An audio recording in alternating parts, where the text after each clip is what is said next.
in 2025 to range from 55 to 58. So how was it? How was it yesterday immediately after the results of the US election?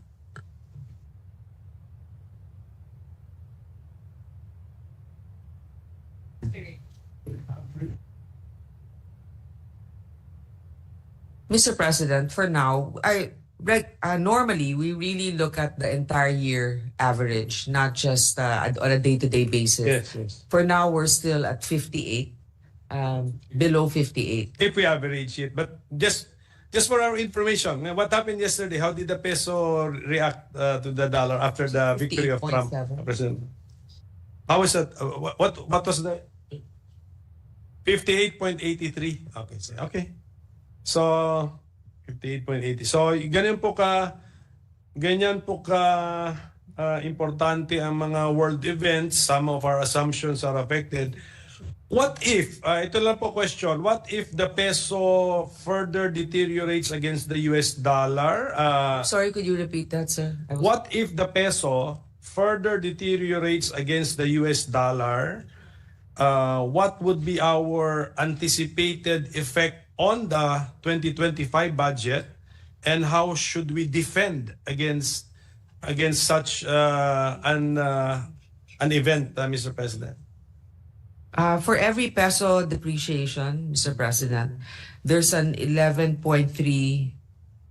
billion additional revenue and a disbursement of 3.9 billion and a budget balance of 7.4 billion.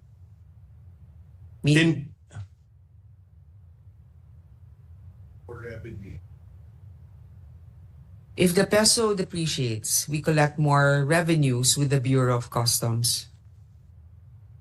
Okay, but that's from the point of view of the government revenues, and I understand that since we're talking about the budget, our resource persons will limit themselves to government revenues. But how does it affect our people? Hindi ba the cost of living will also be more expensive? Of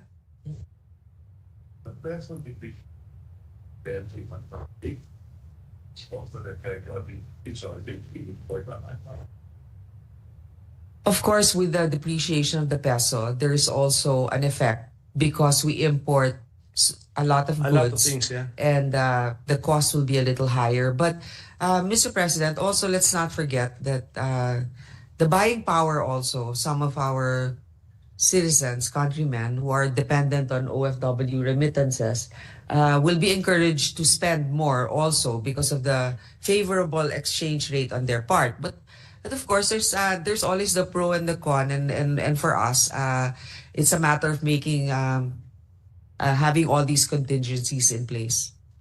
When we compute the GDP, the GDP is composed of four basic elements: domestic consumption, government spending, investments, and then net exports. Or this a fourth category? Are we positive with net exports? What is in our GDP equation? Is it a positive or a negative?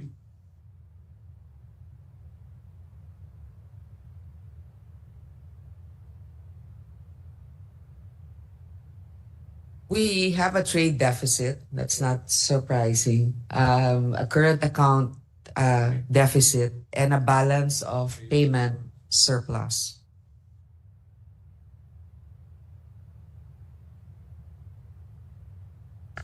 In layman's terms, there's still more dollars coming in than going out. Can we... That increases our gross national reserves. And the dollars can come from remittances and, of course, loans. Tama? Yes, remittances, BPO, tourism, and investments. Don't we include the proceeds of loans in the balance of payments equation? Yes, that's correct. Okay. What's the answer? Can the chairperson state for the record the answer? For the record, the sources of income for our dollar reserves, in spite of the increase in the dollar value against the peso, are remittances from the OFWs, the service sector, which is the BPO included, tourism, and investments. So for a country like the Philippines where net exports is negative, meaning to say, ano tawag no? Trade deficit, should we desire the depreciation of the peso versus the dollar, or should we desire more the appreciation of the peso versus the dollar? It depends. Of course, it's a balance of all of the factors that are affecting the economy. Sometimes for exports, it's more appealing for buyers abroad that the peso is weaker than their currency. On the other hand, as we already discussed earlier, with a weaker currency, it's also more expensive for us to be able to procure imports. So that's why, again, we go back to we always try to focus on strengthening investments in our economy. Is that the thinking of the economic managers? Given the Philippine situation, na trade deficit tayo, what is to be desired? A strengthening of the peso against the dollar, or a weakening of the peso against the dollar?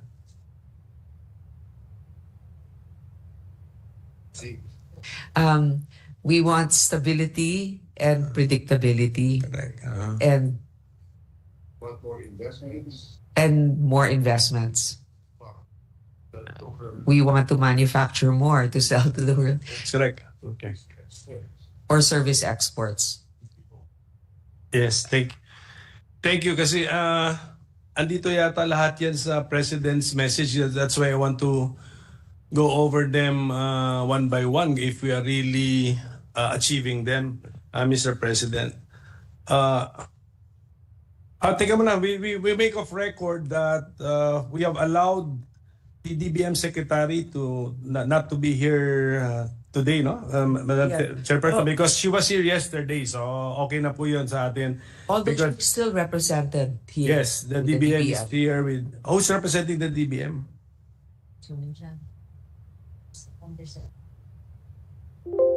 Undersecretary Janet Abuel. Yes. Yes, who came highly recommended by the DBM Secretary. Yes. And then the BSP governor is also not with us today, and he was also not with us yesterday. But I think it's because of a previously scheduled trip abroad. Is he Yes. abroad? Is he abroad? Yes, Okay. Mr. President.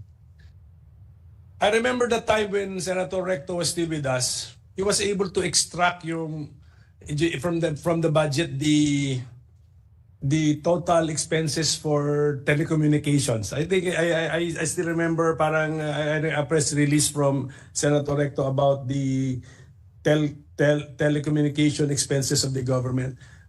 Do we know the expenses? I will not be asking about that. Ang question was, do we know the expense of the government for foreign trips? For foreign trips, Yes. let Kasi, Mr. President, yung ating schedule na bulabog sa mga foreign trips ng ating mga heads of agencies, sabi ko ba, sobrang daming foreign trips. Actually, for the record, Mr. President, I understand that we have to keep our foreign relations robust, but I would have wanted, and I'm sure our colleagues share this concern, that when they know it's the budget season, that they prioritize the discussions here. They know it comes, more or less, we release the calendar early on, and yet many of them are appealing that can we move the schedule to this time or that time. Most of them we understand because it's necessary, but others I don't even think that it's a crucial trip for them. So can To we undertake. extract that figure? How much in the national budget? We are It's about getting that foreign figure right trips. now.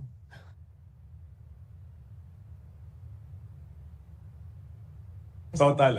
Okay na po yung total.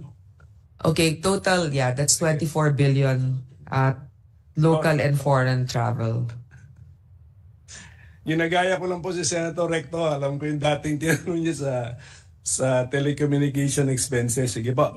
But at any rate, sana po na kasi we don't want to break our rule that the head of agency must at least be before us so that to show the interest of the head on the defense of their budget.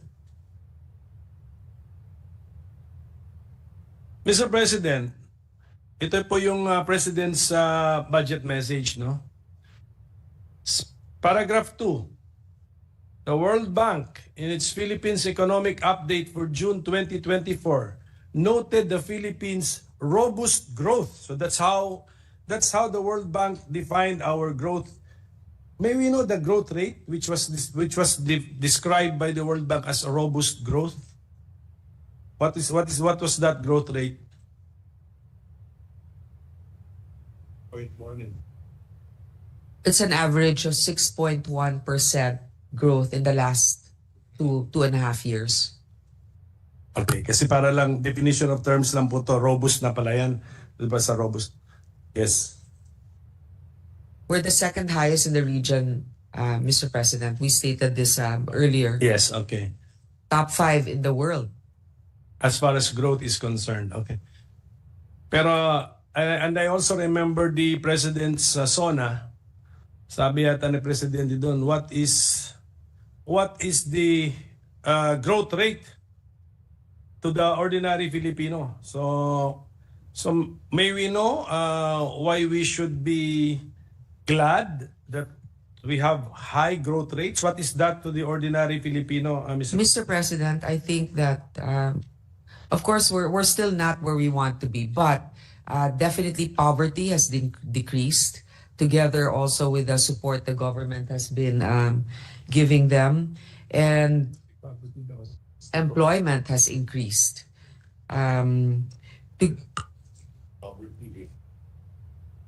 We cannot reduce poverty without growing the economy, but we have a figure also of the number of people who were lifted out of poverty in the past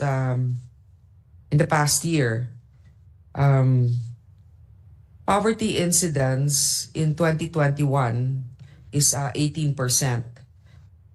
But in 2023, it was 15.1%. So that means 2.4 million people were lifted out of poverty. This is because also of the continued increase in our growth. The upper middle income status is achievable in 2025 because we've been steadily increasing from 2023, 2024, and now $4,256 in 2023 for capita income, and then 4,363 in 2024. So there's a slight increase in income and a decrease in poverty.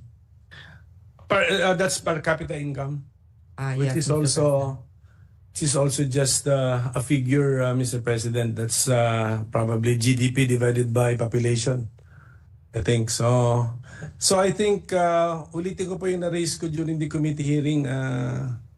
Is there a way to measure how the ordinary Filipino benefits from growth rate? Working today. There are more jobs created. 50 million people are working today. Million jobs a year at least. We are creating 1 million jobs a year. 5%. Family and wages. Roughly 65% are salary and wages, which is an indication of a growing middle class. As I mentioned, also the upper middle income status that we are about to achieve by next year. So that's why yesterday si Senator Joel naman went into definitions. So we really have to be defining when are you poor, what's the definition of poverty, and then when are you employed. Yun yung mga Mr. balik tayo President, ng balik sa ganun because those are the figures being used. So for the poverty yes, poverty threshold, yes, how is perhaps? that defined? Okay, so in Ma'am, can I cut you? Di ba nagka-controversya tayo nung committee hearing because yung food poor, 21 pesos per day. 60 plus pesos, 61 pesos per day. Pag ginagastos mo daw yan sa sarili mo, you're not food poor. And then may 90 pesos per day. Pag yan naman, you're not poor. Kaya nga tayo, sabi natin, if those are the definitions, definitely yung figures mo ang tataas, acceptable. Kaya nga, that's why, let's be careful. What are you telling us now? The updated, updated definition? No, Mr. President, this I understand. Napakahirap lunukin na parang gumagasta lang tayo ng 60 pesos per day or 20 pesos per meal per person. Yes, diba? So, 30 pesos na ngayon. Kasi naging 90 pesos na itong figure natin. The World Bank. This came from the World Bank. Now, usually it's income data. This is how the metrics are gauged. Income data from Family and Income Expenditure Survey, price data collected by the Philippine Statistics Authority, and the food bundle designed by the Nutrition Research Institute. Now, as a mother, I guess if you compute the 30 pesos a day, no, kakapiranggot na kanin, kumuha ka ng malunggay sa puno, magkano yon? Konting isda. Talagang kung pipilitin mo, aabot ka doon. Pero ito ba'y talagang realistic, di ba? So, I asked also the economic managers if, let's say, we increase the parameters, okay, we make the metrics a little bit more reasonable. Apparently, according to them, poverty incidence will still decrease. Yeah, so, and this is already factoring in inflation. Kasi kung gagamitin natin pareho lang standards from before, pareho lang yung measurement basis, pababa pa rin, pati kasama yung ano. Ngayon, Mr. President, hindi nangangahulugan na we're out of the woods or this is actually highly commendable. But we can say that we are working towards a better situation for our countrymen. That's why we also did not skimp on supporting basic institutions that will directly impact o yung talagang mararamdaman at makakatulong sa kanila. So let's just use the figure given to us. According to our chairwoman, in 2023, the poverty incidence rate was 15.1%. So how was poverty defined when we reach 15.1%? Poverty threshold, how was it reached or how was it defined? Well, if minimum income required for a family to meet basic needs, so meaning if they cannot meet their basic needs, as I mentioned, the 90 pesos per day, I assume 90 pesos per day per person. Can we find out how it was defined? Or 33,000 pesos per year for per person. A family of 5, 165. 5,000 a year. 165,000 a year. 5,000 to know. Ganyan. 5, you are poor. Sige, that's So if I repeat it for the record. Let's make it of record. Okay. And that is the answer for supposed to be for the 2023 figure. That's how, okay. Not now, not yung current, but how that 15.1% was reached in 2023. Sige, let's, Madam. Again, it's 165,000 per year for a family of 5. 33,000 pesos per capita. Pero per... Kasi yun nga yung sinasabi ng World Bank, di ba? Well, not 4,600 4,363 is yan yung GDP per capita income. So, kung 30,000, yan, di ba? Oh, that's the computation. You're poor if you're below that. And what if it's 4,364? One peso above, then yeah, you're not. So that was how, I'm just listing facts, how, okay. So how about, sige, how about employment? What's our latest employment figure? Kasi yun po ang Our employment act 3.6% employment. Unemployment. Okay, sige, sa unemployment. 3.7%, 3.6% unemployment. 3.6 to 3.7%. Oh, actually bumaba na yan from 4.4%. And then can Percent. we revisit the definition? How was it? Anong year pala ito? What's the period if the 3.6? 2023, 4.6%. Okay. So far in 2024, 3.7%. Okay. So ang claim natin nag-improve. So how was it defined? How is employment defined? For better appreciation. PSA yan, PSA.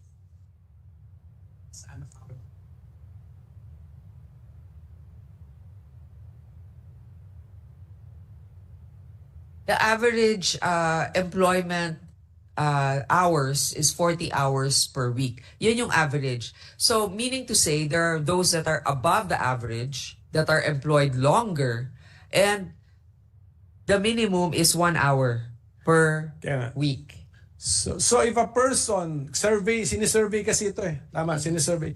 If the person, you're not giving me the exact question kasi. If the person claims to have worked 1 hour at the time he was surveyed, he's employed. Yes, Mr. President, but it would 0.08 lang ng mga na-survey. 0.07 ang 1 hour.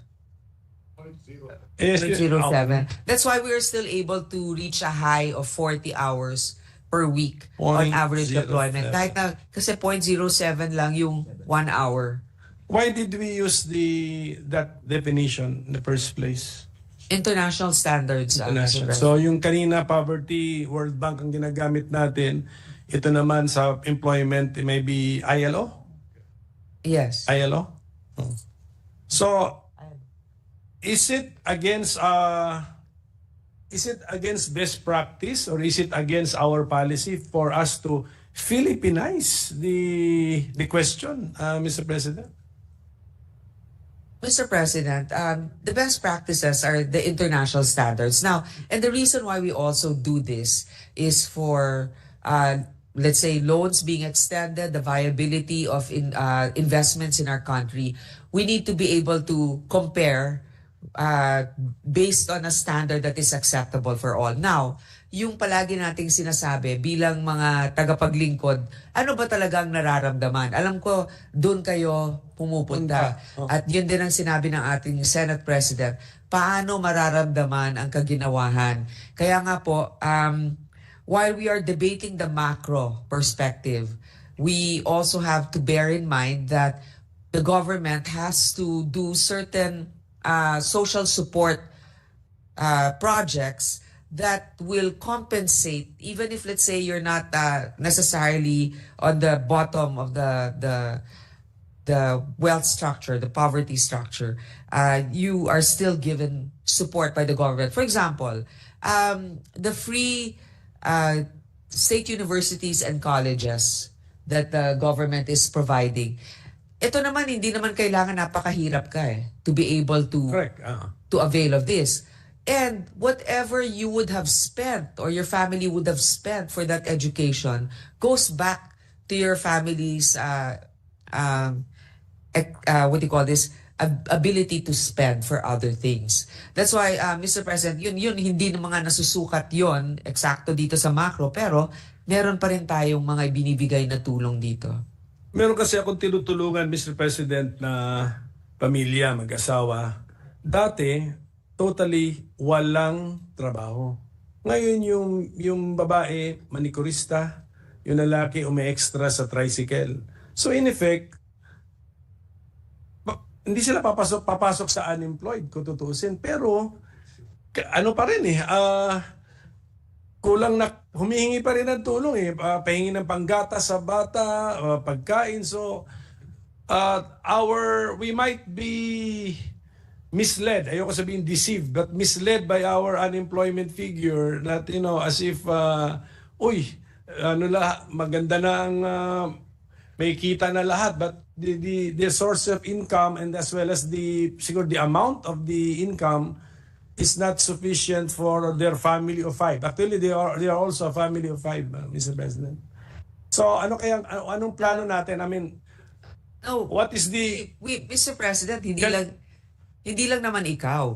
Yeah. Marami talagang mga lumalapit sa atin na akala natin ay magiging okay na, lalo na pagdating sa kalusugan nila.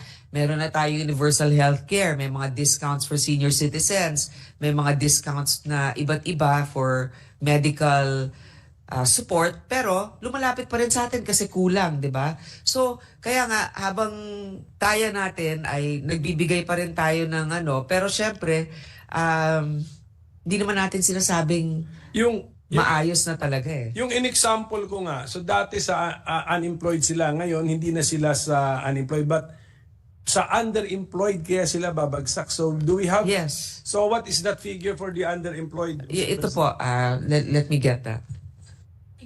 11% are underemployed. And the reason also for this, Mr. President, di ba nadagdagan yung trabaho? Nadagdagan yung trabaho sa mga, lalong-lalo na sa private sector. Pero hindi pa nila naaabot yung, sabihin na nating level na masasabi nating komportable sila. Katulad niyan, halimbawa ngayon, magpapasko, marami talagang nagdadagdag ng mga seasonal work para sa ating mga So they will be kababayan. employed. They will be employed. But they are underemployed. Compared to what a regular employee would get, it's not... What's our observation on the trend about underemployment? Is it up? Going up? It's It's also going down. Yes, Mr. President. So, okay. Today you have 50 million working. Okay, let's start with our labor force is 51.8 million. Our labor force is 51.8 million. 50 million are working. Salary workers. 64% are salary workers. Okay, pag 3.6 down. Which is 32 million. Okay. 32 million. Private sector, 24.4. Private sector, 24.4. 4.8 million workers in the public sector. So, actually, unemployment, 1.9 That's why. million people unemployed. Pero Mr. Underemployment 5.9. is 5.9. Mr. President, kung titignan mo yung chart, no, from 2018, 2018 yung number of unemployed 2.3 million, 2019 2.3, 4.5 dahil pandemic 2020, 15.9.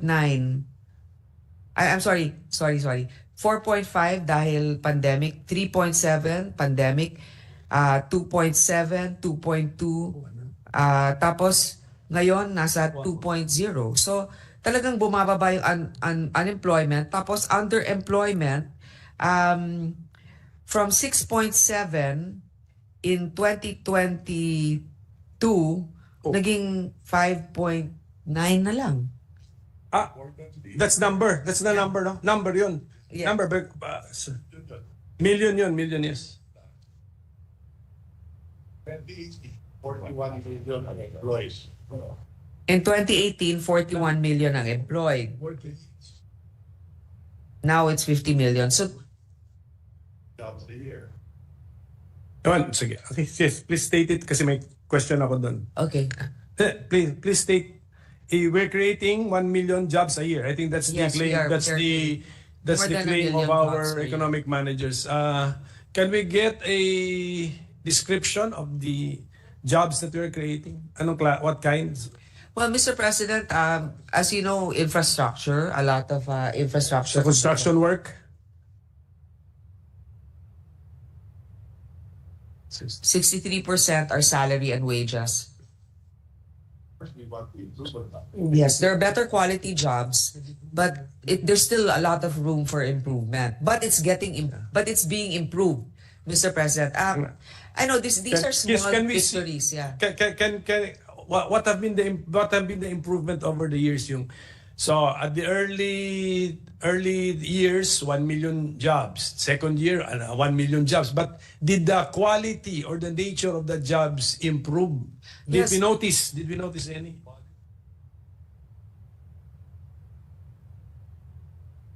Yeah, the quality is improving, as mentioned by our secretary. But again, mentioned by our secretary, much more is desired. Okay, so do we have a conscious strategy on how to improve the jobs that we're creating?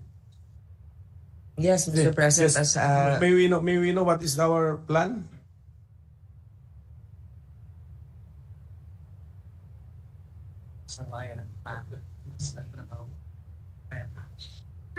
Gusto, naiintindihan mo gusto ko sabihin. Sabi mo 51.8. the Trabaho para sa Bayan Act, the work will be completed by the end of this year. Congratulations, Senator Joel, for that initiative and for authoring and sponsoring it. Trabaho. Ano yun? Ano bang magagawa nun?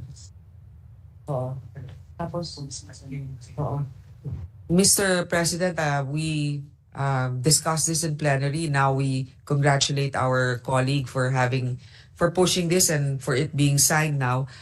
It's really basically improving the skills of our workers and making sure that there's a match between industry demand and also human development and training. So that's the gist. Kasi dati, as mentioned nga by our colleague, sa ibang bansa, halimbawa, college ka pa lang or nagvo-vocational ka pa lang, meron ng partnership sa mga industriya na ito yung kailangan namin. Correct me if I'm wrong, Senator Joel. Ito yung kailangan namin. So, damihan natin ng training para dito. Halimbawa, I mean, whatever, accountancy, welding, AI training, yun yung ito yung job openings, ito yung kailangan natin. So, kaya damihan natin ang training dun sa mga sektor na yun. Okay, so meron tayong strategy to improve the jobs we are creating, and we already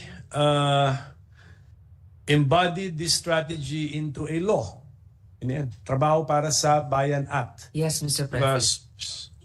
Sponsored, authored, and defended and sponsored by Senator Joel. With the indulgence of my two colleagues, What is Mr. the President. pleasure of Senator Mr. President, we just like to interject and put into the records of this August chamber that today, a couple of hours ago, the President signed the Enterprise-Based Education and Training Act, which you yourself, Mr. President, started here in this August chamber.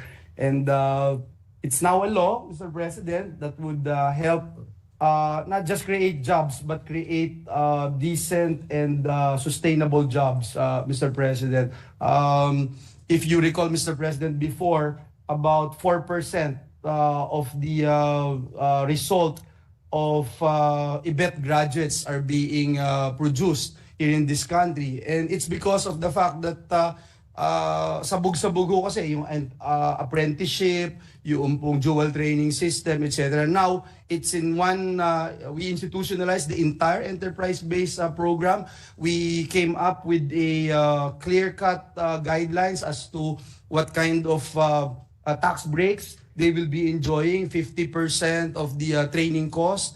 Tapos kung kayo po ay textbook institution, mag-receive kayo ng mga equipment, etc. Customs duties, exempted po yan.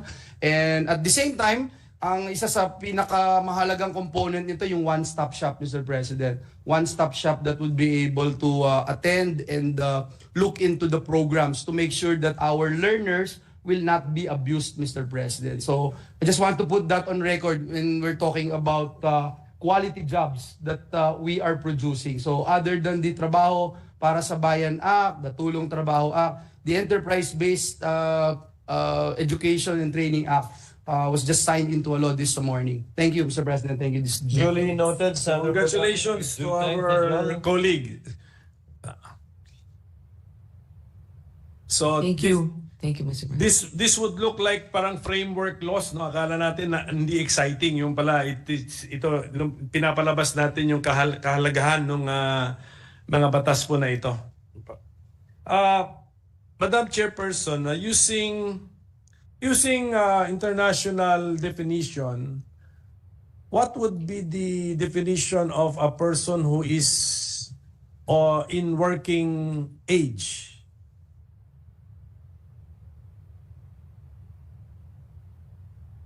Uh, 15 and up, Mr. President. There must be a limit to the up. I think 15 to something. There must be a ceiling. Oo, the ceiling, ano ba yung retirement age?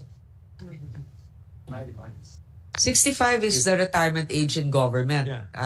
Pero alam naman natin, may mga iba dito na lumalagpas. Hindi, kasi international tayo kanina, so I'm asking ano yung international definition.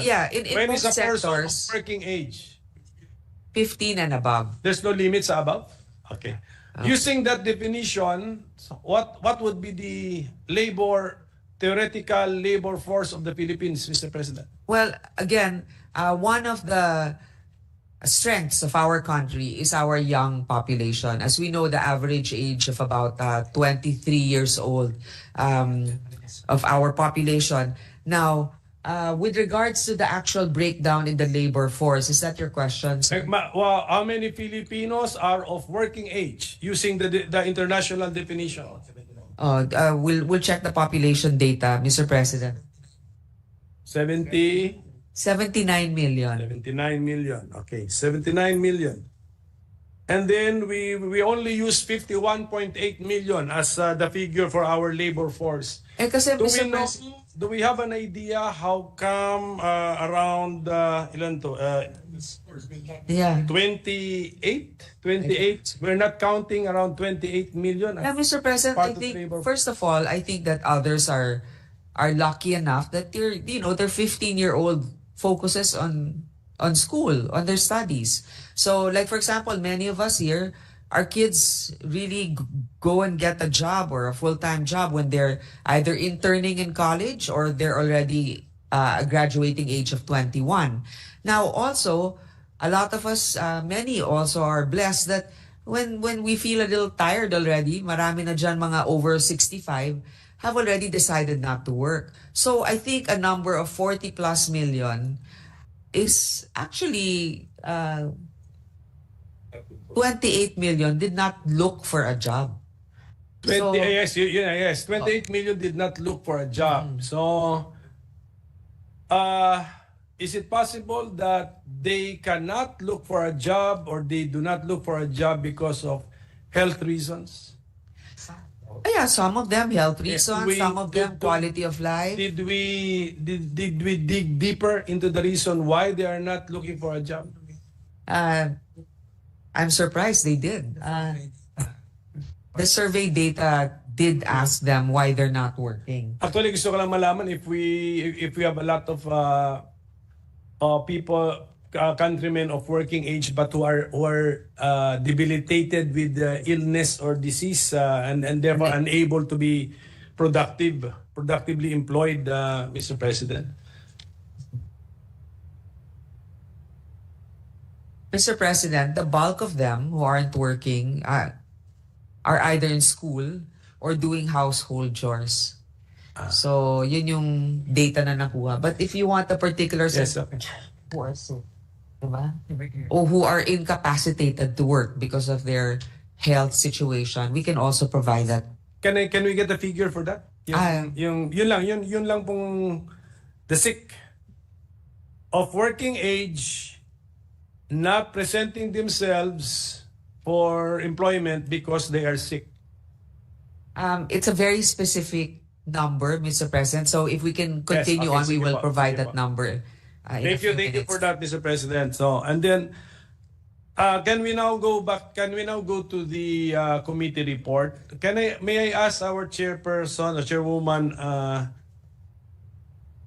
what are the main changes introduced in our committee report when we compare it with the NEP? Yes, we will get that figure, Mr. President. Ano yung gumalaw po na malalaking halaga? At the top of my head, Mr. President, while we are getting the actual figures, I know that there were some increases.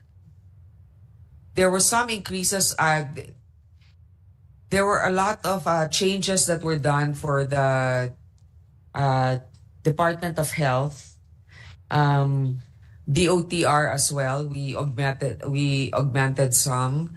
Um,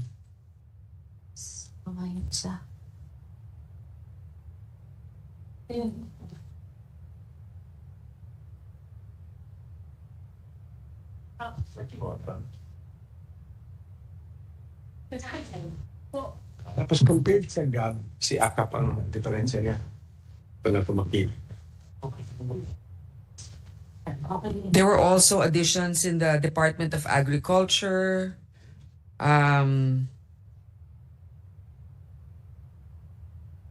We can give you the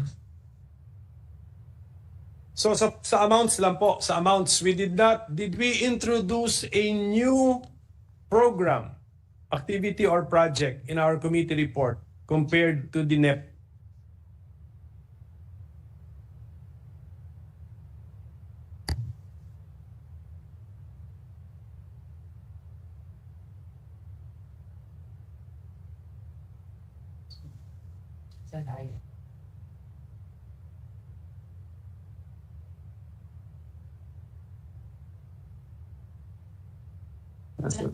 Sa second paragraph pala ako ng President's Mr. President, as recommended by the chairman handling the DSWD budget, the vice chairman, we retained the NEP proposal for the DSWD. Yes. So, basically, kunyari kaming mga colleagues nyo po, yun lang po kailangan namin malaman na ano ba yung sa committee report mo ng Senado, ano po yung malaking pagbabago from the NEP? Because the reason why I'm asking this is because I still remember the President Sona na sinabi din dyan na if possible, as much as possible, adhere to the NEP. Maybe I don't know if he was referring to the NEP amounts, but to the spirit and the main programs in the NEP. Maybe that was what he was referring to. So, yan lang po yung tanong ko. Did we change anything radically in a committee report? Well, Mr. President, as I mentioned, let's go sa committee report, dun sa DSWD, yun yung binalik natin doon sa NEP. Sinagalan na niya si Yes na page.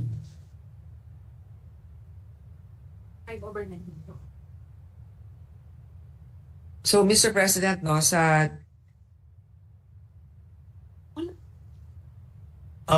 with the indulgence of the chair, I think the question was divergence from the NEP and not the GAB. Yes. From the NEP. From the NEP. From the NEP. Okay. Thank you for the clarification, Mr. President. So, for the Department of National Defense, we added an additional amount from the NEP, from 254 billion Hindi. to 265 billion. So, nagdagdag tayo ng 2.9 billion. For the Department of Labor and Employment, from 45 billion, 45 plus, it became 69 billion 370. So, an additional amount. Yes. Siguro that can be presented in a table form, pero yung mga increases po, because we just increased the amount given to a PAP, it's not because we are introducing a new program, activity or project. No new projects or programs that are being introduced, but actually lahat naman, like state colleges and universities. So generally augmentation, dinagdagan. Dinagdagan Addition, din. okay. And these are like So- social protection or Yes. national security, Department of Education, dinagdagan din natin Opo. from Opo. 748 to 751. To reflect the priorities of the chamber. Yes. Pero may we know what budgetary entry in the NEP now was deducted? Were these amounts deducted from?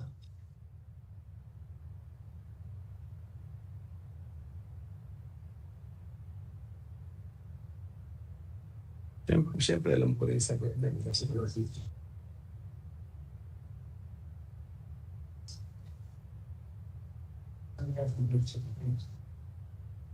Sinabi naman niya na conflict.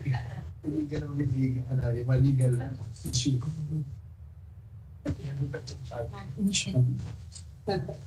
Fiscal, And NPBF, and DREAM, PGF, and Legalizing. Mr. President, the initial decrease is from the MPBF, the Pension and Gratuity Fund, the National Disaster Risk Reduction and Management Fund. Binawasan po natin yun. Binawasan po natin si NDR and National Disaster Relief. Actually, this is NDR cut from the House of Representatives already. Because your takeoff is from the NEP, Mr. Yes, yes. President, di ba? Sige. Pero actually, ito na yung we carried over also the one that was already rationalized by the HOR. Yes, pero pag committee report natin, ibig sabihin nun, panindigan din natin yun. So we agree. So Yes, Mr. so it's a President. change. It's a change. It's our change also. Okay. It's our change also. We are adopting the House led the way, cut this, and we adopted the. Yes, the Mr. cut President, the House. but the House allocated it in other departments or in other line items. But as I mentioned, what we increased some parts in education, also for the military, etc. The OTR, that's where we allocated by retaining this rationalization done by the House. Now, just to be clear, our committee report cut or decreased the NDRRMC.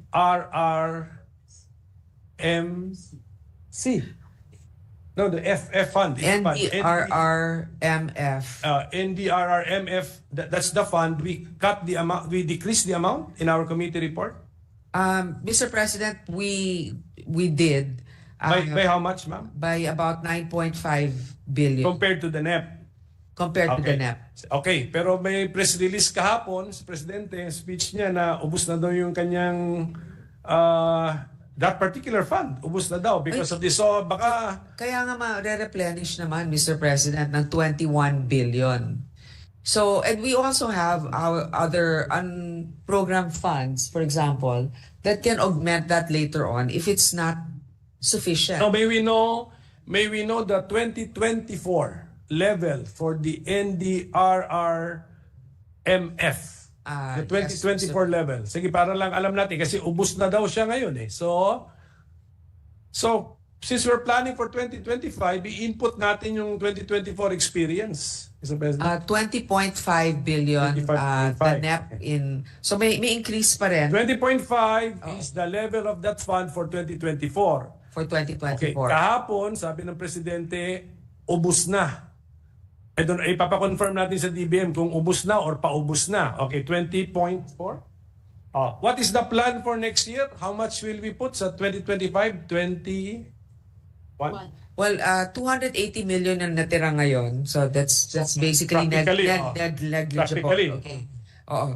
Ngayon, Ngayon, for next year, ang plano natin to give it 21 21 flat.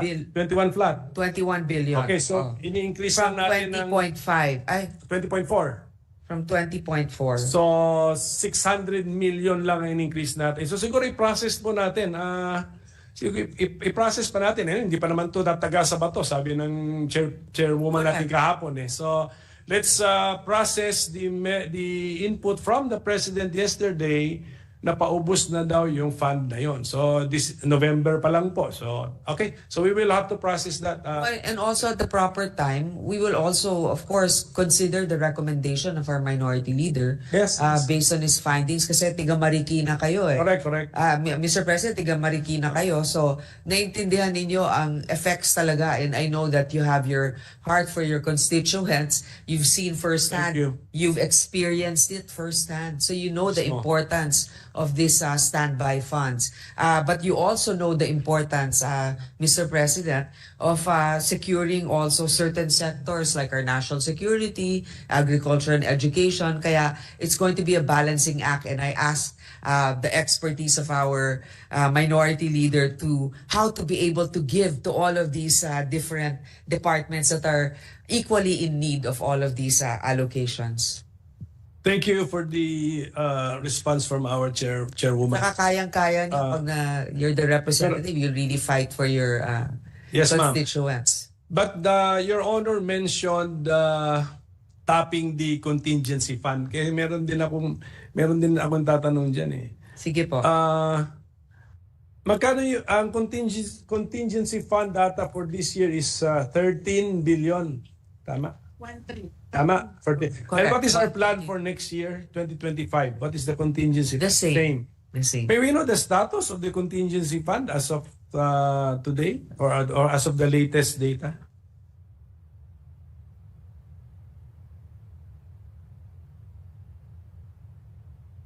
Mr. President, there's a standby balance of 7 billion from the 13 billion. That's why, as the President mentioned nga na wala na talaga dun sa NDRMF, we sympathize with that. But also, this was foreseen that certain allocations will not be enough. That's why we have this contingency. Yes, correct. Now, maybe as a DBM, from previous years' experience, nauubos ba si contingency fund? Di naman po. Okay, so siguro nga maybe wag na lang yung ilagay natin sa contingency fund. Kunan na lang natin, ilagay na natin sa NDRMF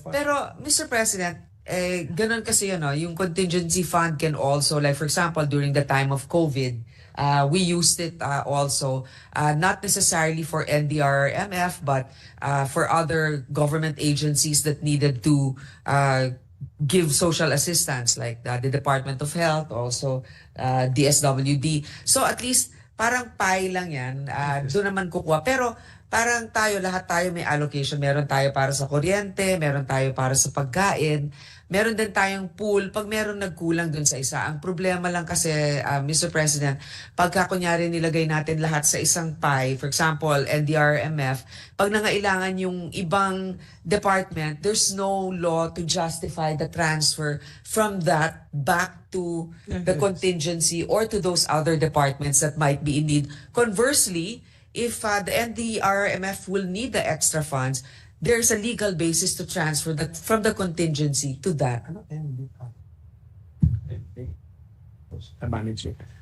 What would be the historical data for the utilization of the contingency fund? 90%. Ano po yung historical last 10 years, for example, ng contingency fund? Ano Usage? last 10 years ng contingency? 90%, 80%, ano po?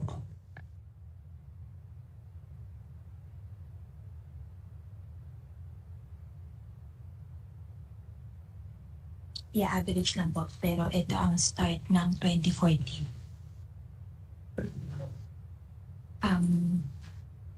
Nakita siya. 40. Ano? 74%. 74% ang average. Ang natitira. Ang nagagamit. 74% are utilized from the contingency on average, Mr. Sige, pa-advise na lang po siguro kahit ako sa DBM, sa mga experts natin. What would be better? I think can afford si contingency fund to give 1 or 2 billion to the NDRMF fund. So, what would be better? I know the need for flexibility that kunyari, can afford siya to let go of 1 to 2 billion, let that remain with the contingency fund or give it to that disaster fund because recent experience have shown that we really need to augment the fund. Kasi November pa lang, this year, ubus na eh. Mr. President, that can be taken into consideration when you make your proposals. But again, I would just like to reiterate the rationale behind it. The contingency fund can be transferred to any department that Yes, will be can. in need of That would have an been- addition. But that- you cannot from any department transfer Yeah. kung may nangangailangan. That's why we just kept it So- there. But I see the reason why the minority leader, kasi 200 million na lang ay November pa, magkakabagyo pa. Wag naman po. Pero Oh, yeah, we're not sure. pangangailangan. We're not sure. So siguro kung 1 or 2 billion, pwedeng idagdag sa NDRMF. But Well, as a matter pero mas of... flexible talaga pag emergency, kahit As- na in the name of the NDRMF, pwede pa rin ang contingency fund ang maglabas ng pera eh. So Which I think you will do this year. Tama? Most likely. Pag ma-deplete na si disaster fund, talagang mag-access sila sa contingency fund. Yes, Mr. Sige po. President. I understand. Nagano ko lang. Tinitignan ko lang kung ano yung best budgetary practice ko. Alam natin kulang. Bakit pa natin bawasan? Di ba dapat anticipate natin? Dagdagan natin kay konti. But at any rate, we will discuss this off plenary na. Pero since nabanggit na ating chairwoman that the contingency fund can be used to augment any other item in the fund, can the contingency fund be used to augment the confidential and intelligence fund? Alam niyo bakit ko natanong yan, Mr. President? Kasi debate tayo ng debate dito, nag-guard kami sa plenary. Mr. President, only for national disasters or urgent needs, pagka confidential and intelligence fund, Dapat hindi. hindi naman Correct. talaga. Oo, dapat hindi kasi And sa 2024, binawalan na yan sa GAA. dapat daw hindi. Sabi. Contingency to. Sige na to. Okay, so merong special provision that the fund, confidential or intelligence funds for non-security agencies unless the president certifies it necessary. So it can for those who are already legitimately given CIF. Kasi Mr. President, sabi ko, debate tayo ng debate sa floor, binabantayan natin yung mga levels ng level ng confidential and intelligence. Tapos pwede palang i-augment from the 13 billion contingency fund. Mr. President, with the if the president deems it necessary, but I was told that this was actually a line added here in the Senate, which we can always Yes. amend later on. Kasi Or be specific I hope- about what constitutes a national emergency for the utilization of that fund. I hope the chairwoman appreciates my point na, di ba, I debate tayo ng debate rito, binabantayan natin yung level ng mga CIF, and yet meron palang 13 billion na mas malaki pa sa level ng CIF na pinag-uusapan natin na potential source to add. It doesn't Right. make sense, Mr. President. No, it doesn't. This was from last year, Yeah. which can definitely be amended. And Mr. President, for the record, none of the contingency fund from last year was actually used for this year was used for CF or IF. No, Pero but- yun nga, tanggalin But natin that's yung the- possibility. That's the actual use. Andun ako sa the possibility nga, the theoretical. I agree. So, ang bantayan pa. I agree. I already accept even. Thank you. No. In principle, in principle, yes. Let's do this in Yes, principle, but let's discuss this in plenary. And then I think one difference of our committee report when compared to the GAB this time is we took out the ACAP. Yes, Mr. ACAP. President. Opo.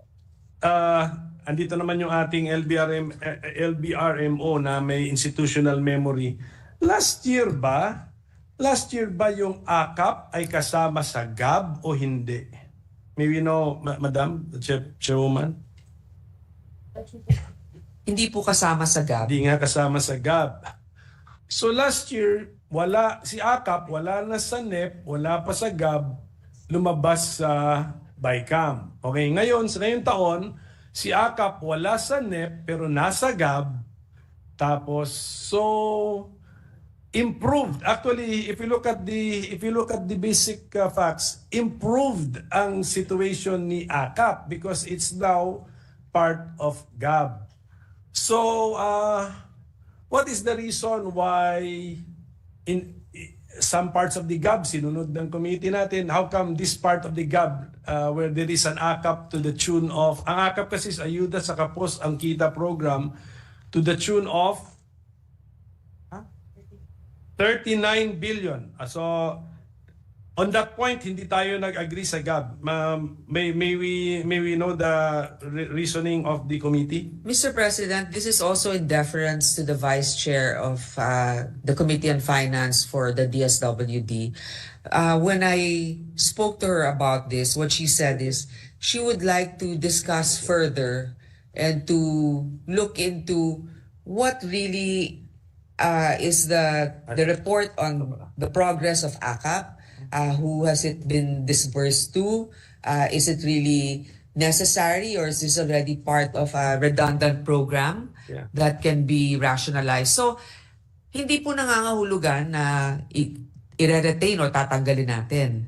Kasi pagdating po sa plenary at saka yung mga submissions ng mga amendments, doon natin makikita paano na-justify ng Finance Vice Chair yung pagtatanggal o pagbabalik nitong AKAP na to? Yung 39 billion pesos na budget for a program, mas malaki po yan sa budget ng ibang departments. Tama po? Tama po. Tama po. Actually, mas malaki siya sa Department of Foreign Affairs, Mr. President. Tama po? Tama po ba? Kahit po sa budget ng Congress, mas malaki po yan. Kaya nga po, Wag natin i-compare sarili natin. Let's say sa Department of Foreign Affairs. mas malaki. Alam niyo po, talagang nagulanta nga ang marami dahil nga, syempre hindi naman barya-barya lang ito. Ngayon, kung talaga namang nakakatulong, kailangan malaman din natin, no? Paano ba ito nakatulong? Ito ba ay kailangan o umulit lang sa isang programa na pwedeng doon na lang natin ilagay imbes na dito? So, yun po yung mabuti rin maringgan pagdating sa budget ng DSWD. Pag-explika ng, alam ko naman, very efficient yung ating secretary ng DSWD. Baka mas kaya niyang i-explika kung paano ba nangyari ito, paano ba ipamahagi ito. Tapos, malaman natin sa Finance Vice Chair kung ito ay tatanggapin niya at ano ang dahilan kung tatanggapin niya o hindi niya tatanggapin.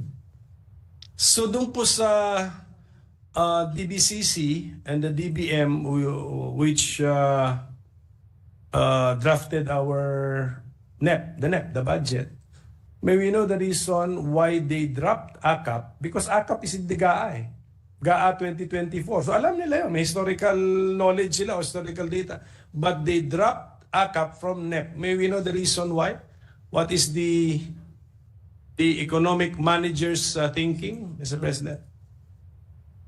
To also guide us.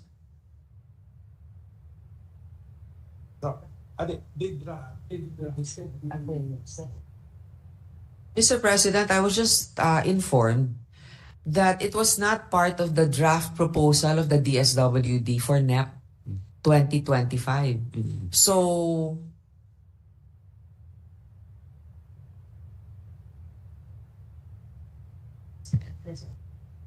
Hindi kasi pa-update yung wala na sa list.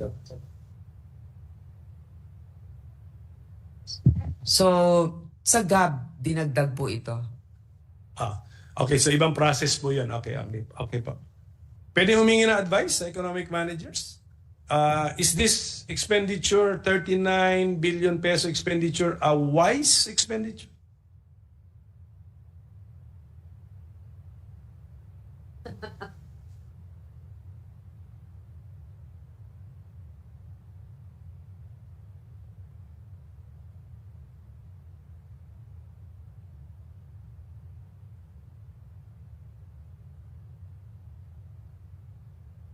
Mr. President, according to our Secretary of Finance, it's a wealth transfer, and personally, he supports it. But we will take this up more in detail when the DSWD budget is being tackled. Because yun na nga, it's a wealth transfer, but because of lack of particulars, we are not clear on who we are transferring that amount to, Mr. President. And there are definitely siguro more people, there are definitely segments of society more in need of the amounts than those who are actually receiving the ACAP because hindi siya well defined. Hindi siya clear nga sa poorest of the poor, unlike yung ibang programs na talagang 4Ps, you have to be in the registry of the poor households. Ito, subject to. I think, ganun, anyway, wala naman siya sa committee report natin, but if ever if the amount will be restored, then kasama niya yung mga special provisions na kadikit niya hindi rin clear doon who will be the recipients of ACAP. That's the I agree. We will bring this up again when we come to the DSWD budget. Actually, Mr. President, any program that can really be disseminated to those that are deserving and in need.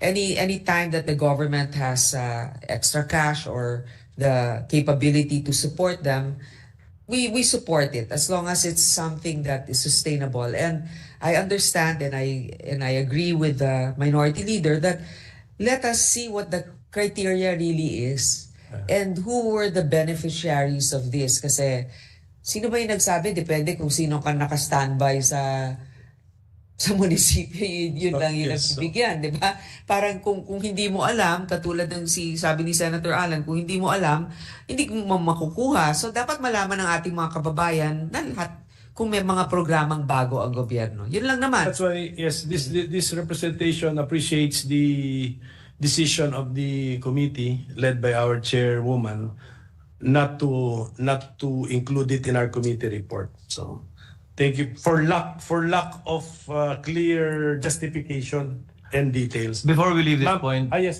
sir. with the permission of the minority leader, for the record, may I ask, ang English ba ng ayuda wealth transfer?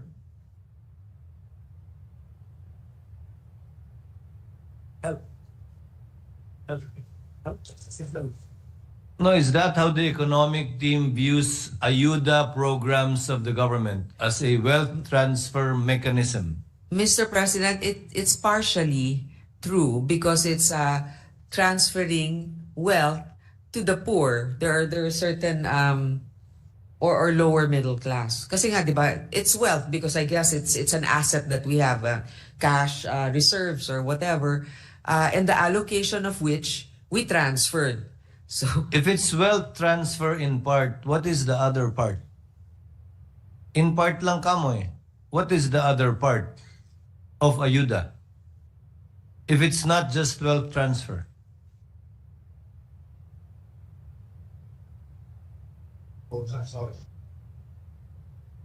So there are other means, free education, health assistance. So they're not necessarily wealth transfers, but they are still assistance. So wealth transfer would only refer to cash transfers. Yes, Mr. President. Not to transfers or assistance that are in kind. For now, that's Educational loose assistance, definition. health assistance, they're not viewed as wealth transfer mechanisms of the administration. Yes, not necessarily. So it's a loose definition, but basically what we're saying is it's something that we are imparting, sharing also na makarating dun sa ating mga kababayan. Thank you, distinguished It's sponsor. 1% of GDP. Minority Leader, All Minority Leader, madami ka pa. Si Senator Bato, ang last na after you. Hindi kita minamadali, nagtatanong lang ako. Ikaw naman. okay. Maaga pa po, Mr. President. I'm just I think asking. 1 hour pa lang tayo. Hindi 1 1 hour and a half. 1 hour and 15 minutes. Yes, No, but before I forget, Mr. President, ito na muna about the budget na muna. The gentleman will continue. Yes, yes. Our 2025 proposed budget is 10% higher than the 2024. So Yes, Mr. So President. may we know what caused the increase and how come it reached 10%, Mr. President? Well, the highest allocations are, as stated in our constitution, DepEd, di ba? Tapos, actually 7.4 percent. That 7 point. It's in the president's 10.1%, message. It's 10.1%. 10%. Oo. Now, pero 7.1, May we get the figures right, Mr. President? so, okay. So, now, Mr. President, ang mga, it's strategically crafted to balance fiscal responsibility and the need to boost investment in growth-enhancing expenditures. It was framed on the President's 8-point agenda. So, ano yung mga general expense class? Well, alam naman natin na syempre tumataas din naman yung sweldo. What caused the increase, the 10% Oo. increase? Sweldo lang? Maintenance and other operating expenses will get the bulk of the proposed budget next year at 2.4 billion. The proposed, hold on, Mr. President.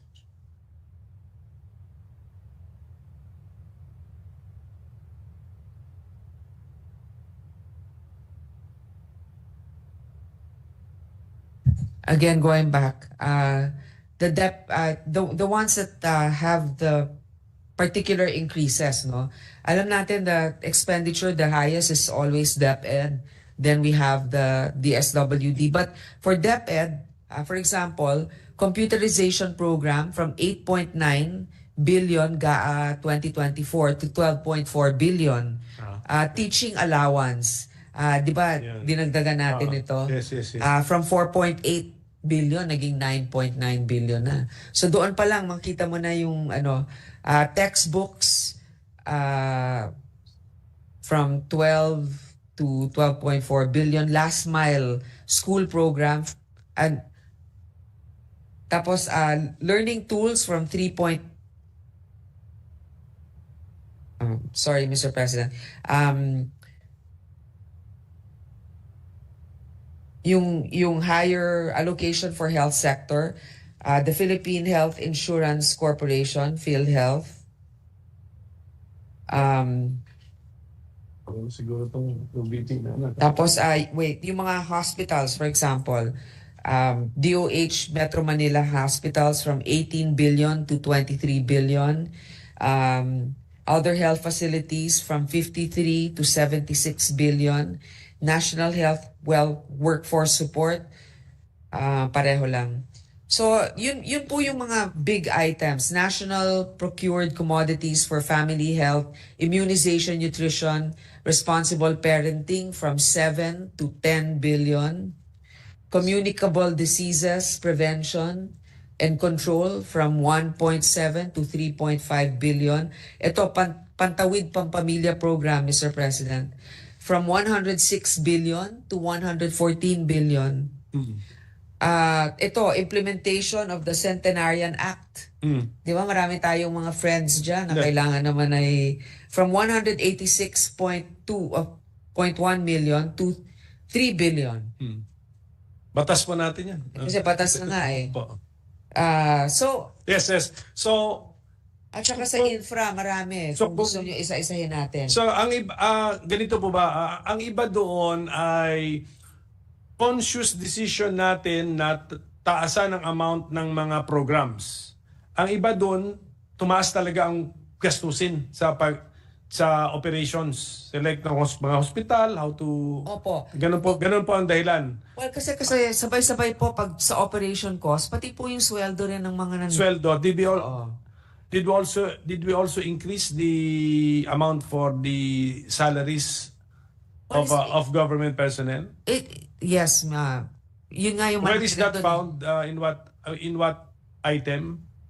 sa MPBF. MPBF. And actually ba meron ba legal basis for the increase in the pay of the government employees? Well, first of all, may executive order din yung presidente, Mr. President, Okay.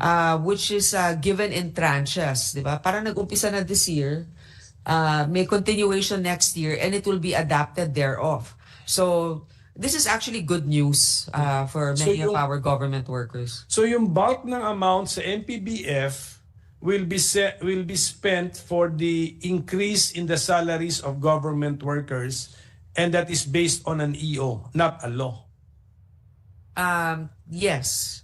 But then also like the law of like the salary standardization, which is also what we follow, but there's a jump because of the current EO. Can the DBM And may legal basis kasi EO yan eh. yes, can the sige. And it's still anchored in the law, Mr. President. But can the DBM educate this representation? Do we need the law to catch up because the last SSL has already expired? Tama po ba yun? Yung understanding ko? Kasi unfortunately naman siya sa previous SSL. 306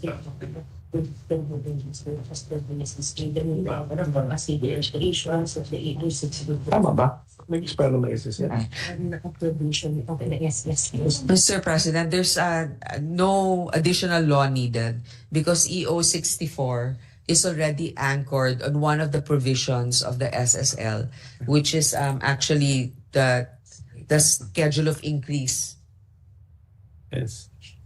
So, okay, sige, we will study the inputs from USEC Abuel, yes, of the DBM.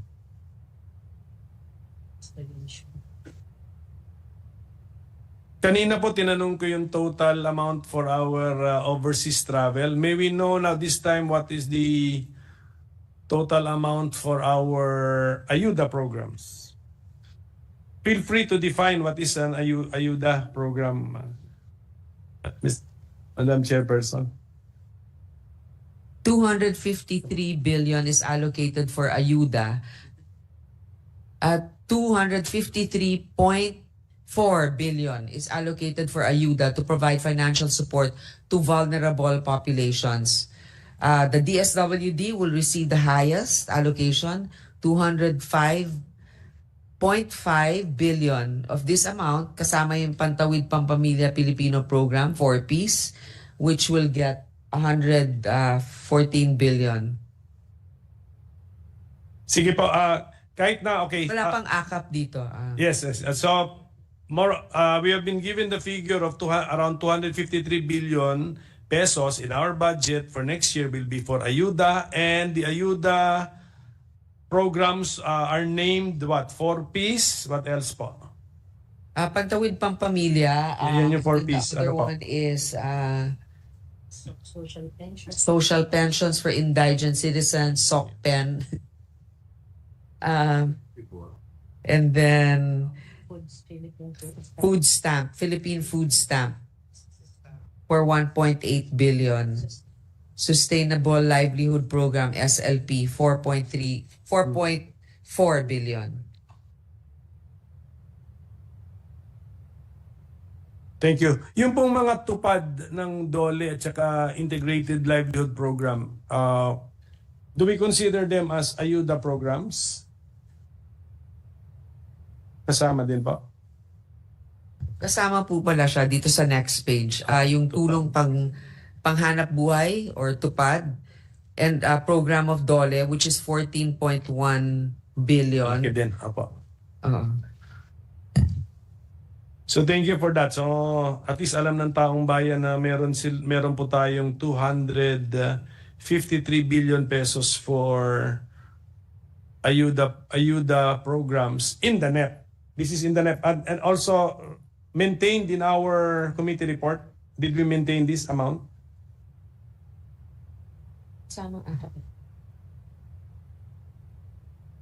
We retained kasi hindi naman kasamang akap dito sa... Yes, opo. So okay. So yung pagdating po sa unprogrammed appropriations, although I have a pending case before the Supreme Court questioning the fourth mechanism. Did we include in our committee report the fourth mechanism? Wala pa po. Wala. Ang fourth mechanism is yung Transfer ba? to look for idle reserve funds and then kukunin. Oh. So maybe was this fourth mechanism in the NEP? No, Mr. President. May we know from the economic managers how come from those who crafted our 2025 budget, how come they did not retain the fourth mechanism found in the 2024 law, Mr. President?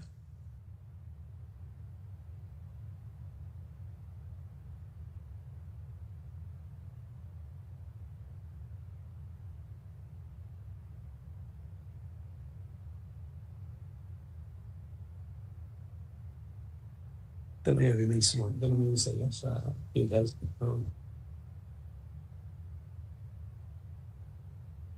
PhilHealth. Mr. President, they deemed already efficient the excess revenue, especially now that there's an ongoing court case. Meron na namang 158 lang ang prinopose. For What does that mean? 158? 158.7 billion or 2.5% for unprogrammed. Oh, yeah. Okay. Maliit lang. Mm. Oh.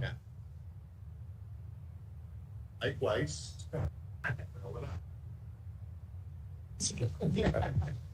At saka napadali yung solusyon ng problema dahil wala nang pagkukunan. Yun na nga. So yun ang tinatanong ko, was that meant to be a one-time exercise of that power, Mr. President? Pwede rin naman. Pwede rin. Like a bayanihan tree.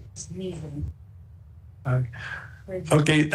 In the exercise of that fourth mechanism, yung sweeping the excess fund, how much was transferred to the National Treasury, Mr. President? Swap tayo kung ano namin. Bala kong gamitin. Teka, gusto mo break? Pag-break, hindi ka na. 164.9 billion excess income 160. from fund balances. 164.9 billion. Okay. And then, can we get a breakdown from what GOCCs this amount Okay, came from? the first tranche of fund balance, PDIC, 30 billion. Second tranche, 30 billion from the PDIC. Third tranche, 20 billion. And then first tranche of PhilHealth, 20 billion. Second tranche of PhilHealth, 10 billion. Third tranche, 30 billion. And 60 billion CMF. 60 billion PhilHealth. 104.9 billion PDIC.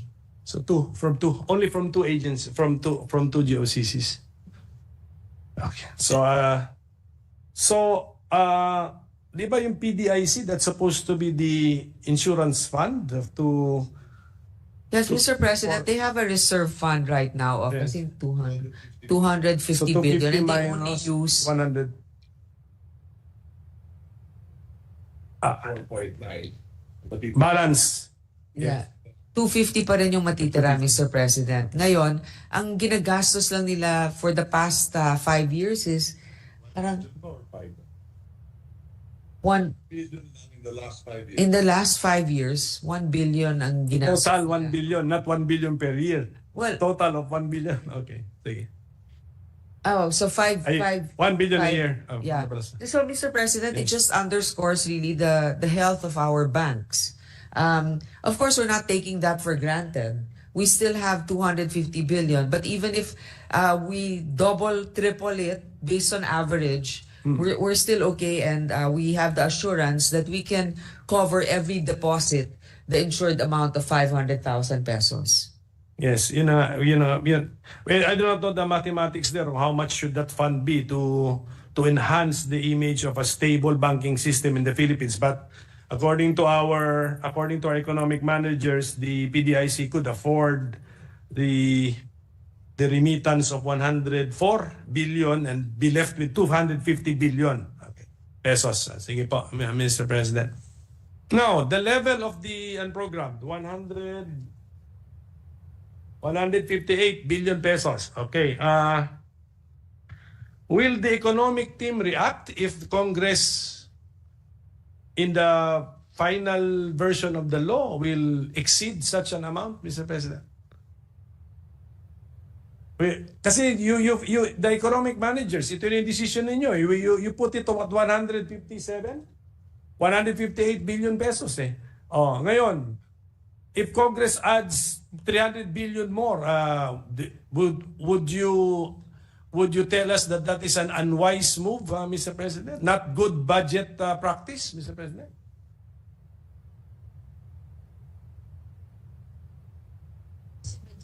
They will support that move if the revenue source is given to them. Kung saan galing, meron bang panggagalingan? Kasi sa ngayon parang Sa budgeting po natin, di ba meron na tayong sources of revenue? hindi kaya nga. Yes. So, well, sources of revenue. Yes. Or, and give us 300 billion more in gas. Ma'am, into the mic so that it will be... If Congress wants to give them, if Congress wants to spend 300 billion more, then they should give 300 more in revenue.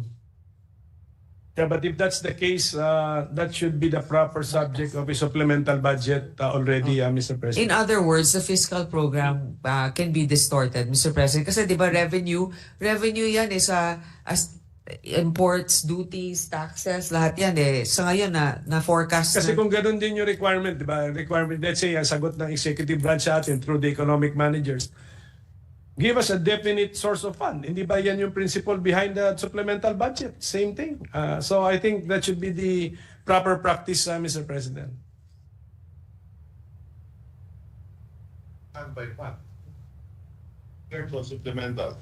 But the unprogrammed is also seen as a standby fund, just like similar to a supplemental. Precisely, parang ang nag-shortcut eh. I think in my opinion, I will no longer debate this matter, but in my opinion, the better budgetary practice is, since if, as required by the economic managers, Congress needs to point to the definite source of the funding.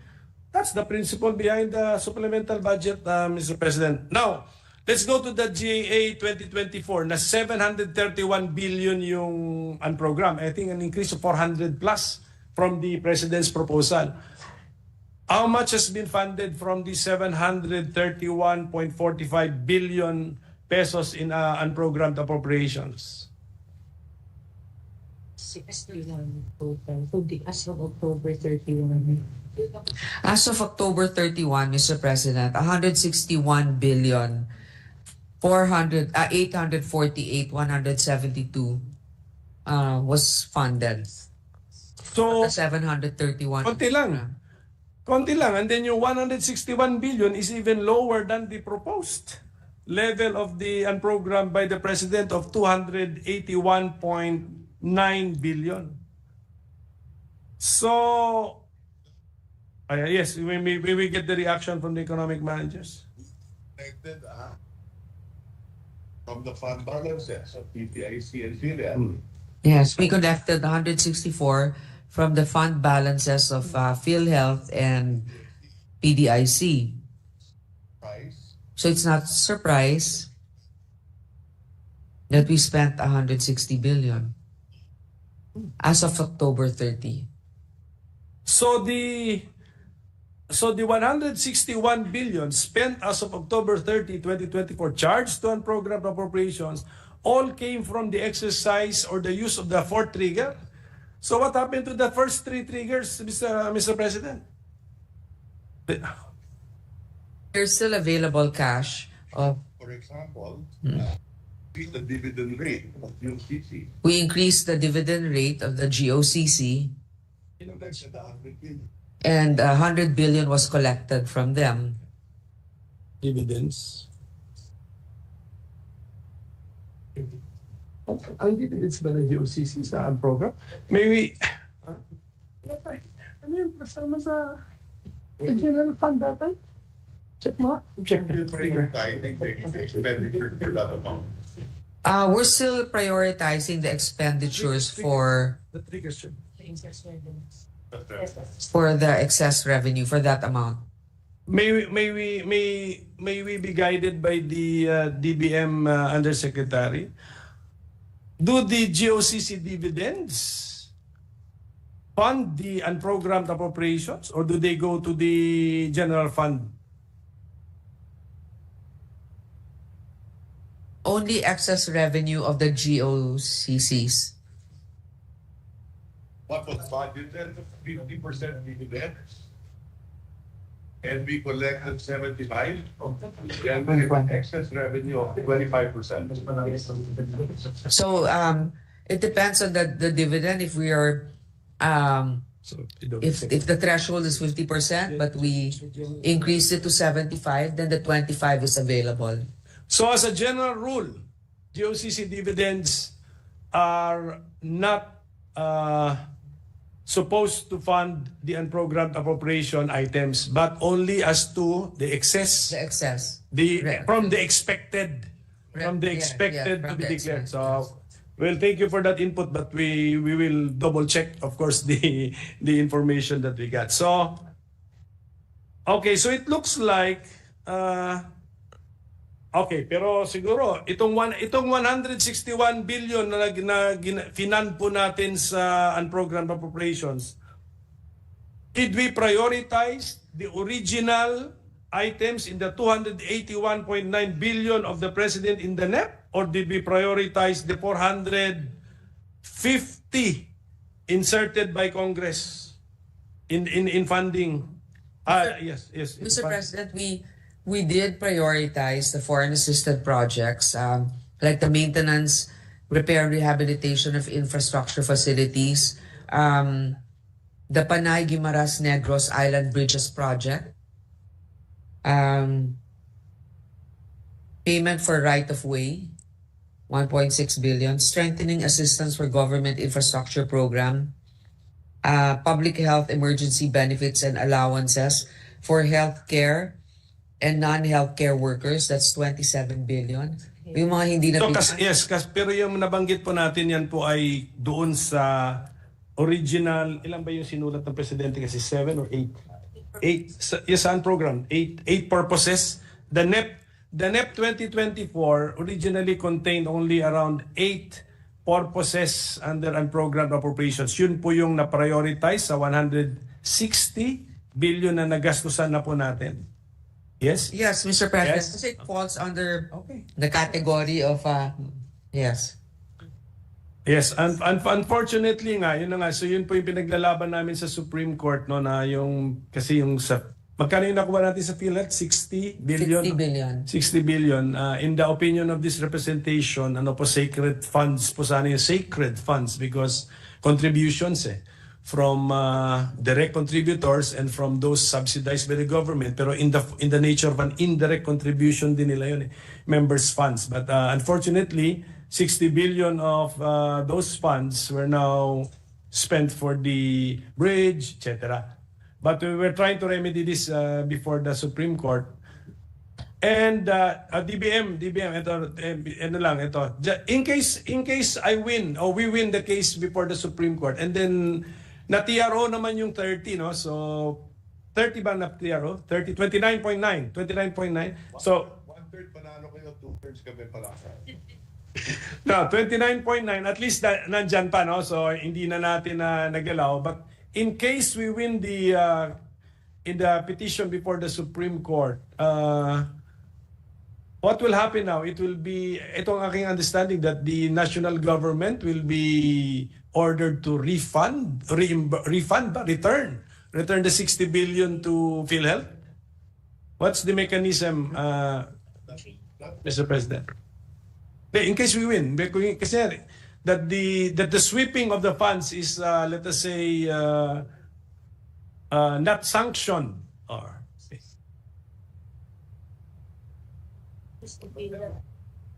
In the future, G. Yes, well, Mr. President, the Secretary has always said we will follow the decision of the Supreme Court. Of course, we're hoping that we don't have to. I mean, they are hoping that they Yes. don't have to. But should we be required to return it, then we will find a way to do so. Then sa budget yun. We will have to do that for next year, make payment arrangements and appropriations. Nangyari naman to before na eh. Kaya tinatanong ko lang from experience ano ang mekanismo, ano ang sistema ng ayan. For asking the national government to return. To return? For now, there is no direct order from the Supreme Court, from what we understand, from what the Secretary understands, for us to return it. Yes, about the particular case, it's still pending. So we are not claiming na may order na po na panalo. Sabi ko nga, just in case. So it was a theoretical question. So before I give way to Senator Bato, Mr. President, ito muna. During our September 4, 2020, bakit 2022? Aga naman ito. Okay. This was in that September 2022 TBCC hearing. The DOF said that local governments have a surplus position. May I get a definition of what is meant by a surplus position? Pardon my ignorance, Mr. President.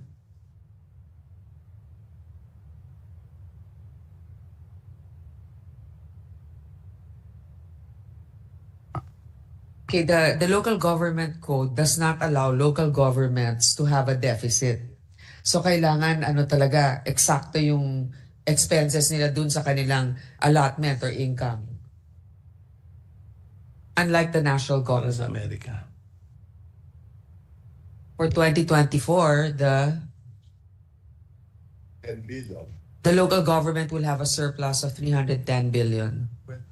2025, 5 billion. 455 billion surplus for the local government. Usually, these are the ones na mga may surplus, yung mga big cities, di ba? Oo, Metro Manila. So our colleague here will be able to someday see si Makati. No, I'm asking this. I'm pursuing this subject matter, Mr. President, because yesterday napag-usapan nga yung national debt, GOCC debt, as well as LGU debts, and so I think even here in Metro Manila, merong LGUs na baon na sa utang. What is the rule? What is the rule, Mr. President? What is the borrowing capacity of the LGUs, Mr. President, as a rule? Mr. President? There is a limit that LGUs can borrow. There's a limit that LGUs can borrow. This is also the DOF actually.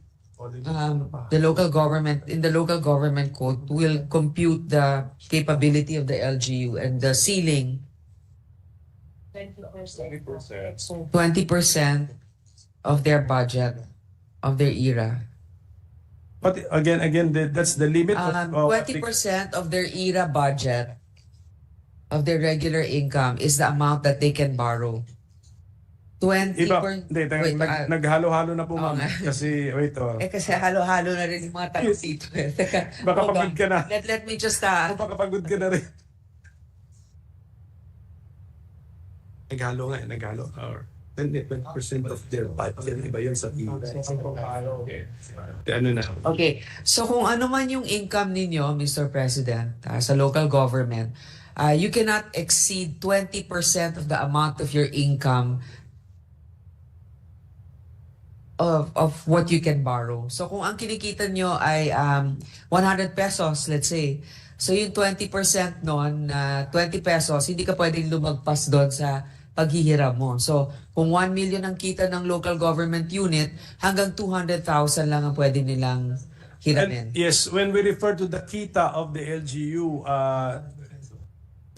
do we refer to the locally generated income plus the national tax allotment, or just the locally generated income?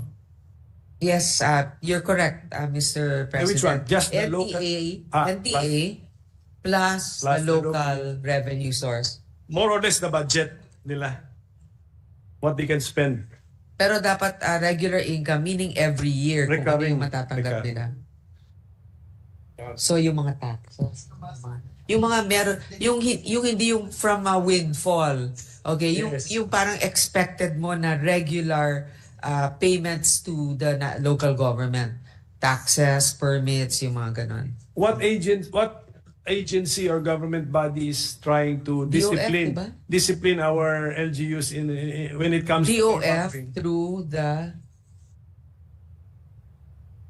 Bureau of Local Government and Finance, Yeah, BLGF. BLGF. Actually, ngayon po Yun na nga, kasi marami nang na-shock, for example, ngayon na na-involve na tayo sa local politics, Madam Chairperson, medyo na marami, for example, sa Marikina, marami parang nagulat sila na, gano'n na ba kalaking utang ng city, 3.6 billion pesos. Wala po bang, may we know from of course, from our DF Secretary, yung sa Marikina in particular, gusto niyo malaman. 3.6 billion pesos. Kasi konti lang ang population So on a per capita, wala po bang requirement, may we know from the DOF Secretary, who is I think the BLGF is under him. Is there a requirement for a public consultation before an LGU can contract loans or additional loans, Mr. President? Mayors get the approval of its Sanggunian. Ayan. The mayor should get the approval of the Sanggunian, Mr. President. And the Sanggunian will do the public consultations for you. Pero generally speaking ata, parang merong nagiging delegation of power to the mayor, Mr. President. But anyway, that's just an observation. So I hope that the national government through the DOF and the BLGF will also pay attention to the ballooning debts of our LGUs and guide them. Guide them. Yeah, Mr. President, kaya nga may surplus rin eh. The BLGF is also monitoring that, but of course it's a case-to-case basis. Although there is a surplus for the LGU funds, there's probably some LGUs also that are overextending itself. Kasi yung term the term of the loan most likely will go beyond the term of the contracting local chief executive, Mr. President. I think that's the problem. That's always the case. Parang Yes, pag yung kaya nga, presidente, minamana mo yung utang na ginawa ng Secretary Ralph has to continue on with the previous commitments. That's why we have these additional payables to mga health workers natin na kinuha na natin, kailangan bayaran. Imagine from the time of the pandemic pa ito. Well, anyway, siguro subject matter for possible legislation, no? Mr. President. Now, Mr. President, I'm willing to give way to Senator Bato de la Rosa. Mr. President, before we give way, can we have a... So yes, I will suspend my interpellation and I will resume after Senator Bato de la Rosa, but the chairwoman is asking for a break. Unless it's a long interpellation. One lang si Bato. Okay, then we'll wait before we take a break and resume. Tayo, remind mo ko Majority Leader. Yes, Mr. President, to ensure continuous deliberation without suspending the proceedings, may we recognize Senator Bato de la Rosa to interpellate, Mr. President. Senator Bato is recognized and may proceed. Thank you, Mr. President. Majority Leader. My question only covers, my question on the general principles covers only on one sector, the defense sector, Mr. President. But before that, I would like to thank DBM for. Uh, I would like to commend DBM for. We received an info that the Dangerous Drugs Board received 130 million pesos, which covered the unreleased balances for 2023 and the additional requirements for 2024. Thank you, DBM. Mr. President. You're welcome daw. Huh? You're welcome. Oh, pasalamat talaga ako dahil malaking bagay yun para sa DDB, Dangerous Drugs Board. First time ganun kalaki yung naidagdag. Thank you. Mr. President, good sponsor, considering the budgetary adjustments made by the House of Representatives and the committee report submitted by the Senate Committee on Finance, may we know what is the total share of the defense sector in our proposed 2025 General Appropriations Bill? The total budget of the defense sector is 420.8 billion or 1.5% of the projected GDP. So kung kikitain natin, about 1.5% nun ang para sa defense. Thank you, Mr. President, good sponsor. I have here the briefer on the 2025 budget priorities framework, expenditure priorities as published in the DBM website. Tama po ba na hindi nabanggit ang defense sector sa 2025 budget priorities na ito? Kaya po ba mababa ang share ng ating defense sector sa 2025 General Appropriations Bill? Nandun naman daw sa bandang gitna, sandali, para mahanap natin.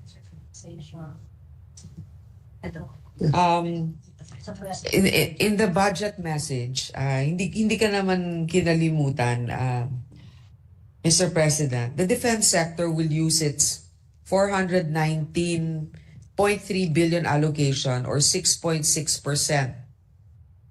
of the proposed 2025 national budget. So, to GDP, Mr. President, mababa kasi ang laki naman ng GDP natin kaya nasa 1 point plus %. Pero pagdating naman po sa share dun sa budget, nasa 6% naman tayo, 6.6%. So 6.7%. So kasi naman sa konstitusyon natin talaga ang mga priority, alam naman natin yung education, tapos to be able to spur growth, we're trying to increase expense on infrastructure. Marami tayong mga kailangan. Ito yung pati yung mga ayuda natin. Kaya ito yung naging compromise, 6.8%. Thank you, good sponsor, Mr. President. Ito rin po ba ang rason kaya po ang batas na mayroong pinakamalaking funding deficiency ay ang revised AFP Modernization Program or RA 10349. Base kasi sa binigay ng DBM na updates on laws with funding deficiency as of July 30, 2024, 2.138 trillion ang kulang na pondo ng revised AFP Modernization Program. Ang malungkot pa dito, yung original proposal sa NEP na 50 billion for the revised AFP Modernization Program, binawasan pa ng 10 billion sa GAB.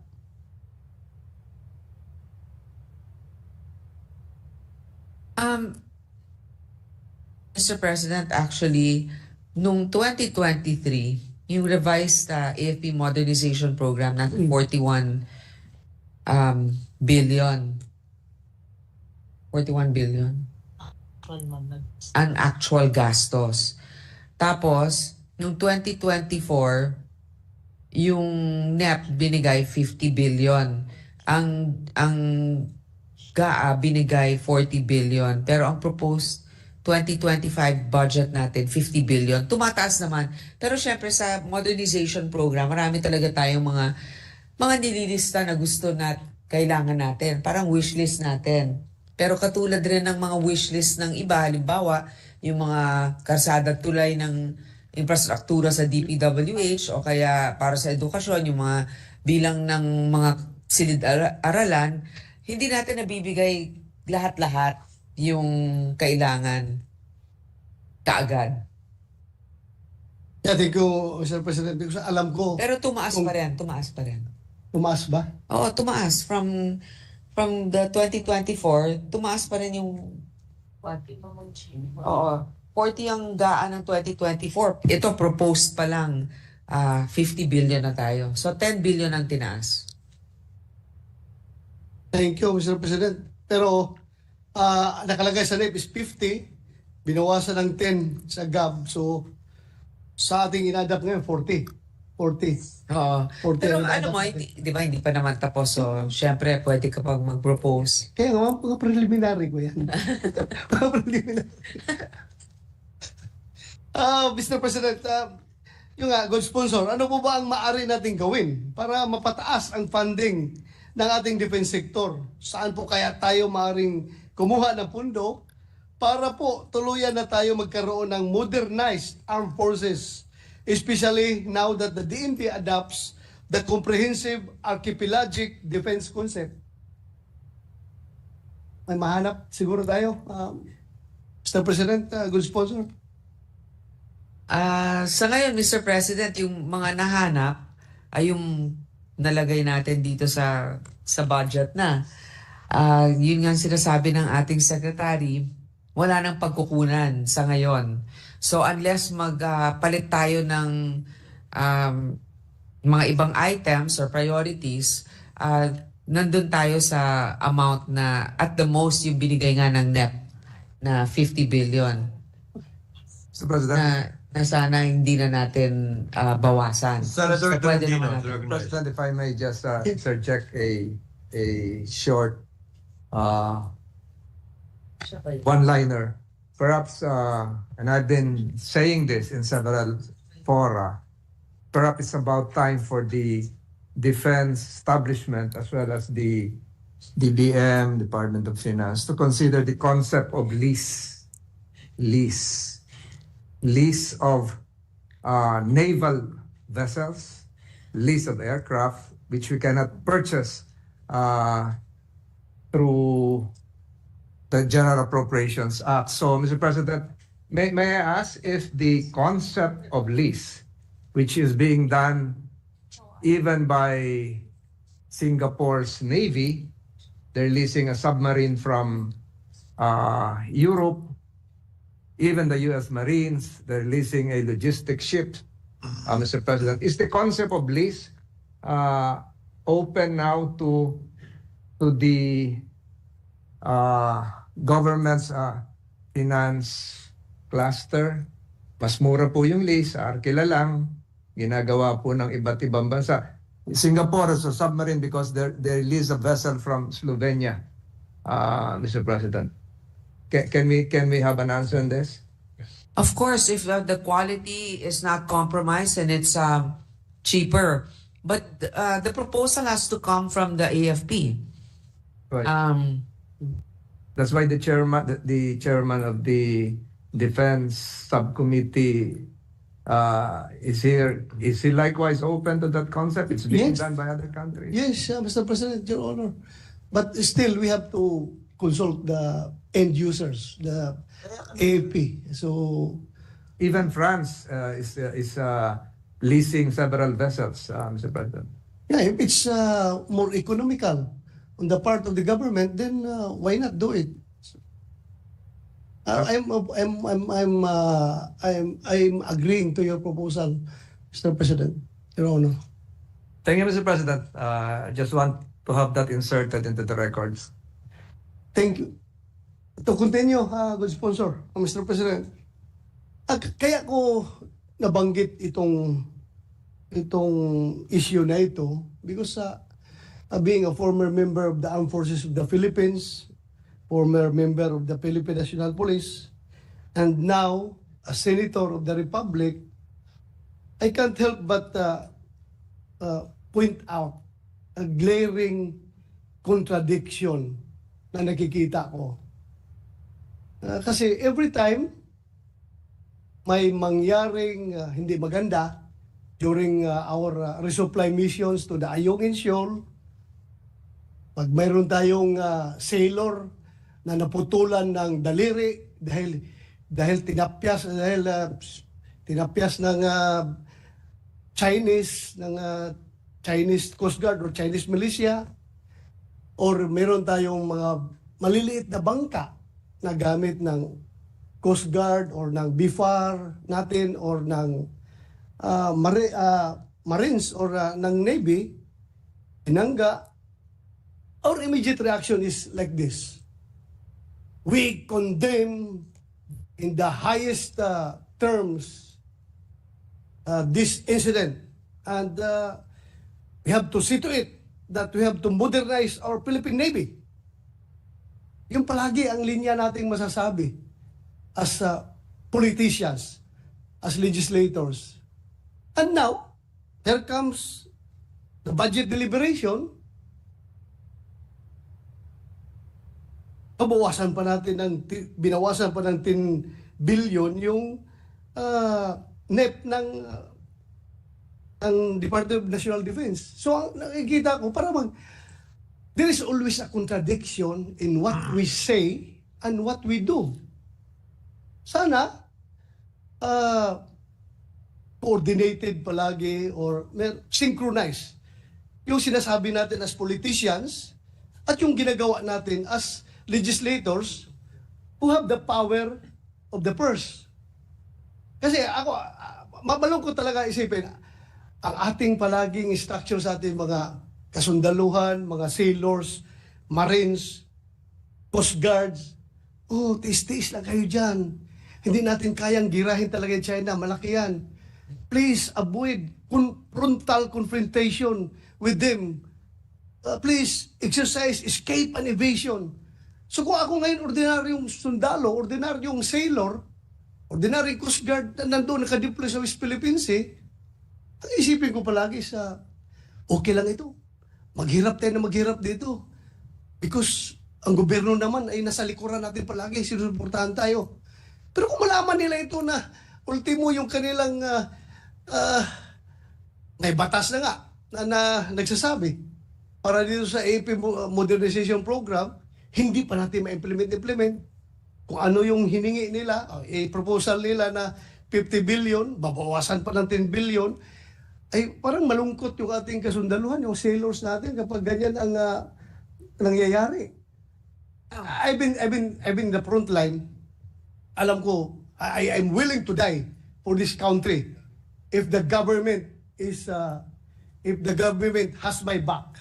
Ganun palagi iniisip namin mga sundalo, mga pulis. But kung ganun man lang na itong mga politiko na ito, magaling lang mag-condemn. Condemn to the highest standards. The atrocities, the bullying being perpetrated by the Chinese to our sailors, to our coast guards. We have to modernize our armed forces. Tapos, pagdating sa budget deliberation, imbis dagdagan, bawasan pa natin. So, nakakalungkot po isipin pag ganun. I hope don't get me wrong. I am just voicing out because nakikita ko in this august body, I am the one representing the army, the sailors, the soldiers, the sailors, the coast guards, the marines, and all the uniformed services of this country. So sana po yung my previous appeal to the good chairman, the good sponsor, na kung baka pwedeng mabalik natin yung konti, yung binawas ng 10 billion. Kahit na kung hindi natin kaya ibalik yung 10 billion sa kanilang original proposal sa NEP, baka pwedeng kahit papaano mabalik natin yung ibang halaga doon. Just to make our soldiers, our sailors feel good, Mr. President, that their government is after their welfare. Because itong AP modernization na ito, major pa ako, andyan na yan, hanggang ngayon, ang dami nang nagdaan na presidente, sad to say, talagang kulang pa rin tayo sa modernization. And we are not blaming our government because talagang wala man talaga tayong pera. Hindi natin sila biniblame ang gobyerno natin. Hirap tayo sa pera. Pero, kung maramdaman ko, being a soldier, being a sailor, na iba pala yung priority ng gobyerno natin na pina-priority pa yung sige pamigay ng akap, sige pamigay ng mga ayuda, tapos tayo dito, yung ating modernization ay napapabayaan. So, I am talking about the moral of our people in the field. Mr. President, good sponsor. So, yun lang gusto ko iparating. Sana kung with your initiative, makakuha tayo ng pangdagdag, ibalik ng konti. Kahit na hindi kayang 10 billion. A part of it lang, sana maibalik. Para naman masaya yung ating kasundaluhan. Point taken, Mr. President. Actually, kahit naman sa mga Coast Guard, halimbawa, si Senator JV kasi nagdi-defend ng budget ng Coast Guard under the DOTR, dinagdagan naman for fuel, maintenance, expenses. Pero syempre, nandun ako, nasa 6-point-something% lang of the budget ang sa AFP. Tignan po natin and I'll be willing naman to consider your proposals for the committee report. Thank you. Before we suspend, for the record, Chair would like to say that the Chair agrees with the points raised by Senator Bato with a caveat. Hindi natin pwedeng tingnan at bigyan ng pondo ang modernisasyon ng pikit mata dahil yung track record mismo ng DND at AFP sa mga nagdaang panahon ay hindi naman pwedeng panghawakan palagi. To cite as an example, the AFP bought missiles from India worth about 8 billion if I'm not mistaken. Up to today, after 3 years, nasa bodega pa rin siya. Kasi hindi kasama sa hiningi ng AFP at pinondohan yung paglalagyan ng mga missile sa isang base sa bandang Zambales. I hope when we give money to the AFP, we don't simply close our eyes to what they're asking for. I entrust it to our distinguished Vice Chairperson, Senator Bato, na yung bibili nila dun sa pondong hinihingi nila, mamamaximize talaga at tama yung pag-order nila. As of this date, for example, for the information of Senator Bato, we ordered several armaments under our modernization program from a certain country. I will not name at this point. Nearly half have not yet been delivered for one reason or another. And yet the monies are there. Hindi ngayon natin magastos sa iba sanang pwedeng mabili na madedeliver na. So sana mabigay yung report na rin na yon. Kung gusto na lang executive session na mabigay, yun talagang bibili nila. Baka naman mamaya yung iba hindi naman kailangan fully paid agad, pwedeng hulugan dahil hindi naman agad mabibigay. So mas marami tayong mabibili gamit yung pareho na 40 man o 50 billion na halaga. At sana yung kailangan talaga ng ating mga sundalo. I'll give you an example again, Madam Chairman, Your Honor. Yung pagputol ng daliri, hindi naman yun mapipigilan ng missile na binili natin eh. Ngayon, maraming bansa tinitingnan na ang drone. In fact, marami nang gumagamit ng drone. Pinag-aralan na ba ng AFP natin? Yung paggamit na lang ng drone o unmanned drone kumpara, siyempre lahat ng Air Force natin nangangarap mag-drive ng F-16. Bakit ba hindi? Hindi ba? O yung B-2 bomber. Pero papunta na ba tayo doon sa modernisasyon na drone na tayo? At hindi na doon.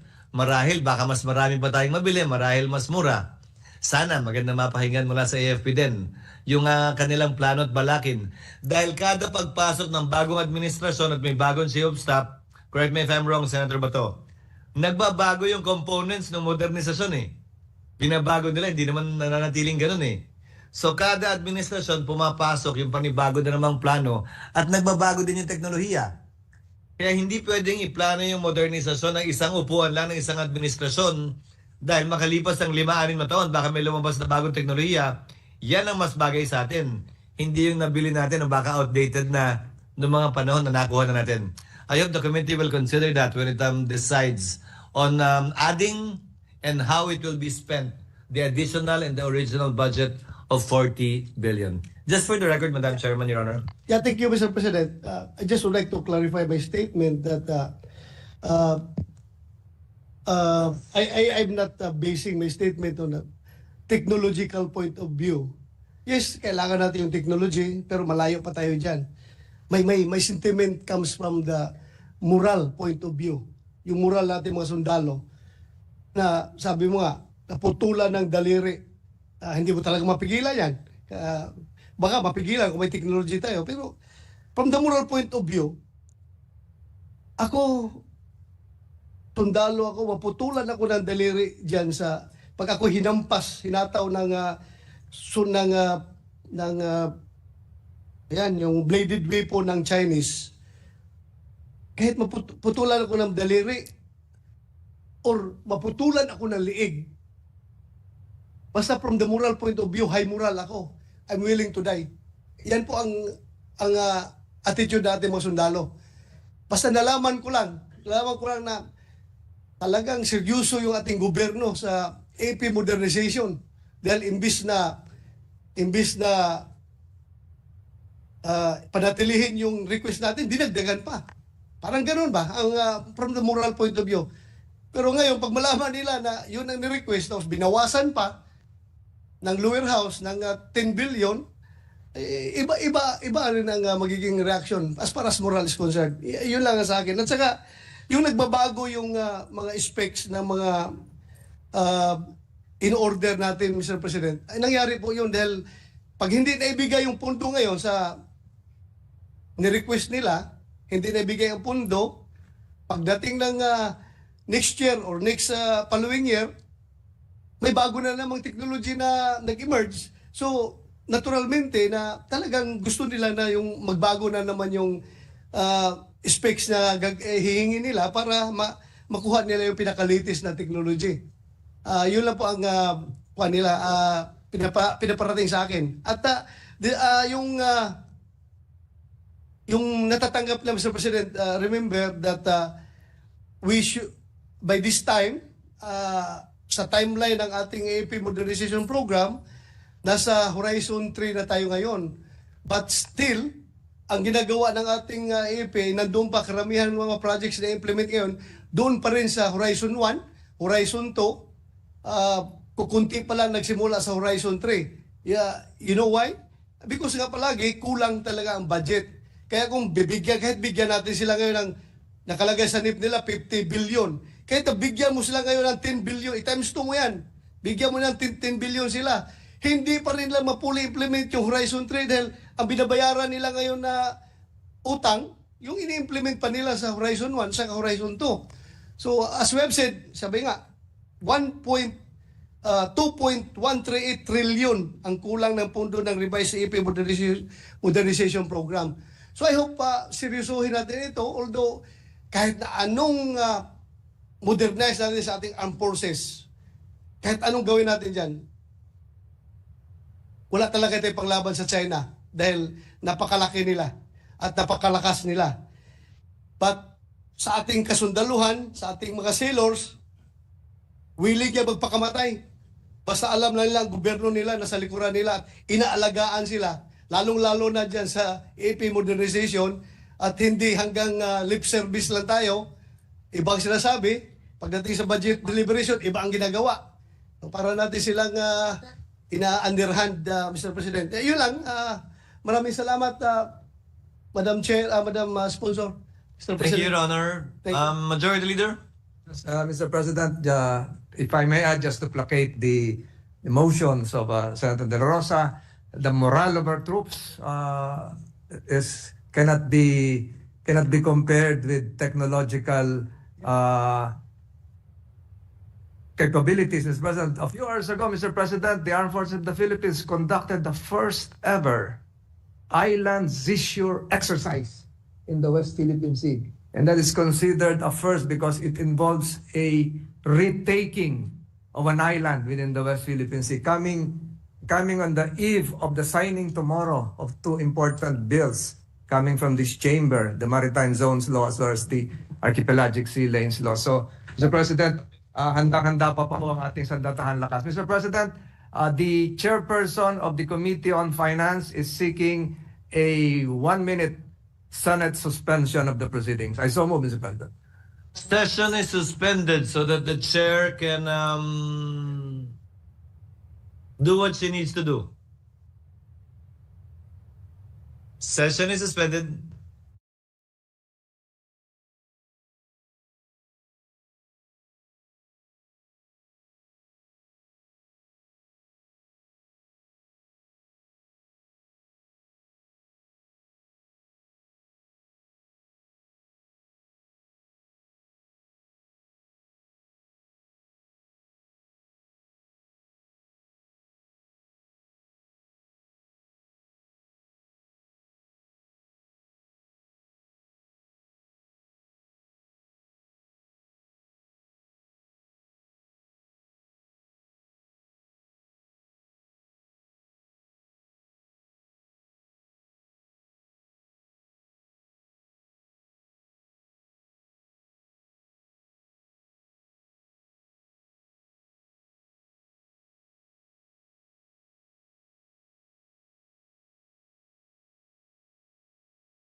symbolic amount, Mr. President.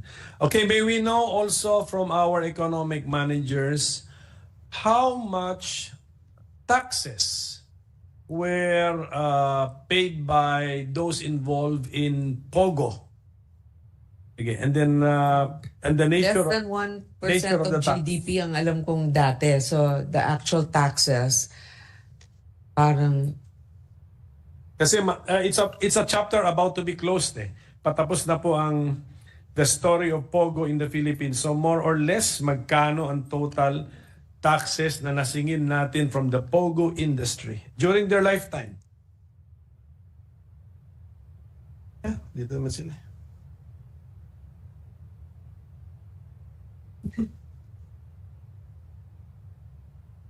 Assume that most revenue from POGO and taxes that they pay went to PAGCOR, and then we just get a share from PAGCOR revenue. most of the revenue that was generated from POGO was paid to PAGCOR. On the other hand, while we are looking for the exact figure that was returned to us through taxes, I remember the past DOF secretary was saying less than 1% or point something percent lang ang contribution, including downstream industries ng POGO sa atin, sa economy. Yeah. With regard to BIR, it's 10 billion. With the BIR, about 10 billion was paid by the POGOs. Total, Yes. Over how many years po ito? how many years? That's for 2020. For 2023. For 2023. Yes. Sige po. And then the DOF secretary is informing us that maybe some other fees or taxes were paid to the PAGCOR. So we will also ask the agency. No, the BIR gave the figure of 10 billion for 2023. Wala na po silang figure for the past years? We're checking. Mr. Sige pa, para lang po makita natin yung when we were debating that particular bill on taxing the POGO industry, kung yung mga projections ba ay natupad. Tandaan natin, when we talk about the budget, puro projections din po ito. May mga pinag-usapan din po tayong projections dito. Well, hawak ko kasi ito, going back to the flood control projects, may hawak kasi ako rito parang report ni Senator Robin Padilla because he went there and conducted an ocular inspection. Parang nakita niya na I think he went to the Bicol region. Sabi niya Albay, Camarines Norte, Camarines Sur, Catanduanes, Masbate, and Sorsogon. And he flew over these areas on a helicopter. So nakita niya. And then observation niya is nawasak ng buo at sira-sira ang ating flood control projects. Wala itong naging pakinabang. So siguro pa pagdating na lang ng tamang ahensya sa harap natin like the DPWH, we will ask lalo na sa specs because if flood control projects are not expected to withstand floods, so what were they for? Di ba? Kasi yun po parang ang conclusion po ng ating colleague na nagbigay po sa akin ng report na nasira po sila lahat. At any rate, Mr. President, From POGO. Sige. Yes. Total from POGO from 2018 to 2024, 45 billion. From 2018 to 2024, ang Yes. POGO earnings for taxes, 45 billion. 45 billion with the BIR. Yes, paid through the BIR. Thank you for the information, Mr. President. Now, Mr. President, ito po ay phoned-in question about the BSP sale of our gold, Mr. President. Who is that BSP representative po? Deputy Governor? just to follow up the issue or the matter raised by Senator Amy Marcos yesterday. The Philippines sold 24.95 metric tons of gold. Is that an accurate statement, Deputy Governor? Can you repeat again how many metric tons? 24.95 metric tons. Tama po ba, in the first place, tama po ba yung ating unit na ginagamit? Metric tons? Do we use metric tons? This is for just this year. And then I will ask for the time period nga eh.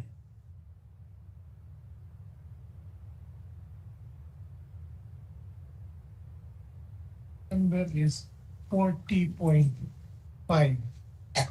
metric tons. Saan yun? Saan yun?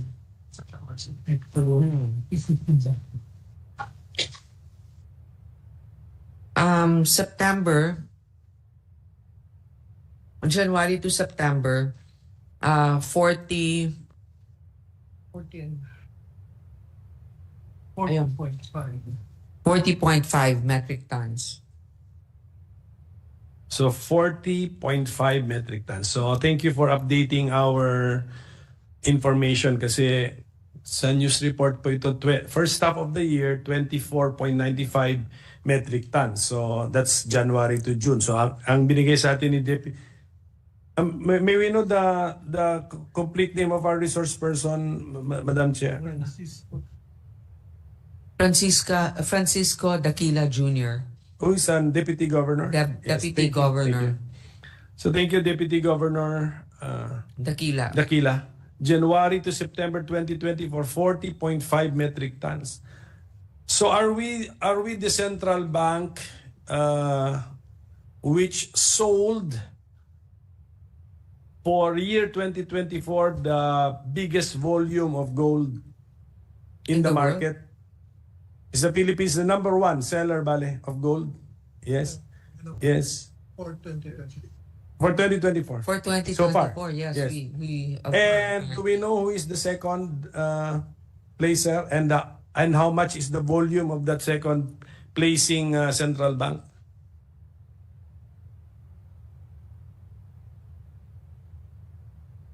We are getting that information, sir. Our guess is it must be Thailand.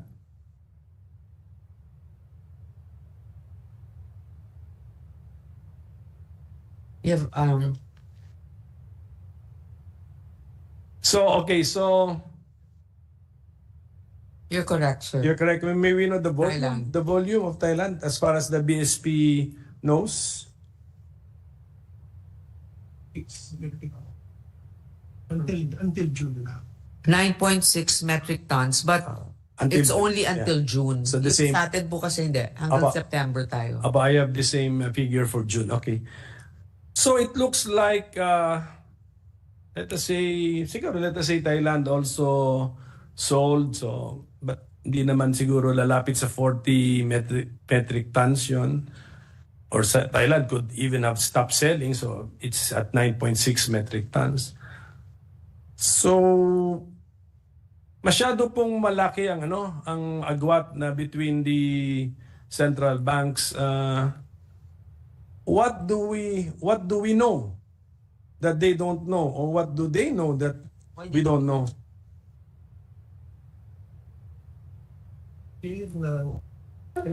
Ng gold to reserves. Ang Thailand is 8.4%, tayo 10.3%. Mr. President, our share of gold reserves is about 10 point something percent, 10.2%. Yung Thailand nasa 8.4%. So Nung nagbenta tayo, mas malaki pa yung gold. kahit nung nagbenta tayo, mas malaki pa rin yung reserves natin. Yung share. Yung share natin. Of the share of gold in the GIR is 10.2% even after we sold the 40.5 metric tons. What would be our what would be the volume of gold that we have in our GIR right now after selling the 40.5 metric tons? Yung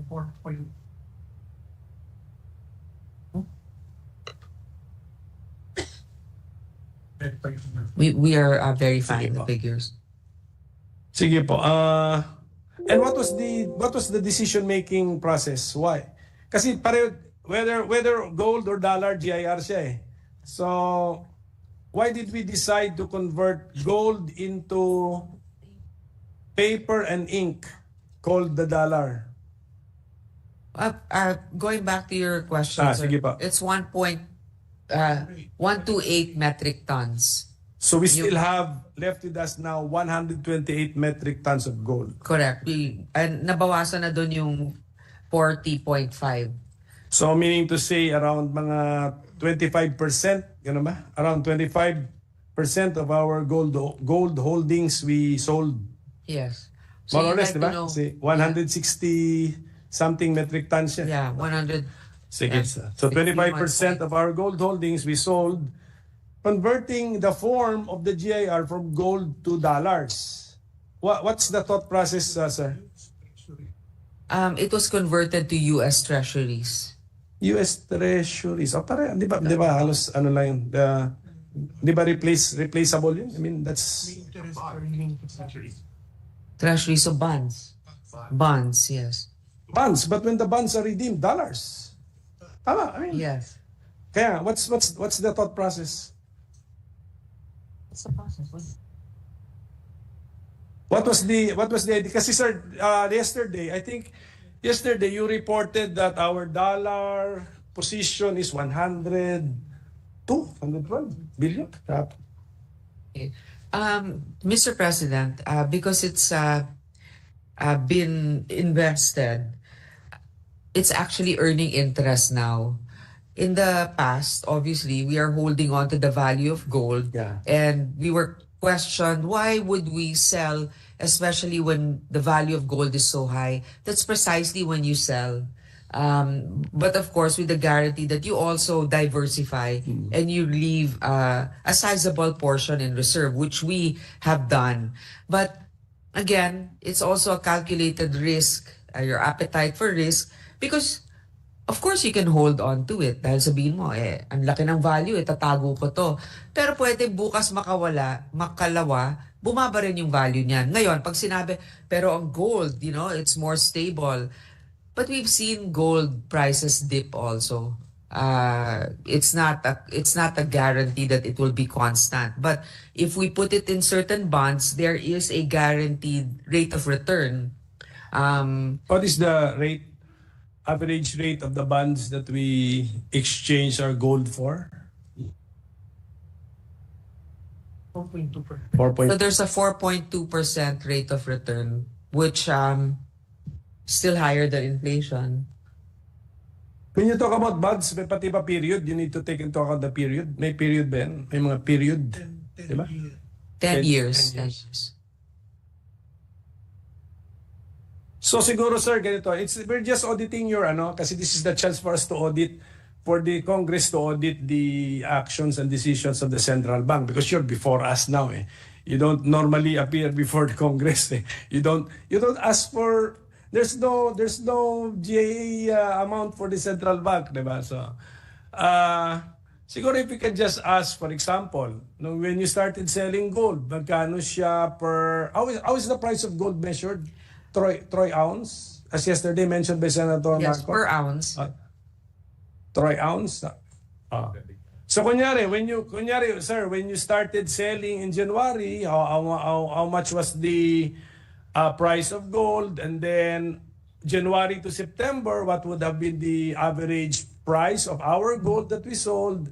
And then may I ask, what is the price of gold now? Right now, it's about 2,700. 2,650 today, 2,650 $2,650 per anong unit? per ounce. Per ounce, okay. And then when you started selling gold, how much, January, how much, sir?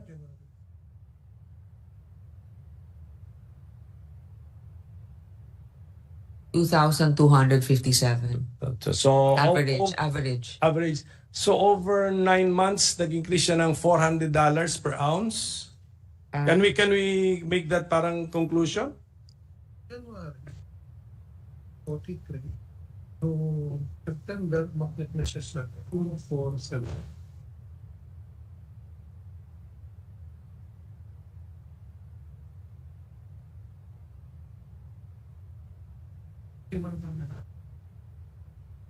Yes, yes, Mr. President, that is correct. It was at about 2,400 average.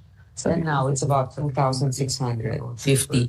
But that's not an average. Today, the 2,650 is as of this time. As of today, yeah. Kaya. Sige, who were the buyers of Philippine gold from the BSP? Are these also central banks? It's an international market. So traders could have bought, gold traders could have bought from us? Banks. Huh? Banks. Gold Hindi, banks alone? Only banks could have bought our gold? investment banks. Mostly. Investment banks are ano ba yung investment banks? They also trade gold siguro? They trade gold. Okay, sige. Sige, so yun medyo pinalabas lang naman natin yung facts eh. And then the golds that we have in our central bank vaults are all locally mined gold. Tama po yan? Hindi, or binili rin natin sa international market ang iba dyan?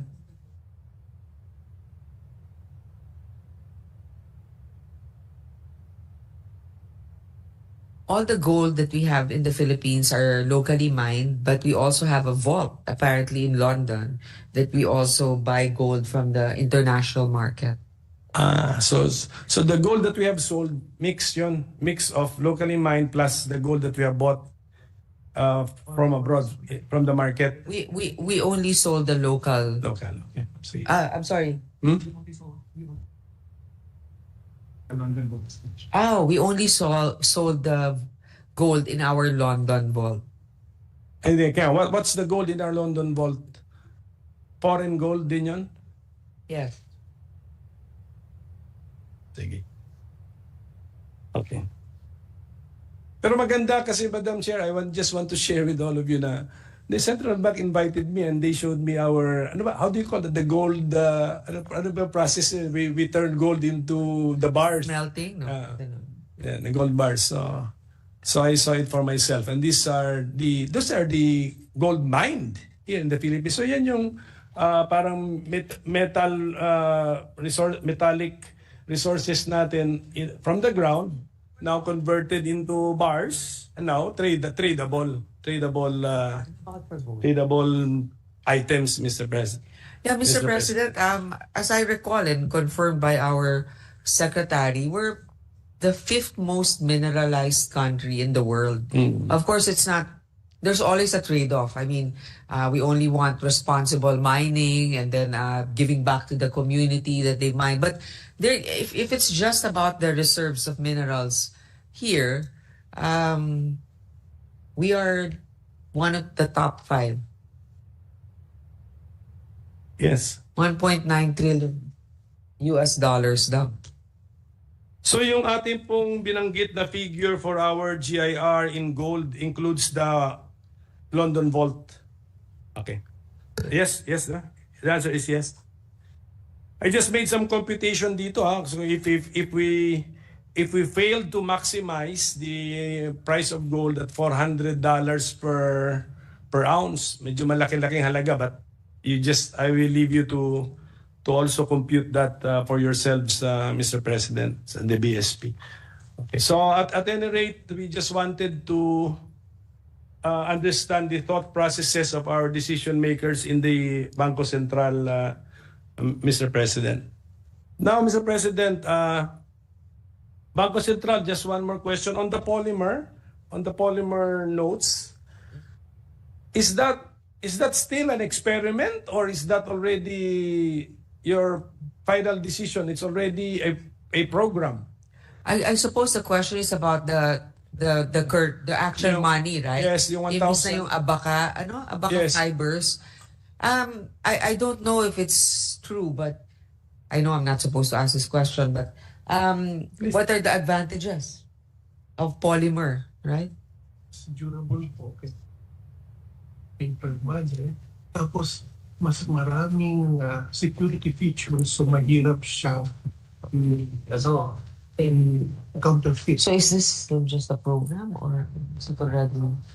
Parang tingin ko yung Okay, so while they're checking if it's just a program, actually itong mga currencies na paper currencies man tawag natin doon, notes, paper notes, mas durable ang polymer, and I guess it's more flexible in the addition of security features. In terms of it being a Yes, Madam Chair. As explained to me kasi, they were conducting an experiment. eh. Now, but I think ang laki na nung order, ang laki na nung quantity, number of pieces released into the market. So, is it still an experiment? Or pilot testing?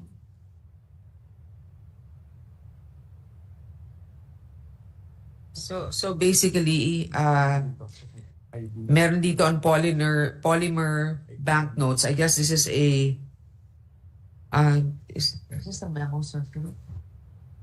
Findings. primer lang ngayon. Parang Yung national So ano na to? Agree? Positive results na, ma'am. So meron na bang Yes. Magkano PhilHealth pa? Hindi pa nasasagot sa akin. 17 week. No, 74 billion.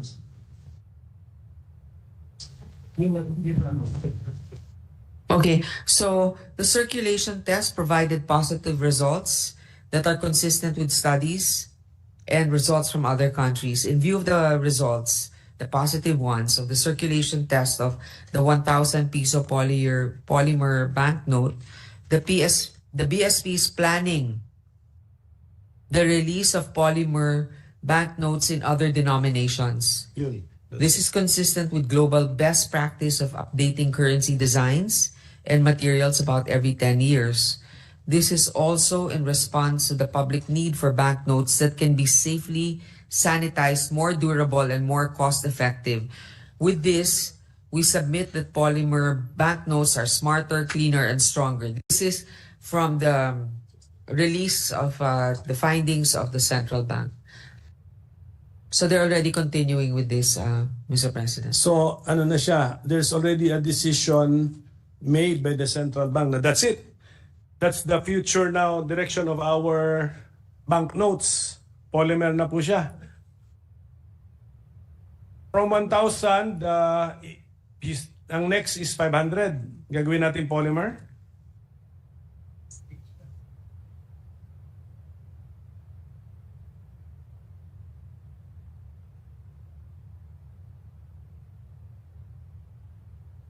So most countries, well, at least the ones that I asked, like Singapore, Australia, Malaysia, they are using polymer. The US is not. Yeah, it's not. Yeah. Yeah, but basta we make it a record that that's already the decision of the BSP. That's your decision to make, no? That's yours. That's your exclusive domain. Kayo lang nagde-decide diyan, di ba? Yes, the Monetary Board approved it, Yes. Mr. President. Just also to remind us, we don't really. The central bank is not really part of the budget. Yeah, right, precisely. No budget allocation. On the other hand, they also have to answer questions on fundamentals and the macro overview. That's why they're currently present. But that's part of their mandate is also to decide on monetary notes. Yes, okay. So thank you for the reminder. Thank you for the reminder, Madam Chair. So I just took advantage of the fact that they are right before us kasi normally I agree with mahirap you, sir. mapatawag ang BSP, Madam Chair. Kaya wag natin silang paalisin kahit pagkatapos na tanungin na natin ang tanong. Sige, I'll go back to the budget because I've been gently reminded by our chairwoman that we should talk about the budget.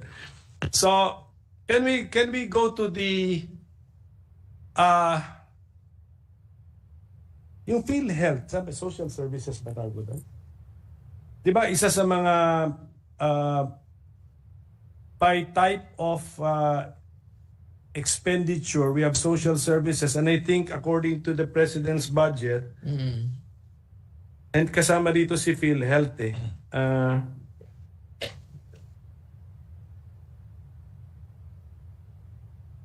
PhilHealth under NEP will be given a subsidy ba to? Of 74 billion pesos.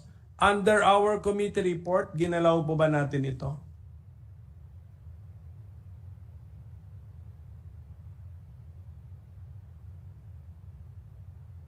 $74 billion? Subsidy ba tawag yan? 5.7 ang ating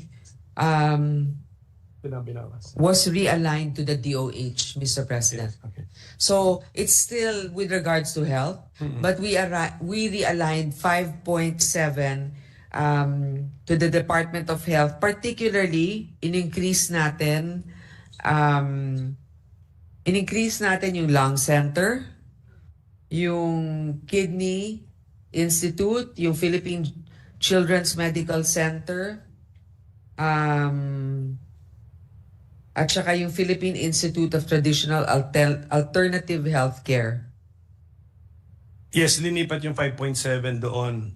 Opo. Pati Pero, heart center. yes, but ito yung question ko po Sa NEP ay 74 billion. Therefore, si DBM must have used a formula or followed some mandate by under law to compute the 74 billion. Yes. Paano po ba how did DBM arrive at the amount of 74 billion pesos to be given as subsidy to PhilHealth? That's a good question. This is a good learning experience for all of us. The subsidy for health insurance premiums of the following 6.6 million indigent members identified under the National Household Targeting System, for the poverty reduction, 4.15 million senior citizens pursuant to RA number 10645 or the Act providing for the mandatory PhilHealth coverage for all senior citizens, 360,995 financially incapable point-of-service patients covered, 54,951 persons with disability, and enrolled yon, and 25,512 families under the Pamana program. Yes, thank you for that. So yan yung parang raw numbers ginamit ng DBM to arrive at 74B. So how did you arrive at so the total number you multiplied by a certain amount to arrive at 74B? May we know? We're getting the total What number. formula did we use?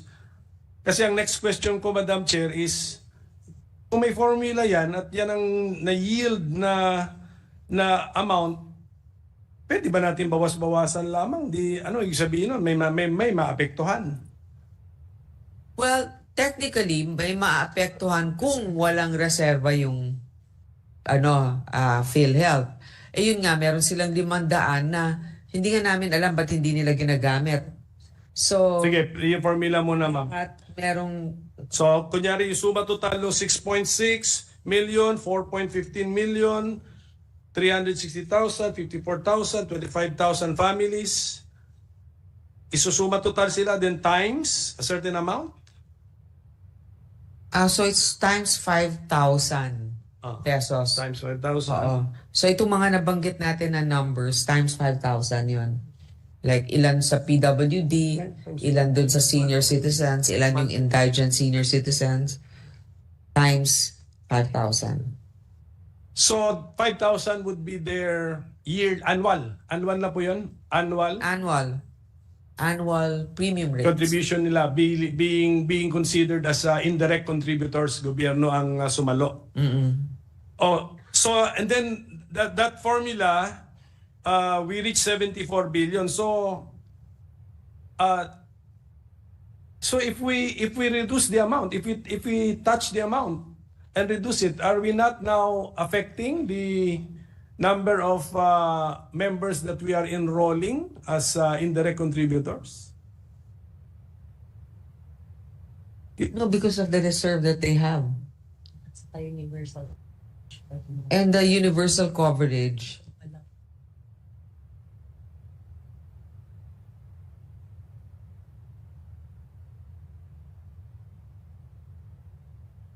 Yeah, they have enough operation costs and also costs, subsidy for all of their beneficiaries. As I mentioned, yung total na, Sige. so it's about 74.4 billion, no? Even if it was less, for example, even if it was less than that, remember the reserves is like 500 billion. So if we do this and we increase it every year, even a partial amount that we add, it will certainly cover the required subsidy for the PhilHealth. No, that is the per head approach. Ginawa nyo, ganda nyo. But what if we apply what is in the law? For example, Section 288A of the NIRC, hindi ba nakasulat dito that revenues from excise tax on sugar sweetened beverage, alcohol, tobacco products, and heated tobacco products and vapor products, etc. 50% of the total revenues collected from excise tax on sugar sweetened beverages shall be allocated and used exclusively for the following: 80% to PhilHealth for the implementation of Universal Healthcare Law, and then 50% of total revenues collected from excise tax on alcohol products shall be allocated and used exclusively to the following: 80% to PhilHealth for the implementation of the UHCA. So what if we don't use the per head approach but use this approach? What would be the amount which should have been given to PhilHealth, Mr. President? If you follow the law, it should be 69.8 billion. Actually, 74. Allocation 74. In NEP, yes, in NEP. Yes. Sean has a surplus of 4.6. So that is the yes. Please make it a Yes. So the NEP allocation has a surplus of 4.6. So that means that the economic managers have the figure for the total revenues collected from excise tax on sugar sweetened beverages. May we know the amount? What is that amount? Take note.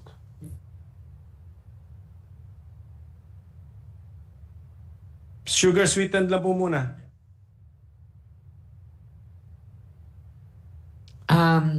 Sweetened beverage 18.7.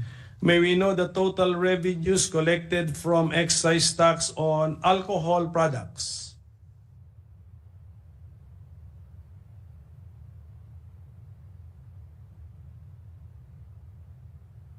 %. Tobacco 68.5.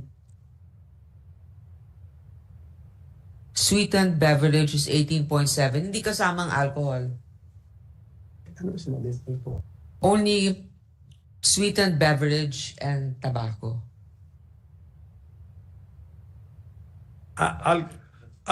Excise tax on those two alcohol products are not a portion of this is not meant to fund the universal health care.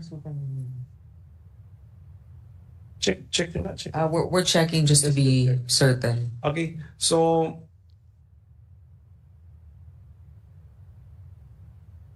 hingi na lang siguro kami, Madam Chair, ng figures on the excise tax meant para klaro, meant to answer for the universal healthcare law on sugar sweetened beverages. Magkano ba yung total na yon? So we can also apply the formula sa alcohol and sa tobacco products, kasama na po si heated tobacco products and vapor products. So tatlong categories po. So we can also apply the formula and see if we arrive at the same figure, Mr. President. Sa'yo, concern mo to, pare? Para sa law, Total incremental sales tax from 14 to 10 years old. POH.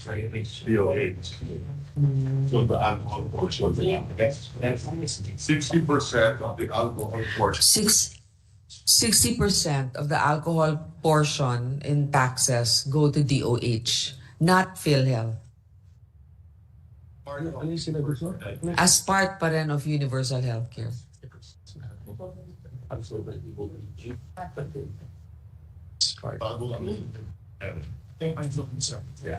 Okay.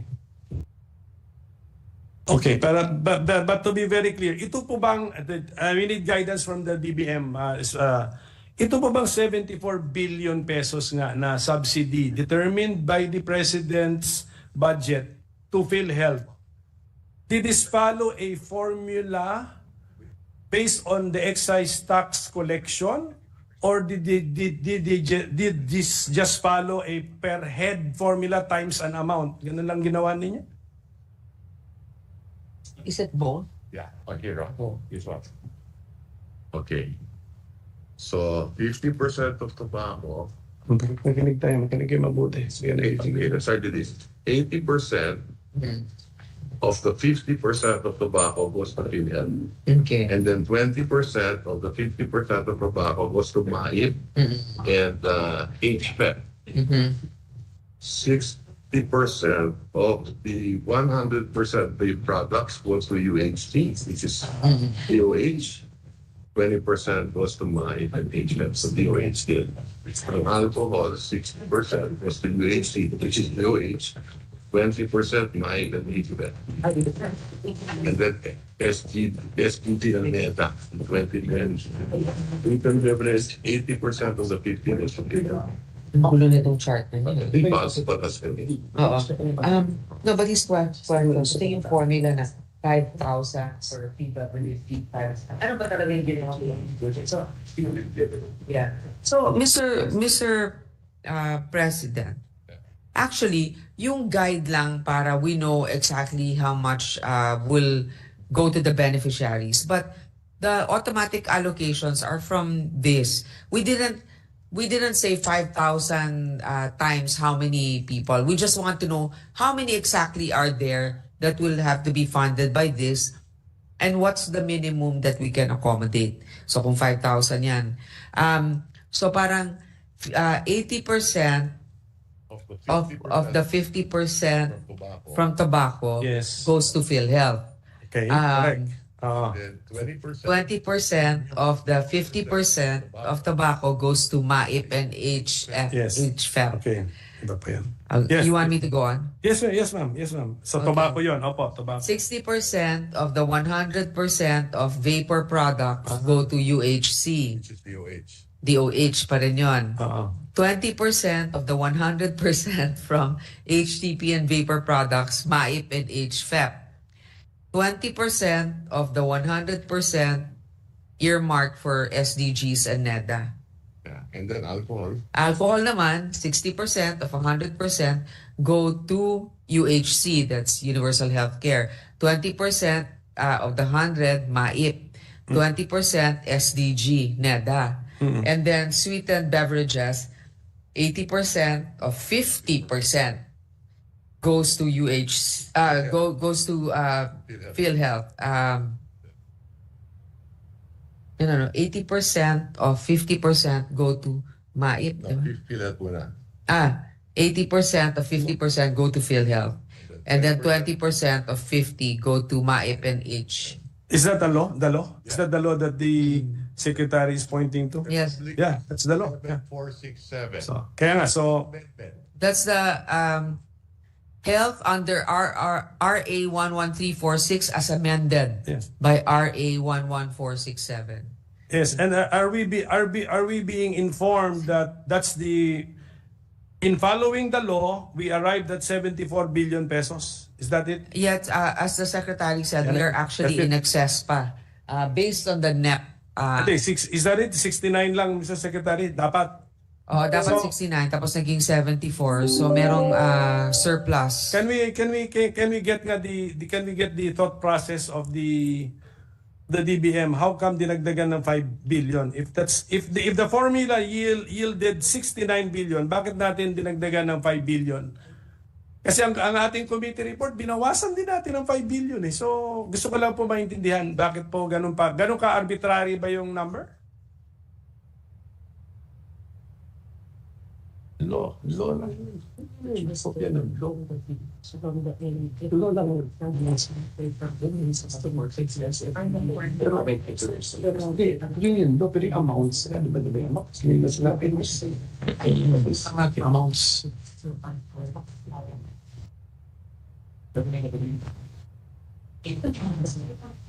Okay. So, Mr. President, actually kasi may additional pa na galing sa PCSO and PAGCOR. Yeah. Kaya medyo nadagdagan. Correct. So kaya nga, Dito eh. that's the point. So yung 74 billion pesos, we were following the mandates found in law. Our committee report, binabawasan natin ng 5.7. So shouldn't we go slow on that, Mr. President? Kasi we are being informed now by the executive branch that they were applying the law and they reached the amount 74 billion. So hindi ba dapat hinay-hinay tayo, bawasan?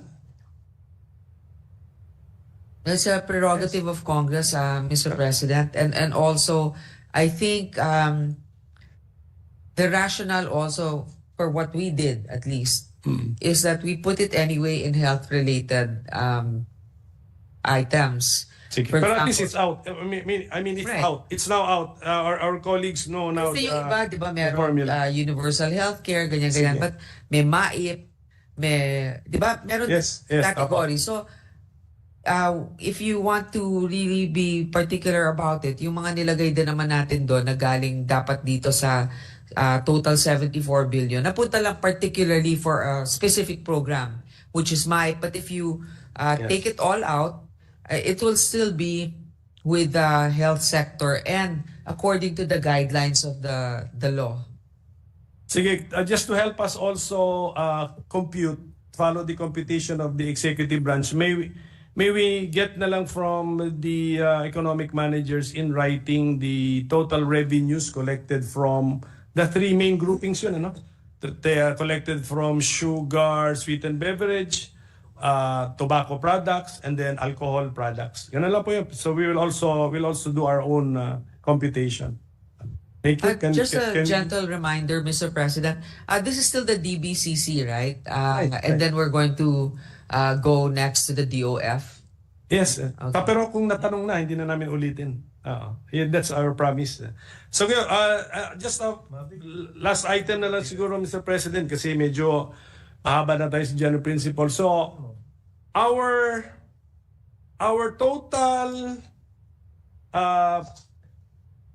total level for programmed new appropriations is 6, ano ba tayo yun? Ilan ba tayo? Ano ba total? Tama ba? Program, Hindi. Senate Republic. Total budget. Ang total budget ko. Teka. Pinanda. A minute suspension, Mr. President. Medyo kalito-lito na. Session is suspended. Si Rafi.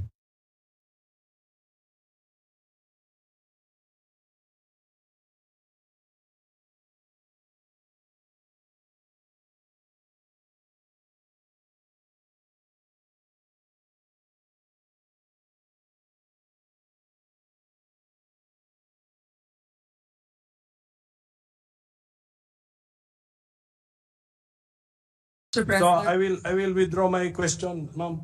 I want the figure is the total expenditure amount, program amount. 6.352 trillion. Tama po ba yun? 6.352. Yes. Yes. With the So- total budget, Total national budget. Yes. Sorry. Oo. Because that is now the program appropriations plus automatic appropriations. Yes. Just to be very clear, okay. Program plus automatic appropriation. And our total revenues would be 4.63. That's why about 1 point something is so actually loans. the so-called 4.644 trillion national government 4.6 revenues. It's 374.5 billion higher than last year. So our gross borrowings are 1.6 trillion. Hindi po. Ang ating total projected revenues for 2025 is 4.64 trillion? 4.63 trillion.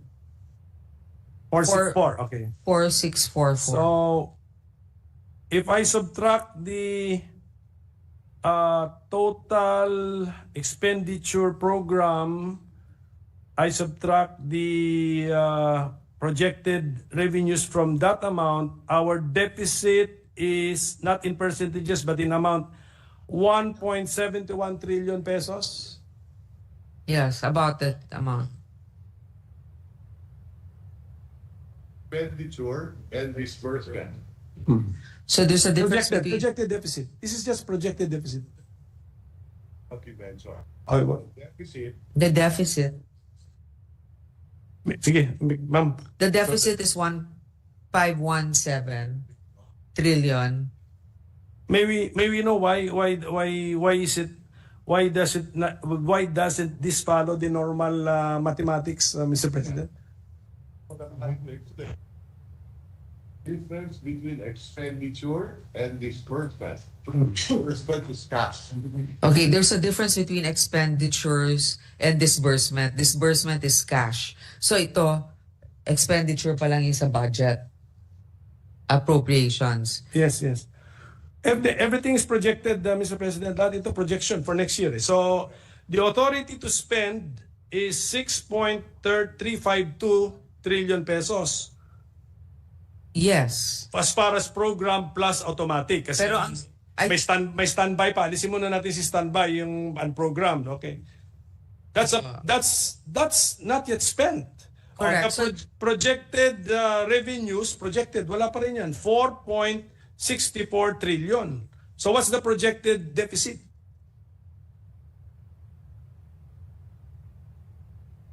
The maximum SARO. The 6.352 sa maximum SARO. Hindi naman lahat yan. The cash that you will need, 6.182 trillion.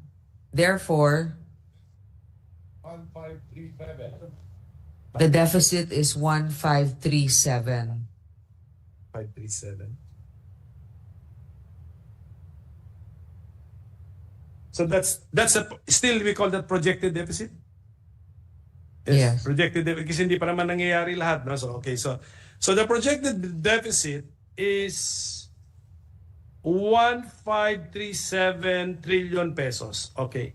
What is our planned borrowing for 2025? 1.6 trillion. Hold- Above. I'm sorry. I don't think so. 545. 2.545 trillion. Okay, so it looks like we will be borrowing 1 trillion for next year, more than our projected deficit. So, may we know why? Difference The difference, paying principal on the principal. Rollover. For the yeah, we're already paying the principal, so it's a rollover. This is just to repeat for the record what our secretary has confirmed. So now we Buying gross borrowing, buying net borrowing. yes. So in effect, okay, we will be borrowing more than the projected deficit because we want to borrow money to pay for our principal debt payments. Tama. To the tune of 1 trillion, that's the That's the plan. For 2025, we will pay principal of our debt to the tune of 1 trillion pesos. Tama po ba yan? From the answer of our economic managers? Tama ba? I don't know if that's all for towards the principal, but as mentioned, the total deficit is the total borrowings is 2.545 trillion. Correct. I don't know how much is the 1 point sa documents ko po, 1.2 trillion pesos actually is for principal. So, That's correct. okay. so So, 1.2 trillion principal. Plus borrowing, Yes. 2545, mm, less amortization. It's in page 2 of the budget. right. Okay, ganito, Madam Chair. In the President's budget message, President budget message, ano page ba to? Page, if you ask our staff to help us, look at page 12. 1, 2, 3, 4. The fifth paragraph, it goes like this. A total of 876.7 billion pesos or 13.8% of the proposed fiscal year 2025 national budget will go to debt burden for the servicing of government debt. This will cover net lending and interest payments on both local and foreign debt. And then can I now bring your attention to page 13, 1 to the third paragraph. The remaining 848 billion pesos or 13.4% of the proposed fiscal year 2025 national budget will go to creditors for domestic and foreign loan repayments. Okay. Now, if my question is about how much is the interest payment for our national debt in the 2025 budget, which figure should I look to? 848. 848. Thank you for that. 848. So in effect, just to summarize everything about debt, for next year, we intend to pay 848 billion pesos as interest on our debt, and we intend to pay 1.2 trillion pesos as principal payments on our debts. So, that makes it more than 2 trillion pesos na po mabayad natin. Apo. Ngayon, what would be our, after the execution of the 2025 budget, what would be our projected level of national debt? After nagbayad, kasi nag-uutang, mag-uutang din, tapos magbabayad eh. So, magkano po ang level niya? 17.3 trillion. From 15 trillion, 17.3 trillion pesos. Kasi I noticed yesterday, Mr. President, ang pinag-uusapan natin when we talk about debt, we talk about ratios, mga percentages. Pero, how about the actual value of the debt? Isn't the best proof that the economy is doing well, the fact that we are able to ano ba tawag doon? To lower the level of the actual debt, the amount, not percentages. Yeah. Not necessarily. Don't we? The economy will also be bigger by the end of 2025. Right. I remember that the economy will also be bigger by the end of 2025. That's why this is one of the first that we discussed earlier. It's not a matter of just trying to pay down the debt, but encouraging growth. So the growth sectors that we need to invest in. Kasi minsan, kahit nga mababa yung debt, obligations, pero wala ka namang growth eventually, hindi ka rin naman makakabayad nung obligations. But since the economic managers are right before us, ito na lang po yung question ko. Does this administration intend to pay down our debt? We plan to make the economy grow faster than the debt. Sige. Yeah. Make it of record. For the record, they plan to make the economy grow faster than the debt. So the debt to GDP ratio will decrease. So we're always back to the ratio. But you know, the ratios mean siguro little. Mean something siguro, but not really a big deal to the people. So that was a very direct question, and that is the answer I got from the economic manager. So Mr. President, I think it's also like this. There are many of us who are, let's say, straight employees and we don't have any businesses. We have, let's say, savings. We put money in the bank. That sustains our family. Now, if you have a business, you take risks, you borrow, so that you can expand, you can have a bigger manufacturing plant. In a way, you hire more people. I mean, I'm sure, I'm just saying this for the record. You understand what I'm saying. But to be able to expand, you need to borrow. So you have a choice. You can stay put while your population is growing and you cannot create more jobs, but your debt is low. Or you can invest more in infrastructure and be able to sustain your growing population. So instead of just playing safe, most businessmen will expand, whereas ordinary citizens who are employees like us, well, I mean, some of you have businesses, but I'm just saying, you have your savings account, but you cannot really hire more people to benefit from your wealth. Okay, just facts, Mr. President, just for the record. So, under this administration, what was the level of the national debt at the start of this administration?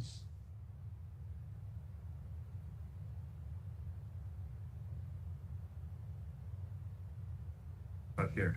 Pero ano ba yung tinarang mo sa Okay. 2022. Okay. In 2022, Yes, 2022, at the start. 4 trillion. the total debt was 13.4 trillion in 2022. Ito yung minanan. Hindi, sa start po, June 30 yan. More or less, June 30. Don't have June 30, but not 2022, Ah, 13.4. 2020, January 1, 2022 or December 31, 2022? What is this? Ano, June na to, June. June doon. June. June 1. June 1. June 1, June 1. 2022. 2. Okay, 13.44 trillion. What is the plan of the economic managers by the end of this administration? What would be the projected national debt? 20.7 trillion. 20.7 trillion Ano? by June June 2028. June 2028. So, I'm just... Pero yung debt to GDP ratio, again, Economy in 2022, the economy in 2022, 22 trillion in 2022. the economy in 2028 will be 37 trillion. In 2028, it will be 37 trillion. That's a projection also. Okay, so I think, Mr. President, okay, so I think we have done everything humanly possible for on the topic, Mr. President. Actually, marami pa, pero pwede na siguro. Marami na yun. Marami pa, pero Alam namin, pwede na siguro pag-usapan na lang, Mr. President, in our how to interpret the President's budget. tsaka may interpellation pa po tayo. Sige po. With Sige. And then of course, I'm not asking on the national ID yet because pagdating na sa NEDA, ang national ID, PSA. So we thank our chairperson, Mr. President, for her patience, and of course also the patience of our resource persons. We have really tested our former colleague, Mr. President. Talagang he has shown us his patience with us. But we have learned a lot. We have learned a lot from our former colleague, and we want him to come back here, Mr. President, kasi we miss the wisdom and the guidance of our numbers and economics expert here in the Senate. So maraming salamat po sa inyo lahat. Thank you, ma'am. Thank you. Mr. President, meron pa tayong DBM, DOF, NEDA? Yes. Meron pa. Okay. No, we need to call the agency first, and we have to end this first. Okay.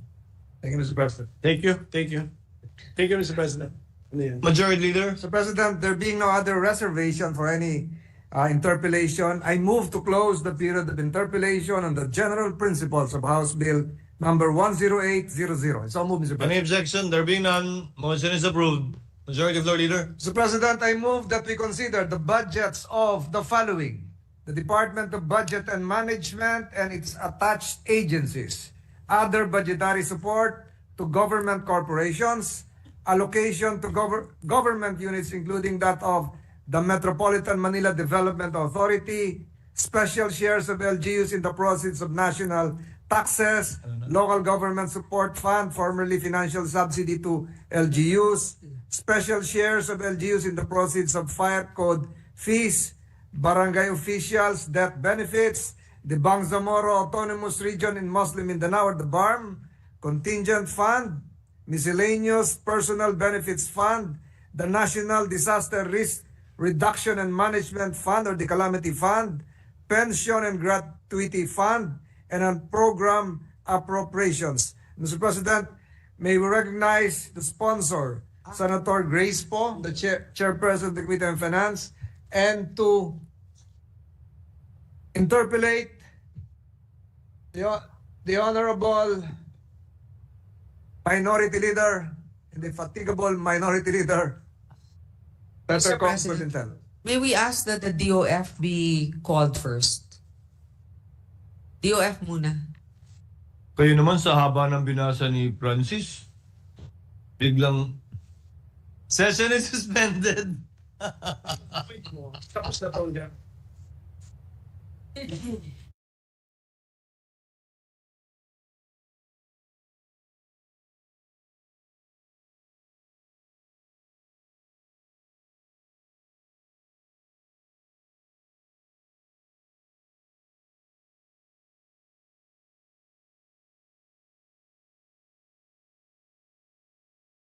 Coming from tax revenues, Mr. President. From taxes, 4,332,603,000,000. And then from the non-tax,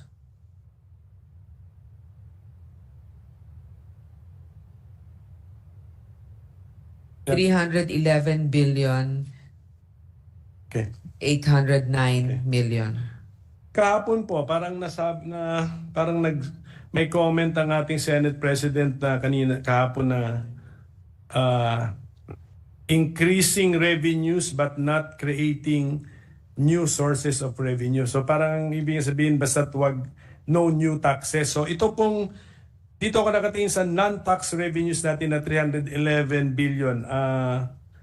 Is that possible? May we ask the Secretary of Finance, is it possible to focus energy on increasing the non-tax revenue compared to increasing tax revenue?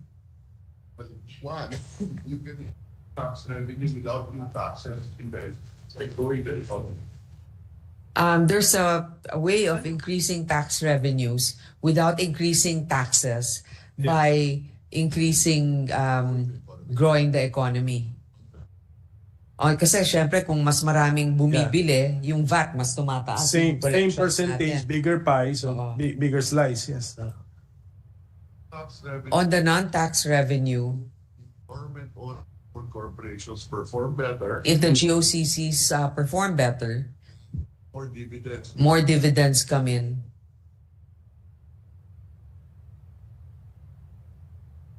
Dividend from GOCCs is a non-tax revenue.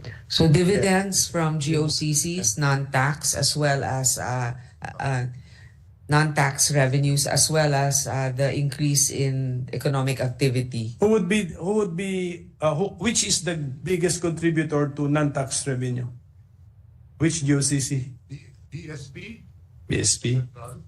Bangko Sentral, Land Bank, PAGCOR, Yes, thank you. and PAGCOR are examples of the ones that have the biggest revenue remittances from non-taxes. Okay. For our tax revenues, alam ko yung dalawang biggest sources natin would be BIR and BOC. May we get the figures, sir? BIR? 475. BIR 3.33 trillion 232 billion 32, okay. 475 million. For the customs, Customs 1 billion 1.0.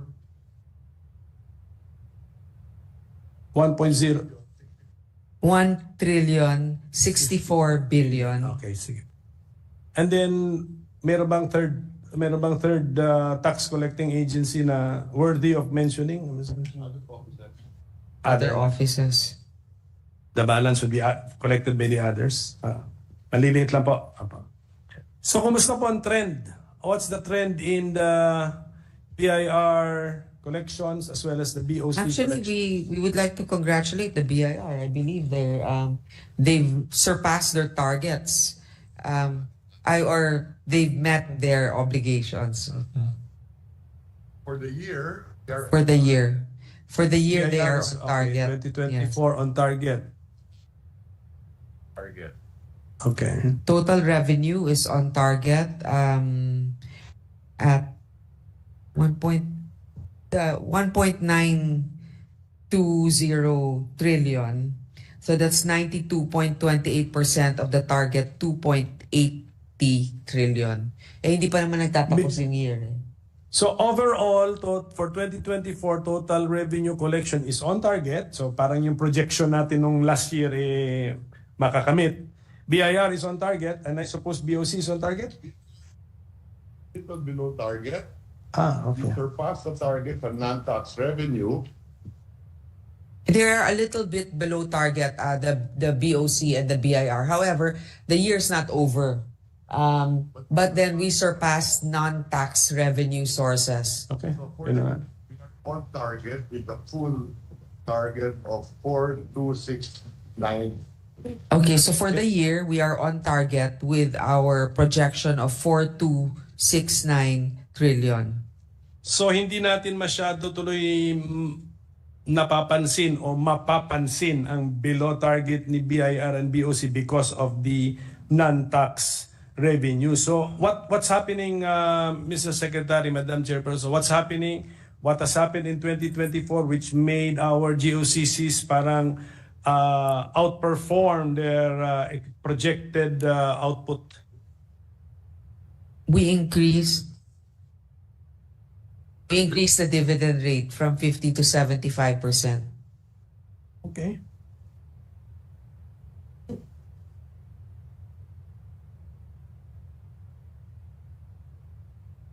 And what would be the effect on the GOCCs, Mr. President? Kung dati pala, the old rule 50%. So they got to retain the 50%. Now they will retain only 25% of their earnings. So what would now be the expected effect on our GOCCs? To perform better.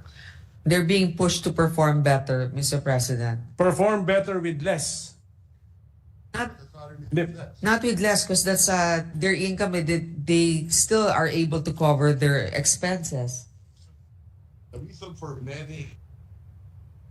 their being provide dividends also to the national government. Their main goal is really to provide dividends for the government. So now, a lot of them have already been in operation for many years. So we can expect an increase in their remittances. Exception of a few, right? Yes. Yeah, I was asking Senator Risa Ontiveros. She mentioned yesterday that we have around 250 GOCCs. How many of them are expected to be earning for the government? Only probably 10 really. Ang not. Only about 10 out of the 250 GOCCs will give about the threshold of $1 billion and above. So 10 out of the 250. Yes. And then some of the 250 are not expected to earn from the government. Not expected at all to earn for the government. 1 billion. I'm sorry, to be corrected, instead of 10, 53 of the GOCCs will 17. 17 will give 1 billion and above. Okay, thank you for that. And what would explain the BIR and the BOC failing to keep up with their targets, Madam Chairperson? Number one, Number one, BSF. the BSF. Congress was not able to pass the tax laws on time. Yeah, we weren't able to Yeah. to pass the tax laws on time, so now we're paying.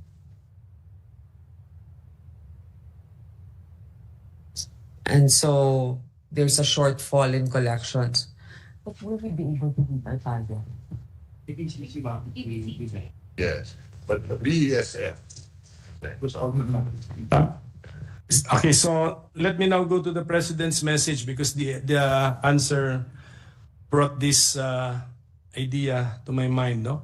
Page 9, last paragraph. Ang sabi po ng ating Presidente, we will also usher in key tax reforms that will revolutionize our tax system and ultimately enhance revenue, including 1. Value-added tax on non-resident digital service providers.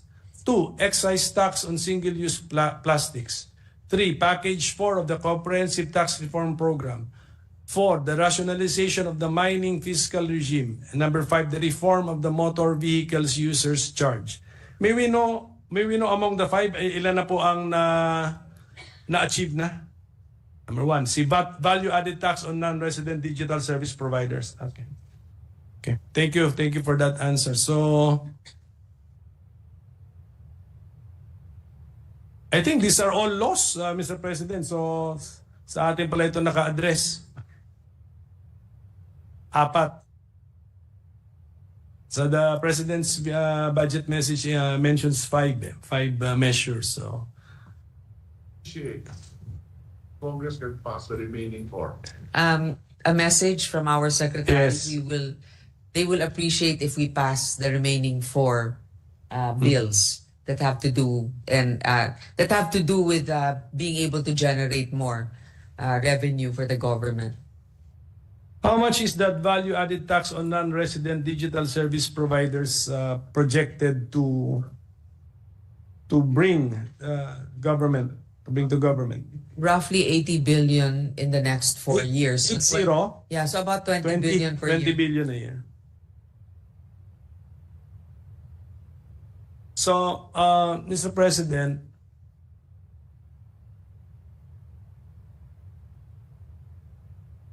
ang BIR po ay bibigyan natin ng 16.8 billion pesos. Tama po ba? And then ang Bureau of Customs, 4 billion pesos. Tama po? More or less, rounded off? Yes, Mr. President. Yes, more or less. Committee report ba itong atin? Yes, in the NEP BOC, 5.7 billion. Pero sa committee report, Yes. nilagay natin 9.2 billion. We increased it because of the, di ba, yung mga incentives nila because of the surpassing their 4.0. Oo, because of meron sa kanila na with the excess collection in 2022, I believe, ngayon lang natin mabibigay sa kanila, di ba? Oo, kasi we needed guidelines for it.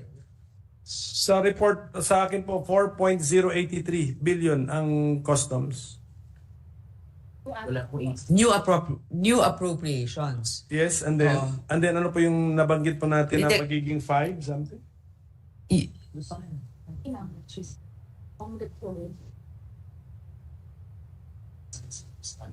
Oo, kasi actually, dun sa NEP, Mr. President, 5.7 billion. Oh. Okay.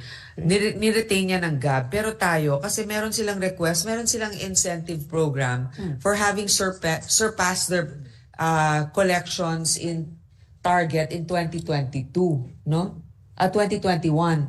Ngayon lang lumabas ito kasi the DOF, I think, asked from them certain guidelines before those incentives can be released. So yung difference ng 9.2 at 5.7, Yun yung para sa mga incentives nila. Based on law, It's based on law. Lateral attrition law passed by us. Siguro, Mr. President, magpapaguide na lang kami sa LBRMO saan makita yun because we automatic, okay. Automatic, sige, can we mention the amount of automatic appropriations for the Bureau of Customs? Mga 1.7 billion siguro? I'm sorry, Mr. Automatic. 3.6 yung Okay. There's a special provision from the DOF that rewards and incentives fund. In addition to the amounts appropriated herein, 3,609,000,000 pesos shall be used for the grant of rewards and incentives to the officials and employees of the Bureau of Customs for exceeding its fiscal year 2021 revenue target sourced from 15% of the collection of BOC in excess of its revenue targets pursuant to Section 4 of RA number 935, Attrition Act of 2005. The grant of rewards and incentives shall be subject to the provisions of the said law, its implementing rules, and release of funds shall be subject to the submission of a special budget request and other relevant budgetary requirements in accordance with applicable laws, rules, and regulations. So siguro kaya natagalan dahil may mga relevant documents pa na kailangan na certifications. And that amount is to be handled by what agency? The customs. It's the commissioner who will decide the disbursements from that fund. Rewards, ang pagkaintindi ko po, reward. Rewards. And that's why Yes, so there's a committee that will decide on Yes. how it's going to be spent. But I was asking also the commissioner if kasi 2021 pa to paano ngayon yung mga wala na doon na empleyado in 2021? Are they meron bang mga employees ba makakuha dito? Are these bonuses, bale? Bonuses? Kasi alam ko reward is in 4 months reward, but Rewards. for surpassing their target in Ah. 2020. reward, you also use the word reward. Okay, yes, I remember the law. May mga incentives tayo dyan. Okay. Yes, I remember the law. Meron tayong incentives for our for both BIR and BOC, I think. So is there a similar entry for the BIR? None yet. Why next year there's a next year most likely meron si BIR? No, I don't think None yet. in law ba for the incentive? Yeah. There is. So, yeah. Sige, ganit. There's no reward yet. But so hindi pa nasa-surpass yung target. Oo, wala pa kasing hindi pa nasa-surpass yung target, so wala pang reward Thank you. na pending. Well, Mr. President, I do not want to wash our dirty linen in public, no, pero I just want to tell the two agencies na hanggang ngayon may natatanggap pa rin tayong mga reklamo siguro. Sometimes you can say na you cannot satisfy everybody, pero sometimes meron din worrisome portion of the complaint, a part of the complaint. So Mr. I just want to President, inform the two agencies na meron pa rin, just continue na lang your siguro vigilance, internal vigilance ninyo, crack down on the misbehaving members of your agencies. We are working on it. actually, Mr. President, that's an age-old problem. But also I'm not saying it's a lot minimized now, but what I'm saying is the effort of the BIR now, meron silang e-filing system na marami nang nag-a-avail. In fact, I think ilang file online? 90%. Yung mga personal.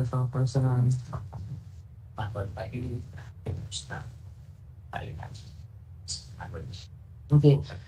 So the total filings now are electronic, 90% are electronically filing. Of course, if there are certain discrepancies, they can still be audited, no? But that lessens human intervention. Pero yun nga, marami pa rin, like a lot of businesses, of course, di ba? This is approach us because they still feel the I guess the pressure. Now for the Bureau of Customs, meron na yung single window. This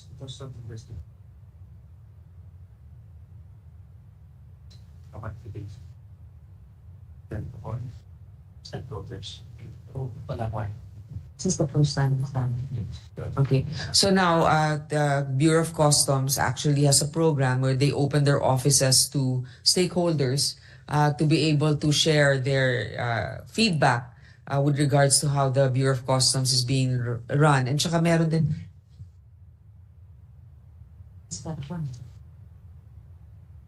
We're starting with that. It's difficult because there's also a number of complaints from previous last year from certain managers. Now, Laki pa ng DOC Capital. so, Nababawasan yung Well, supposedly, sa kanila, out of 700 complaints in the past, ngayon na bumababa na sa 400. Baka naman takot lang sa inyo. but yung next step from parang maybe go into other Government agencies. So the complaints are not, were not addressed directly to them. This comes from mga action centers, yung mga 888 in Presidential Action Line 888.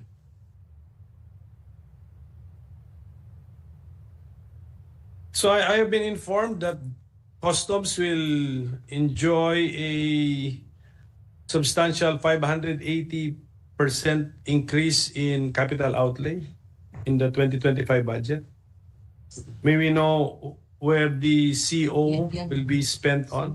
Window, ano yun? Customs. No. I know for one. Tama po ba?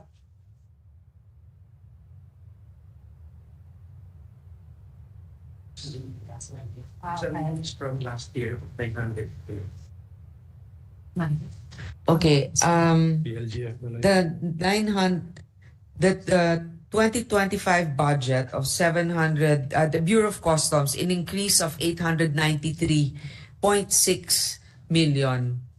The year-on-year increase in the PS allocation is due to the higher number of field positions, which has risen from 3,500 to 3,700 in 2025. The increase in MOOE for 2025 compared to 2024 is primarily due to the higher allocation for subscription expenses, particularly for information and communications technology, subscriptions which are necessary to maintain and ensure the stability and performance of the BOC's ICT infrastructure. The capital outlay, the 2025 budget of 742.86 million for CO, almost 6 times the allocation for 2024, will cover the funding requirements for the construction of the new BOC building at Iloilo Commercial Port Complex, Phase 2, 48.70 million procurement of 17 motor vehicles, 57.2 million purchase of office equipment, 41.7 million acquisition of various ICT active equipment, 595.8 million for the BOC's Regional Data Center District Ports, structured cabling and infrastructure, and fraud analytics. So thank you. Yung CO. Okay. May building pala na gagawin sa Iloilo. Well, I'll just appeal to the two agencies, Mr. President, Madam Chair, that they should institutionalize parang a complaints desk or window kasi para ma-address po natin yung mga reklamo pa rin. With the indulgence, hindi ko naman... yes. Siguro just like to ask, point out also, yung you're asking about the capital outlay, the construction. I had the chance to visit the Port of Manila last year for an event. And napansin ko po, Madam Chair, is that yung Port of Manila burned down. They're still holding office in the gymnasium. right now. Probably that can be planned also in the next coming years kasi nandun pa rin ho sila. Tapos sa gymnasium, nag-o-office ang Port of Manila. Oh, is that BOC concern? That's BOC. Yes. Bakit wala po sila? When did the fire occur, Mr. President? Kailan ba 'yon? Kailan nasunugan niyo sa Port of Manila? 2019. Oh, you're not. Bakit nauna po yung Iloilo na request? We will be requesting today. Sige. What you see is about 2.5 billion. So about 2.5 billion is needed for this. Oh, Yes. So it was submitted to the NEP for the NEP, but it was not included. So Yes. this is something that we can really look into. Anong mas priority niyo? Nabasa na o? Yung mga na-include na? O ito? Yung mga binigay na ng NEP o ito? Equally important. Pareho. I was asking, Mr. President, what's more important? Maybe NEP, in the NEP, there might be an item that's not as important as this one, but they said it's equally important. Sige.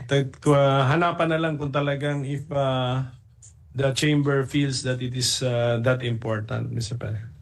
Sige, but ito na lang, parang purihin ko rin yung dalawa nating ahensya na although may natatanggap tayong reklamo, hindi ko naman masabing dumami ang reklamo. Okay. So, well, i-address lang po natin yung mga reklamo.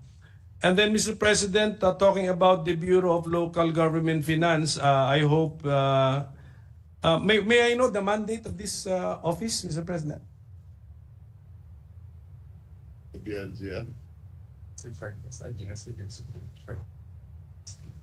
Yeah. Okay.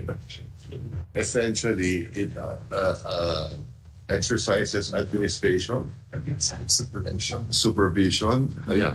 Essentially, the Bureau of Local Government Finance, BLGF, is assigned to assist in formulating and implementing local government revenue administration and fund management policies and exercise administrative and technical supervision over local treasury and assessment operations, among others. Yun ang sinasabi natin na binabantayan, hindi pwedeng more than 20% of their revenue yung utang nila, yung mga ganun fiscal responsibilities. Yes. So yun lang, reminder na lang po sa BLGF na to be also be proactive, vigilant, and then guide our LGUs na hindi po sila mabaon sa utang. Kasi ang buong mundo ngayon, well, I don't know if my talk with the Secretary of Finance was confidential, hindi lang, but ang buong mundo ngayon, parang nababaon na sa utang. Kaya nga ayaw natin maranasan din ng ating mga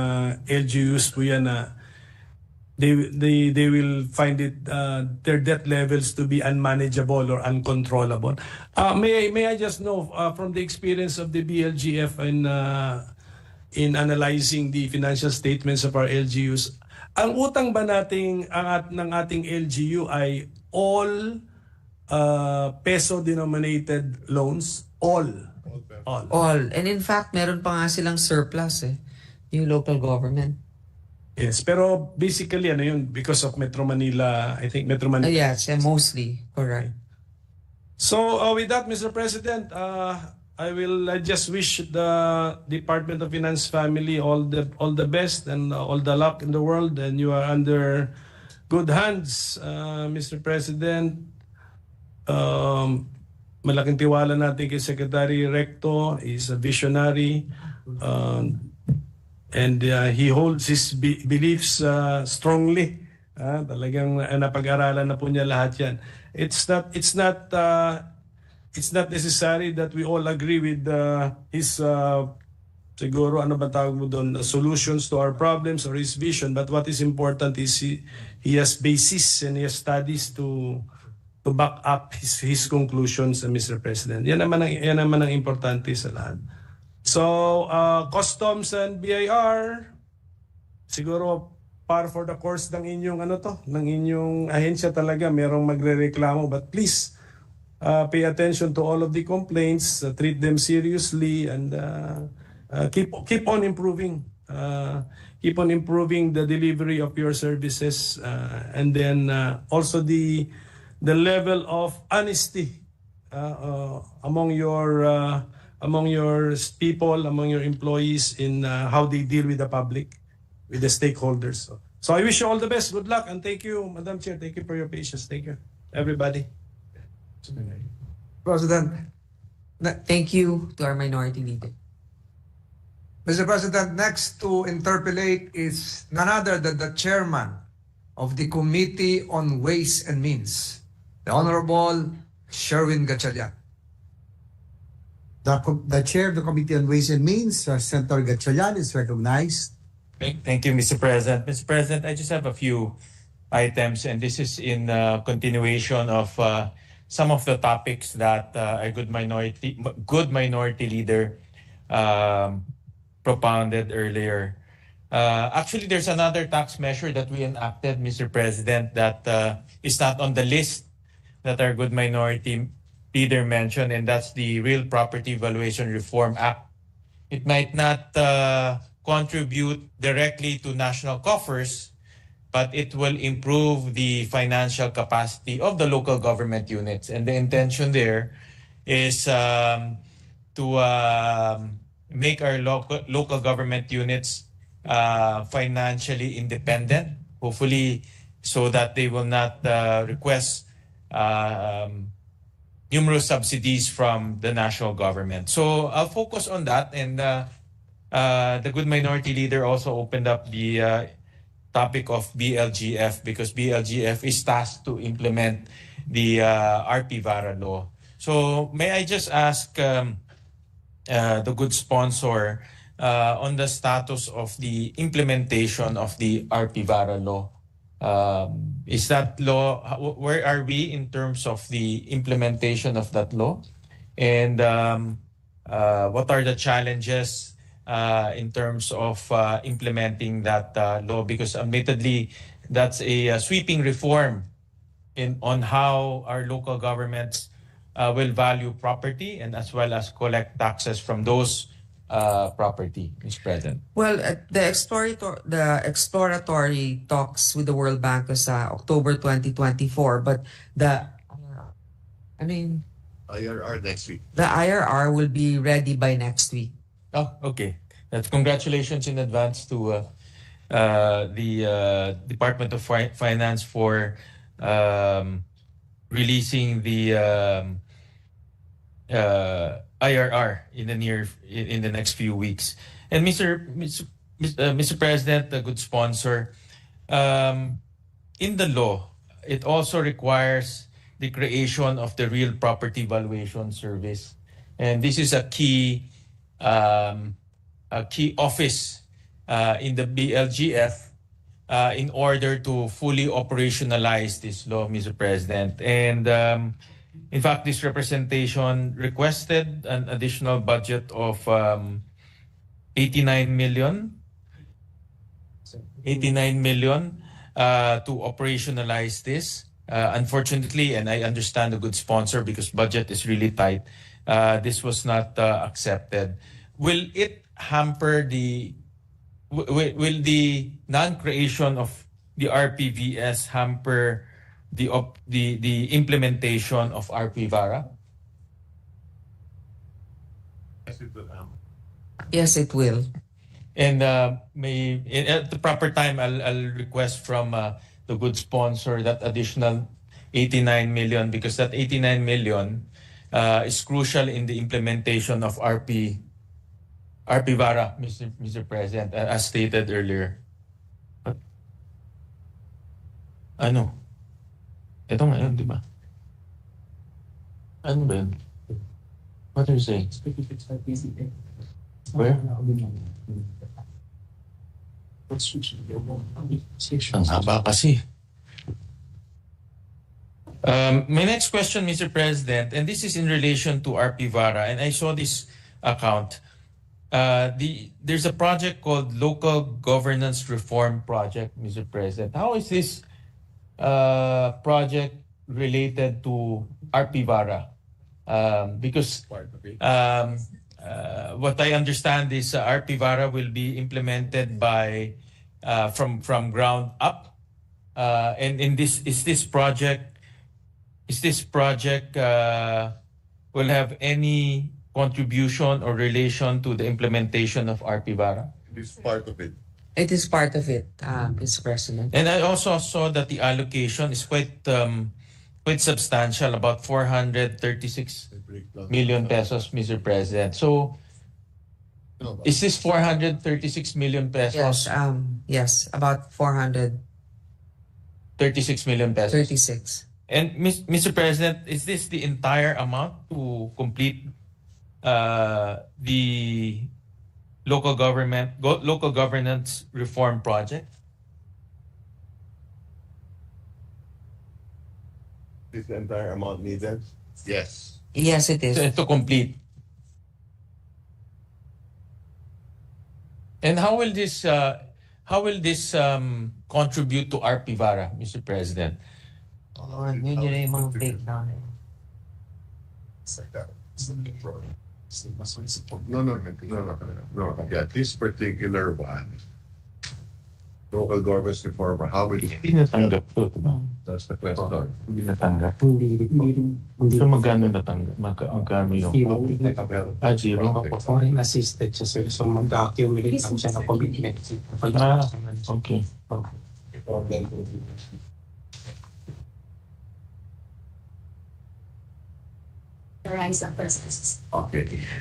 This project will help the This project will help the real property assessment. It will help the real property information system and the computerized appraisal. Mr. President, I understand there's no allocation for this coming. For now, there's no allocation for it. I understand this is also a foreign assisted project. There is an 11.6 million allocation. Okay. Out of the 400 plus. Okay. And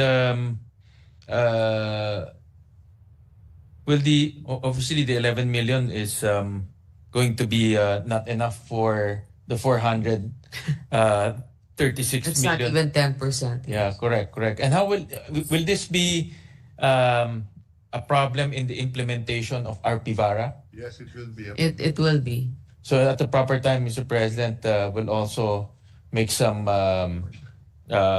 requests and amendments on how to allocate some amounts, maybe not the entire amount, Priority. because Maybe all of we can ask them for a partial amount Yes. that is really necessary for it to be operational. Diba? Kaya nga, so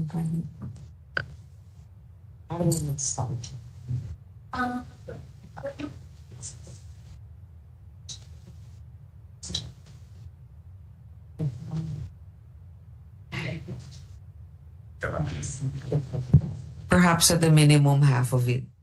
Thank you, Mr. President. And the point I'm trying to make, Mr. President, because RP-VARA will be implemented next year, the IRR will be promulgated in the next few weeks. So the amounts are needed to make sure that in 2025, the implementation of this law will be unhampered and efficient, Mr. President. And we want to see the success of the implementation of this law, because this is one of the tax measures, albeit it's not similar to the other tax measures that were proposed here that will contribute to national coffers, but it will help our local governments become more financially independent. And with that, the hope there is they will not require as many subsidies, because they can collect their own taxes and be empowered in doing so, Mr. President. So it's important that we see RP-VARA implemented to its fullest. Mr. President, another topic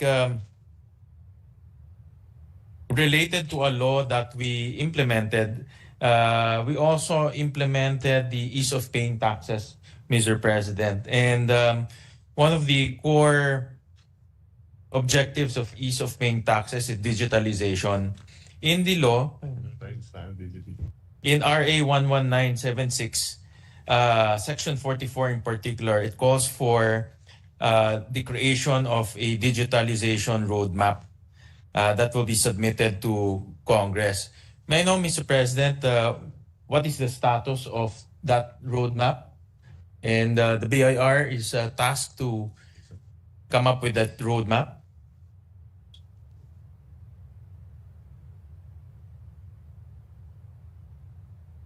Ano yung allocation for the digitalization? Then yung budget from the for the digitalization. 1.82 billion. Then the give me also their budget. 10% of that's 150 to 1.8. Ito pa ang sundan. Page. Outlook. Ano naman, lahat naman ng system. Medyo marami yan. Mr. President, this is more like a chart, no, for the roadmap. Is it okay if we just submit this Yes, to you Mr. for your perusal? Yes, Mr. President, Okay. we'll just request for a copy. And in the list of amendments that we submitted to Her Honor, to the good sponsor, is an additional of 152 million. Maybe to assist lang. But BIR, the BIR 35 ICT projects. has 35 ICT projects.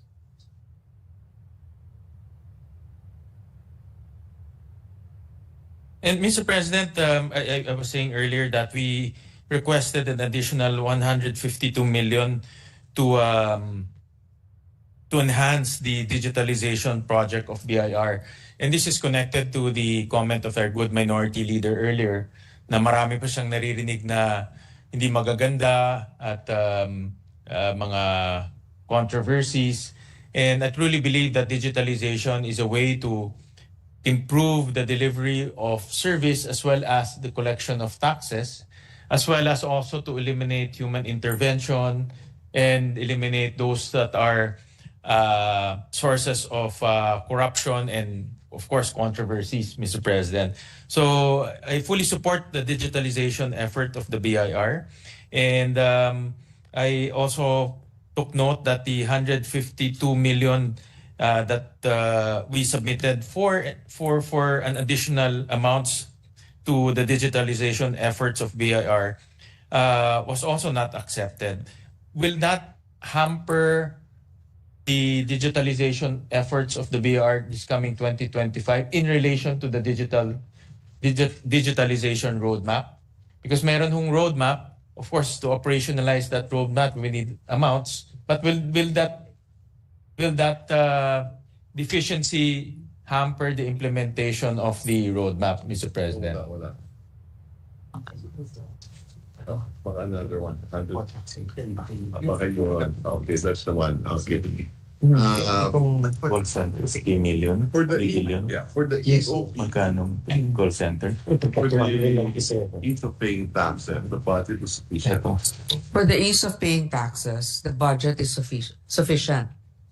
But there is an appeal of the BIR with regard to the contact center, The appeal is with regards to the contact center, Which is, I think, is a very good idea, Mr. President. which is at 297 million. To outsource the contact center, because I understand that they only have 22 staff. 22 agents answering the nation's complaints in terms of tax collection, tax computation. Taxpayers.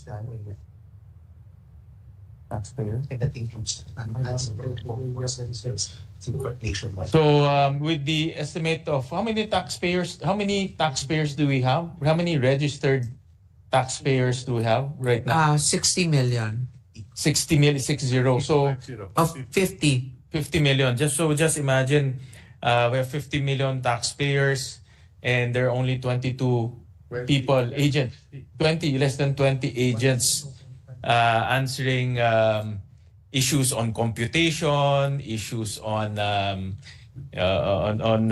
documentation and others, Mr. President. So we submitted also an augmentation is about 297 million, and this is geared towards outsourcing the contact center, which I believe is a much more efficient way rather than government hiring all the call center agents and answering phone calls. I think outsourcing is the more efficient way, Mr. President. And will this 297 million answer all the complaints that the BIR, or all the, not complaints only, but all the questions, the queries, the calls that the BIR is receiving, Mr. President? And will this also be in line with the EOPT goal of enhancing the experience of our taxpayers?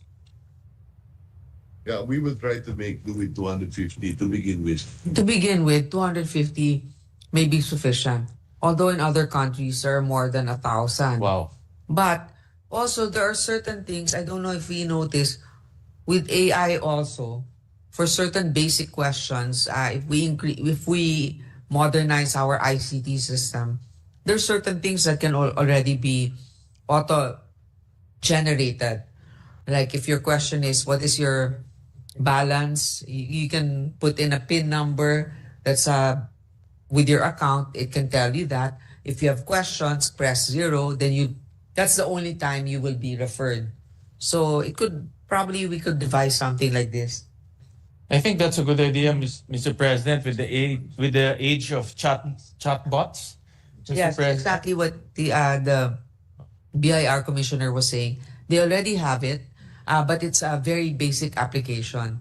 But that's how we are able to compensate for not having that many physical bodies attending to the call. I think, Mr. President, a mixture of physical phone calls and also chatbots. Correct. I think that will be a good combination, Mr. President. Kung Apple meron Siri, sa BIR pwedeng Ralph ang chatbot. Ang pangalan para matandaan ka agad. Revi?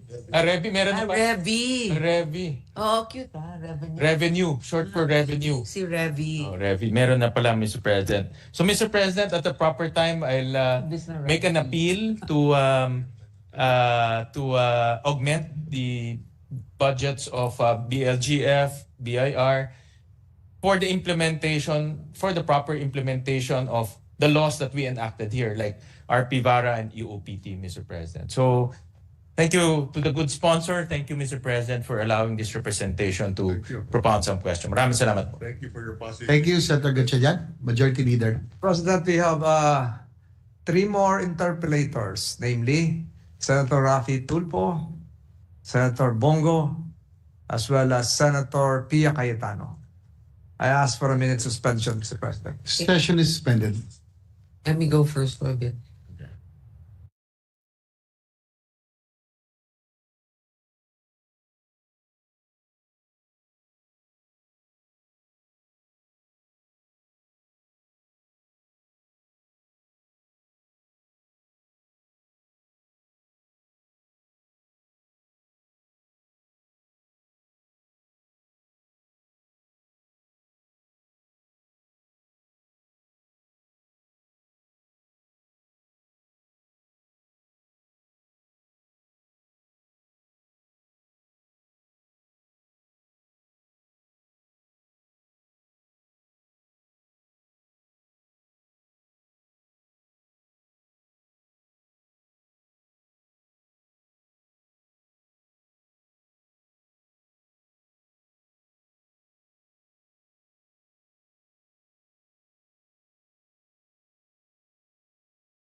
which was not utilized. which wasn't utilized. Now, also for clarity, what gave them the authorization, just for the record again, Mr. President, fund balance of the GOCCs from any remainder resulting from the review and reduction of the reserve funds to reasonable levels, taking into account the disbursements from prior years.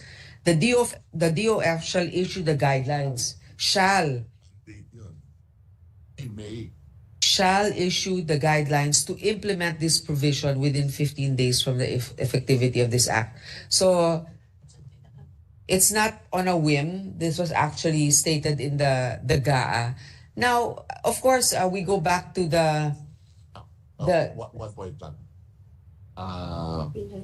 Because of the pandemic, the government borrowed 7 trillion. because of the pandemic, the government borrowed 7 trillion. And that's why our debt ballooned to 13 trillion in 2022. That's why our debt ballooned to 15 trillion, 13 trillion in 2022. Imagine. PhilHealth did not spend a single centavo during the pandemic. PhilHealth did not spend during the pandemic. Not even one vaccine. Not even a vaccine. No, but it's not PhilHealth's mandate to pay for the vaccines. It's The DOH. reserve fund. It's DOH. The reserve fund of PhilHealth is exactly for the purpose of a pandemic. The reserve fund. The reserve fund. So it could be used for that. But again, going back to the commitment of our secretary, he will adhere to the decision of the Supreme Court. Okay. Which, Because yeah. actually, Mr. President, Madam Chairperson, as Her Honor knows, I am the vice chair I am your vice chair. So it's not my desire to pose questions, but when I chair the budget of when I defend the budget of health next week, both DOH and PhilHealth, I will not be able to answer the questions without DOF's presence. So may I ask the Secretary to be sure that you have at least a USEC here who can answer all those questions, because we have colleagues who will be asking questions about those PhilHealth funds. I'd like to end on this note. DOF Secretary is a member of the board of PhilHealth. So regardless of the provision, and I will be submitting an amendment that the health fund should not be touched for future, not in addition to the Supreme Court TRO, but it's going to be my recommendation that any measures taken by DOF to take excess funds, idle funds, should not include healthcare agencies, DOH and PhilHealth, because the DOF secretary now, because you were new in 2022, obviously, sits on the board of PhilHealth, and you will have the ability to tell PhilHealth now that use these funds properly. Spend it. Ang tagal-tagal ng rollout ng konsulta, which is the outpatient program, not because of the lack of funds, but because of the lack of planning. Nababayaran naman ng technical experts to create these programs so that ma-roll out yun. So we all know, I don't think anyone will disagree that those funds are needed, but they were not spent. No, so it is a sad reality that we have now, and the assurance that I want is that, because when I chair this, I will only have health officials in front of me. So I want the DOF secretary to assure us that there will be a responsible person who can respond. And do I get his assurance that moving forward, the work that you need to do to find idle funds should be done at the board, can be done at the board level. I can't tell you what to do, but I can tell you my opinion that do it as a member of the board. Make them spend that money for healthcare. Yun lang naman po, Madam Chairperson, Mr. President. To do that. Yes, thank you for your commitment and recommendation, Senator Pia, Mr. President. Thank you, Senator Pia Cayetano. Likewise, I'm concerned being one of the authors, the sponsor of the Universal Healthcare, and I'm pretty sure also that our Secretary Ralph Recto, being the principal author of the UHC, will not allow that the UAC will fail. I'm sure that to his stewardship, that the Universal Healthcare Law will will gain traction, especially the program. Yes, Majority Leader. Thank you, Mr. President. Next to interpellate would be the chairman of the Committee on Public Services, Senator Rapi Tulfo. Senator Rafi Tulfo is recognized next to interpellate our chair of the committee. Thank you, Mr. President. Magandang gabi po, Madam Chair. Tatlo lang po ang issue ko rito. Number one, yung Bugatti, and para makapaganda ka, Madam Chair. Number two, ay yung tungkol sa vape. And then number three ay tungkol sa ukay-ukay. Let's start with the Bugatti. No March 1, 2024, BOC seizes 4.6 billion worth of vape products sa ilang mga warehouses sa Metro Manila. Ano nangyari po doon sa mga na-seize na mga vapes?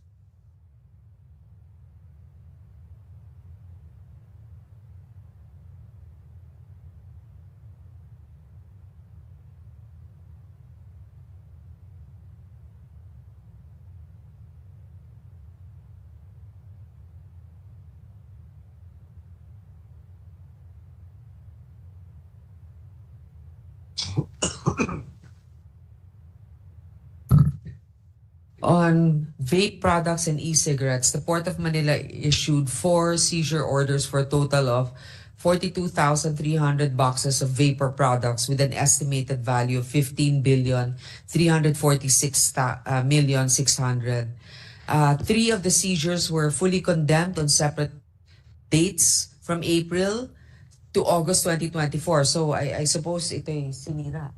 No? Fully condemned, while the remaining seizure is currently undergoing condemnation proceedings at the Manila International Container Port. 10 seizure orders were issued for various vape products consisting of 15,018 boxes and 50,177 pieces with an estimated value of 1.836 billion. 7 of these seizures have been forfeited and are now undergoing condemnation proceedings. The remaining 3 seizure orders are currently in different stages or forfeiture proceedings and will be disposed of through condemnation once finalized. Thank you, Madam Chair.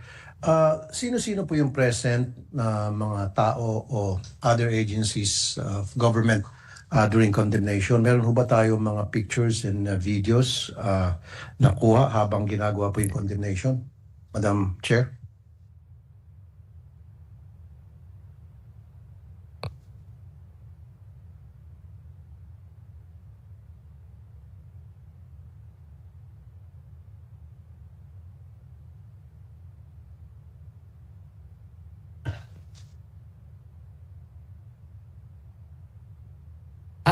There are other agencies present during the condemnation activity. There are pictures and documentation. There are pictures and documentations. It's just not available. Is it okay for our colleague, Mr. President, for those pictures to follow for submission because they don't have it right now? Okay. Okay, Madam Chair. Okay ako dyan, Mr. President. Okay. Recently, nag-ikot po yung mga staff ko at nagbili ng mga vape sa different stores in Metro Manila. At napansin po namin, karamihan sa kanila ay walang mga selyo ng BIR. So meaning, taxes were not paid. Paano ba yung sistema run us through from the time na parating pa lamang itong mga container na naglalaman ng mga vapes up to the time na na-release po ito sa BOC?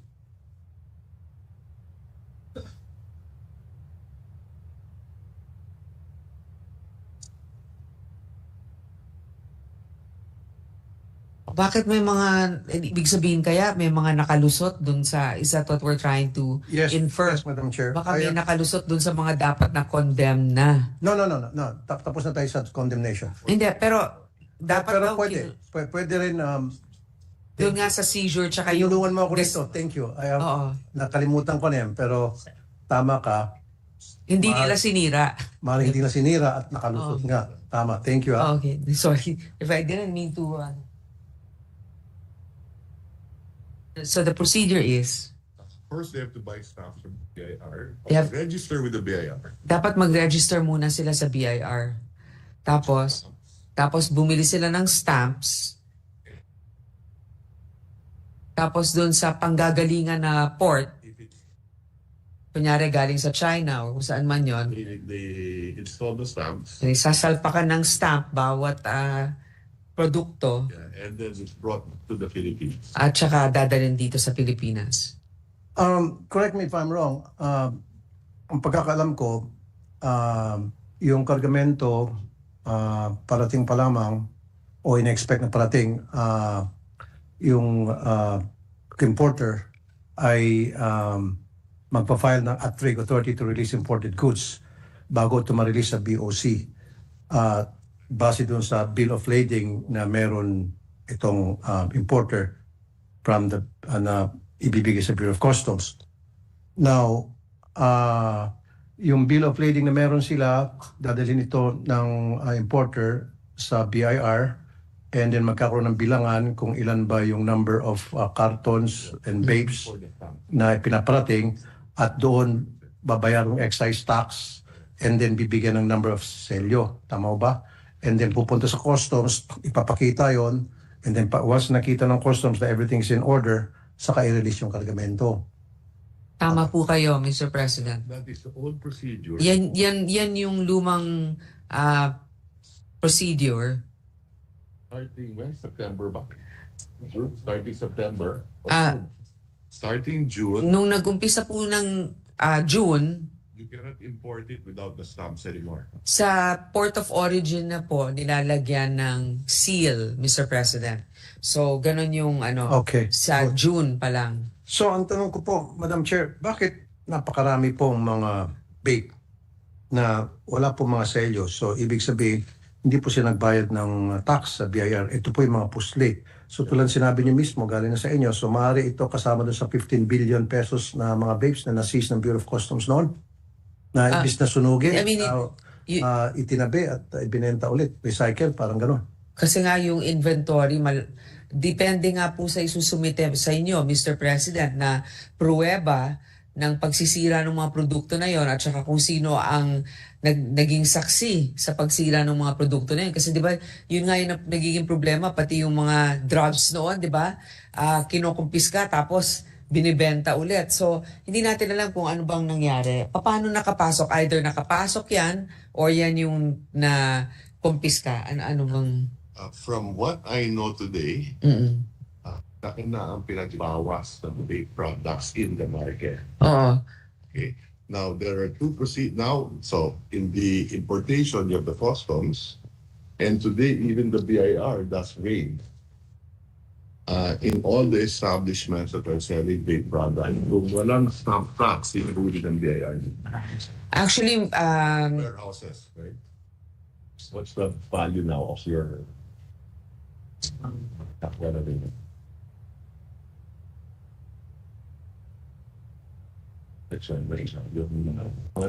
na-confiscate. Nasa 15. BIR naman. Abia.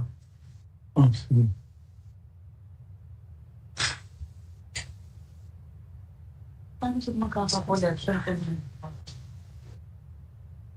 So, kung kailangan nito inform, Yung sarap ako. siguro, really the plumbing, bakit tayo siguro na action. Okay, namin ang Yeah.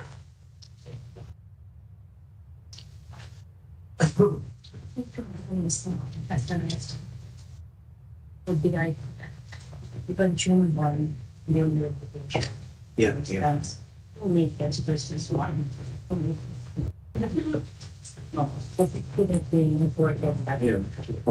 So, then number hindi ko yung so,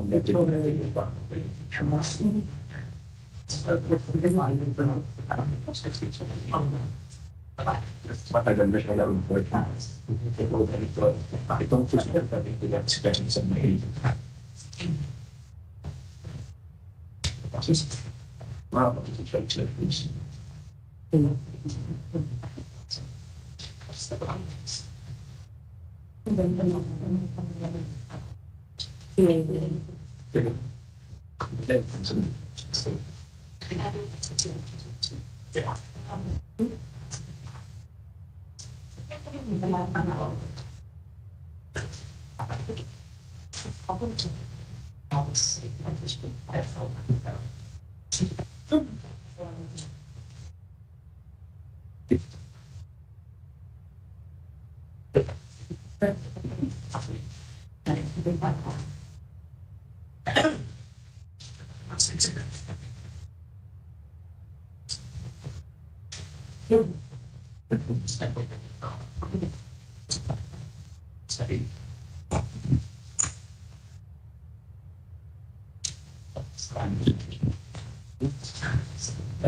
Even the BIR, Kahit sa BIR, may mga nahuhuli na po, Mr. President. about 1.2 billion worth. About 1.2 billion worth, Mr. President, was confiscated. And then they're subject to destruction. Right now, the BIR has a warehouse. May warehouse yung BIR, Mr. President, Lots of vape products na maraming vape na products hindi pa na-destroy din. na hindi pa nasisira, hindi pa sinisira. So can we make sure na yung mga vape products na yan na nasa warehouse ng BIR ay talagang ma-destroy at dapat meron po mga witness na nakikita yung pag-destroy talaga? Kasi ang kinakatakutan ko rito, galing sa kanina sa inyo din, Madam Chair, na in fact, balita rin po ito na yung mga nakukumpiska, hindi naman talaga dinidestroy at binibenta. In fact, may mga information na yung nagbebenta ng mga vape na walang mga selyo, galing daw sa mga tauhan ng BIR at Bureau of Customs. Tama po kayo na maging mapagmasid. Ngayon, ang sabi naman po ng ating BIR Commissioner, nakaschedule for destruction ng mga produkto na yon. Iniintay lang nila yung COA, yung guidelines, at saka yung presence din ng COA habang sinusunog nila kung ano man. Huwag yung Siguro bukod sa COA, kailan siguro may mga taga-media and other members. and other, pwede naman. Yeah. Pwedeng bang padalan kami ng notice kung kailan yung para makapadala kami ng representative? At para inspeksyon na rin kung yung susunugin ay yung karton na yun may mga laman at baka naman blanco na yung mga Tama karton. kayo, at tama. nailabas na yung... Magsuot lang kayo ng mask kasi pag sinunog yon. Magkano do we have figures as to how much lost in revenue as a result of these vapes, their excise taxes not being paid? May figures po tayo. Your estimate. My estimate, Annually? we're losing 35 billion 35 billion. on tobacco. The vape would probably be about 17 billion. 17 billion po. Okay. So That's 35 for the record, vape 17 billion lost revenue, 35 billion lost revenue for tobacco products. So, yung sa 17 billion na loss from revenue sa vape, so ano po yung mga programa meron tayong inilaan para yung 17 billion ay mabawasan man lang at masiguro na makapagbayad sila ng tamang buwis at makakumita ang ating gobyerno ng tama? Two things. One, hinuhuli ngayon ng Bureau of Customs at ng BIR all these illegal vape products. Okay. Second, we will introduce a bill in Congress because the vape law has two taxes. Pag yung saltnik and 3 base. I think so. Ang mataas na tax in saltnik, yung mababa tax in 3 base. So they could smuggle in by saying it is 3 base and not saltnik. So baka mas mabuti Pag isa yun na lang. Oo.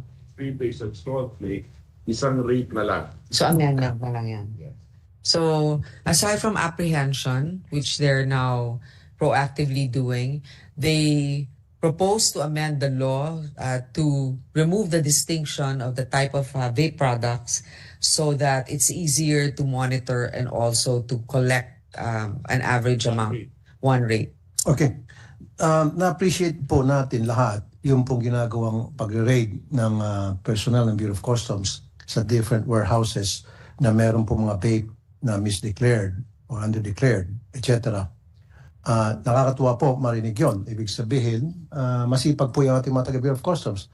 However, sana yung kasipagan nila, doon pa lamang po sa pinto ng Bureau of Customs, naharang na nila yon at hindi na po nila napayagan na mapunta pa po sa mga warehouse. Kasi lumilitaw po, ayon po sa mga nakausap ko mga negosyante, doon pa lamang doon po sa gate, meron na po silang in under the table at syempre identified na agad kung saan po pupunta yung vape. Pagdating doon sa warehouse, titirahin pa rin, doble ang kita. The fact na alam ng mga taga-Bureau of Customs kung ano yung warehouse na re-raidin, ibig sabihin, alam nila kung sino-sino mga pinayagan nila na wag na magbayad ng buwis. Baka yun po isang i-address na issue na masiguro. Parang hugas kamay na rin, di ba? Kasi, Correct po. ano man yun, di ba? Thank you. Tama. Sana po, doon pa lamang sa loob ng Bureau of Customs, maghigpit na po sila na para hindi na po makalabas yung mga babes na hindi nagbabayad ng buwis, na hindi po na pumunta sa BIR para magbayad ng excise tax. So maghigpit-higpit po siguro ng Bureau of Customs. Otherwise, kung patuloy pong mangyari yan, so magtataka itong mga negosyante, bakit palaging merong nare-raid ang Bureau of Customs. At ang sagot din mga negosyante nagtataka ay sapagkat pinagpiperahan lang po yung sistema. Actually, kung sinasabi natin na tinatayang 17 billion ang nawawala dito sa vape products, ang daming mga proyekto, halimbawa na lang yung nasunog doon sa customs na pwedeng ayusin, yung ICT project at saka yung call center ng BIR. So, I mean, di ba, hindi mabuti din na napansin ito na para naman maigihan natin ang pagbantay. Okay. Sige po, okay na ako dyan. So, maghigpit na po tayo sa Bureau of Customs para masiguro na monitor po lahat ng mga vape na makargamento papasok at maharang po yun at hindi na kailangan pang raid sa mga warehouses.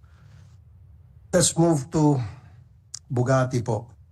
On February 9 and February 21, meron pong na-seize na red and blue Bugatti. At yun po ay in-auction, I believe. Ano pong nangyari doon sa auction? Ito yung red Bugatti na hindi po nagbayad ng buwis. Na in-expose ko po rito, if I'm not mistaken, last year din po. Actions, okay. Status of one used 2019 red Bugatti and one unit used 2017 blue Bugatti. On September 30, 2024, the Port of Manila offered the said vehicles for public auction. However, there were no interested registered bidders on the posted sale lot. Subsequently, the Auction and Cargo Committee declared a failed bid pursuant to provisions 5.15.1. Anyway, the second public auction is scheduled this November 18. Actions taken against the individuals involved in the smuggling of two Bugatti Chiron units on September 6, 2024. After a thorough case profiling and build-up, the Bureau's action team against smugglers, Batas, filed two complaints against the registered owners and sellers of the forfeited Bugatti before the Department of Justice. The first complaint is against Tu Trang Nguyen, the owner of 2017 Bugatti, and Su Yong Chang, the seller of the said vehicle, while the second complaint is against Meng Jun Jie, the owner of 2019 Bugatti, and Su Yong Chang, the seller of the said vehicles. Status of complaints for preliminary investigation of the DOJ. Okay, thank you, Madam Chair. Meron na ho ba tayong result sa ginawa ninyong investigation sa Bureau of Customs kung saan pong customs port pumasok po yung Bugatti na hindi po nagbayad ng buwis at sino pong responsible ang mga tao doon sa pagpayag na ito'y makalusot?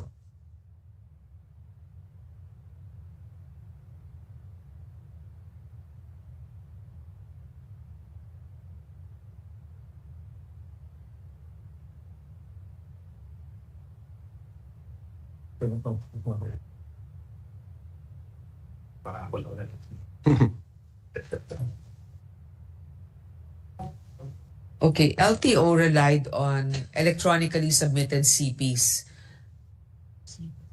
a certificate of payments, which do not exist in BOC's database. Yun po yung naging problema. Ergo, what they're saying is that they don't know what port it entered. Yeah. So it entered that one. Ito. So ito na. So the MISTG's corrective measures enhance electronic certificate of payment. The BOC has developed its current ECP mechanism by introducing additional features thereto now known as the Enhanced Electronic Certificate of Payment, EECP, which includes, among others, validation of the goods declaration is subject for an EECP, and if duties and taxes are already paid, number 2, audit logs to record all activities done in the system, and number 3, online monitoring of the EECP status by the stakeholders. So again, EECP's Enhanced Electronic Certificate of Payment. So in other words, hindi pa po identified kung saan talagang exactly yung port na kung dinaanan po ng Bugatti at sino-sino po yung mga tao na possibly involved na pinayagan yung makalusot. Yan po is still under investigation. Oo, kasi ano pala, preliminary investigation pa lang sa DOJ. Oh. Pero for now, the only probably consequence for them is hindi nila nakuha yung sasakyan. Nandun, nakapark kung saan. Sa Bureau of Customs. Yeah, pero siguro, Madam Chair, kailangan continue pa yung investigation. Kasi mali natin, baka tuloy-tuloy pa rin po ang papasok ng mga sasakyan tulad niyan, Bugatti, mga high-valued luxury vehicles. A system will be a system will be introduced, Mr. President. Hopefully by next year. By next year. That meron na tayong yung pre-inspection. The pre-inspection process. Yung bang dun pa lang sa port of origin, iko-kompleto na nila. At saka ang naintindihan ko yung seller mismo ang magsasubmit ng description ng items sa isang database where about 117 government agencies, how many? 17 government agencies na will be able to Then so we will be introducing para mabawasan ang smuggling. Oo, para mabawasan ang smuggling. Third party inspection. Third party inspection. Electronic invoicing. Electronic invoicing. So bago pa lang pumunta dito, yung magbebenta o yung mag-e-export, i-fill out na yung invoice para hindi mapalitan nung importer pagdating dito. Kasi minsan, kung ano man yung nakalista doon, yung importer ang nagsasubmit ng kung anong detalye na ayos nila.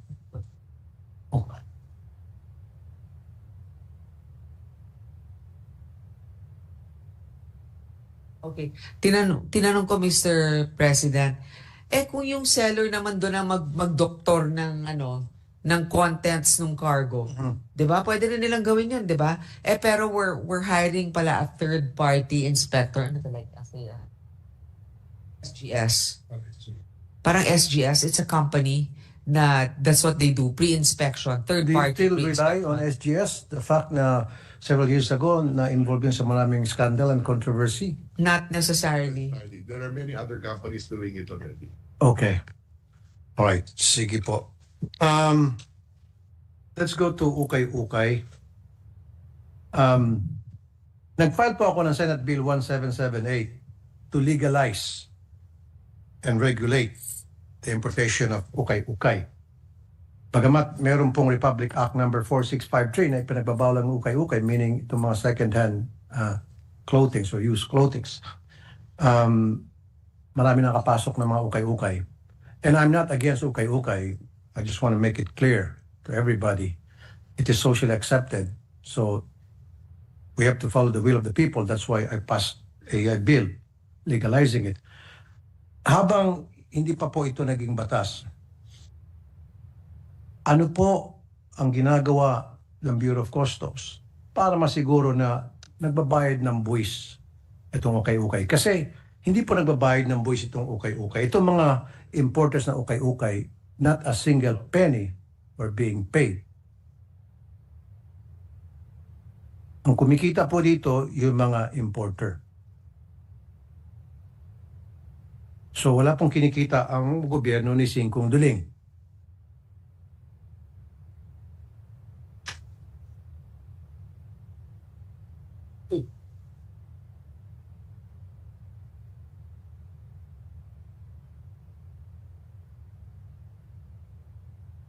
Mr. President, supposedly, hindi talaga nakakasingil ng taxes ang customs dito kasi nga illegal. So kung ano yun, kino-confiscate lang. Pero yung mga ibang ukay-ukay rin, nanggagaling din daw, minsan sa mga free zones, mga free port zones. For re-export. So parang mga overruns na... So they use the special economic So ginagamit yung special economic zones, activity sorting facility. and re-exported. Pero, Madam Chair, ganito na lang po para to simplify things. Alam naman po ng Bureau of Customs kung sino itong mga tinatawag na ukay-ukay king. 3 tao naman po yan. Sino? Ngayon, alam mo, para ako nasa show ng Tulfo eh. Bigla ako naging curious. Siguro mamaya na lang. Patawag po natin sila dito. Kasi po nakakahiya naman po, parang sampal po sa ating mga otoridad sa Bureau of Customs. Lalo na merong batas na pinagbabawal yung ukay-ukay, and yet left and right, tumingin ka, ang dami mga ukay-ukay nagkalat sa mga tiyangge, sa mga tindahan, etc. Although again, I'm not against ukay-ukay. Sana man lang magbayad sila ng buwis itong mga importer kasi wala nga sila talagang binabayad na buwis. And I'll tell you why. Kasi minimistik lang nila yun as used rugs. So, meron bang suggestion ng Bureau of Customs para naman kahit papaano habang wala pa ito, hindi pa naging batas itong bill na pinasa ko, na legalizing and regulating ukay-ukay, makapagbayad man lang ng buwis at para kumita naman ng gobyerno. Kasi sa ngayon, ang kumikita lang ito mga hinayup, mga masasama na mga importer. Ito mga gahaman na importer, sila lang kumikita at ang gobyerno ni Singkong Duling hindi po kumikita rito. Sa balance. Order po. So if it's declared, makes sense. We don't allow it kasi we always distillation is part of our parameters. But then if it's declared as government, or selectivity. But then we still do random checks. Physical check mo. Iba-iba yung sizes, iba-iba yung style. Yan lang ang ano. Yan lang.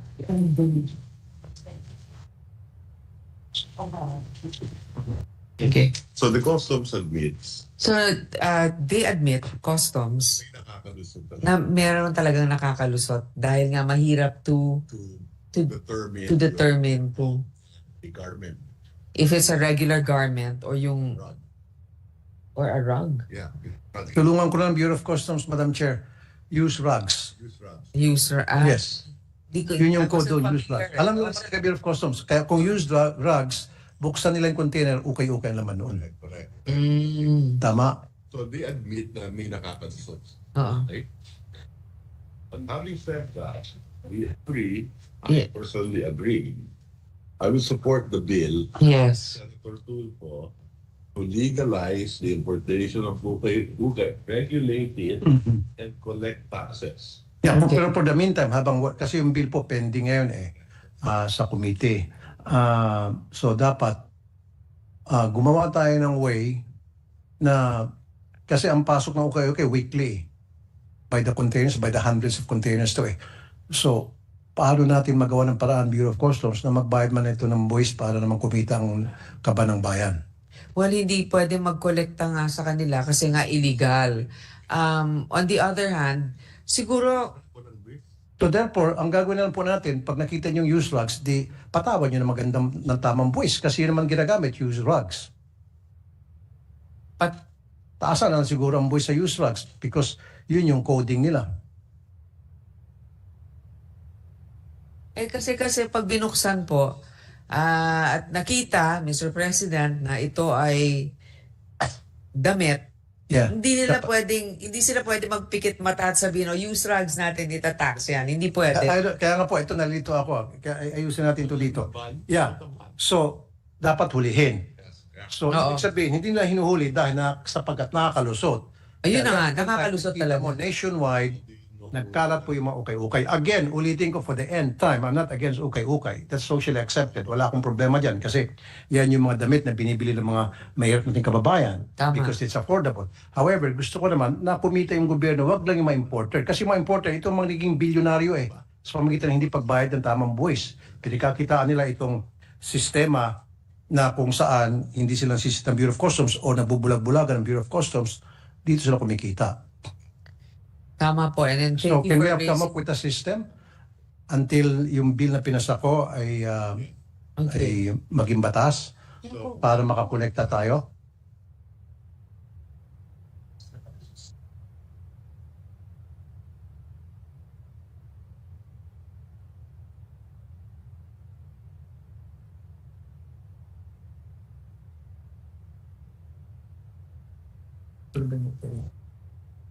Next time. Okay. Mr. President, I think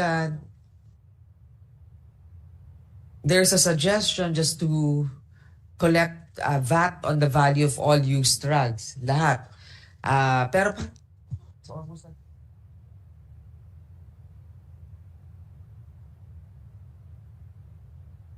pero para po mandatory.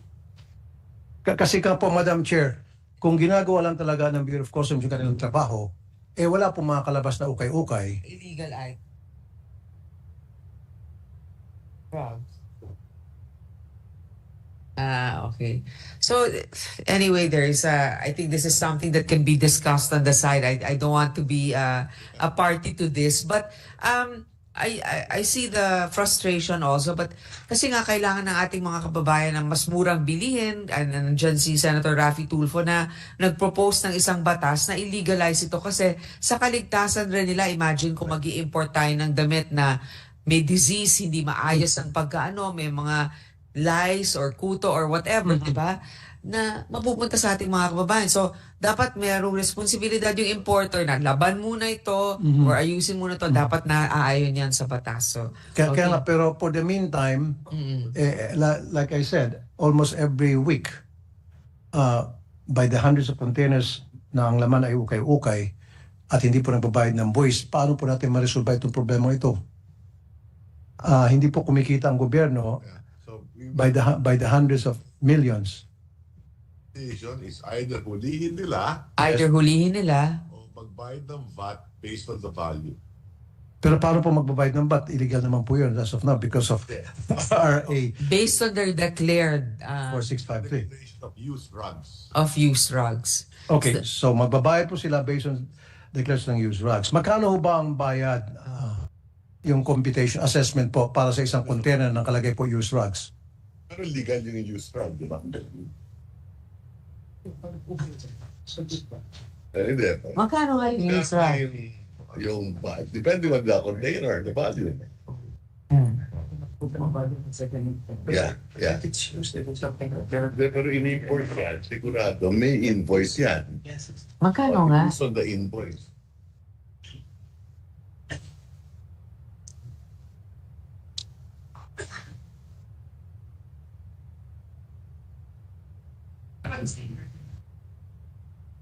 Hindi naman mas mahal pa yung transport ng actual cargo. Di ba?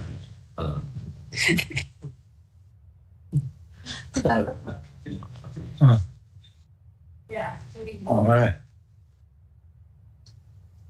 Dami nagkalat po kayo. Kasi Mr. President, illegal niya, paano mo taksan? Illegal. okay, wait, the matter will be studied, Mr. President. Kasi ganito yan, pag used drugs yung declaration, na kumokolekta naman talaga sila ng tax. Kasi di ba? Kasi used drugs naman, so pinapalabas niya, you just collect taxes. And the estimate is 1 million per container. Okay. So, kung dineclare nilang used drugs yan, di ko nga alam, may ganun 1 pala. million pesos? 1 million isang container. I don't think so. I think 50,000 isang container nata pag used drugs. Oh, yan, 50. The value of... Depende po sa kung depende ba, depende. Kung 1 million yung 50. cargo, 12% of 120,000. So 120,000. So ganito yon. So lahat naman na kunyari nag-declare, Mr. President, na ano? Hindi, ganito po yan de 20 o de 40 lang po. Declare ng rags, trapo. Okay, kala ko carpet rags. Hindi po, hindi carpet, parang trapo po. Rags. Yeah. Rags. Okay. Rags and riches. The rags to riches.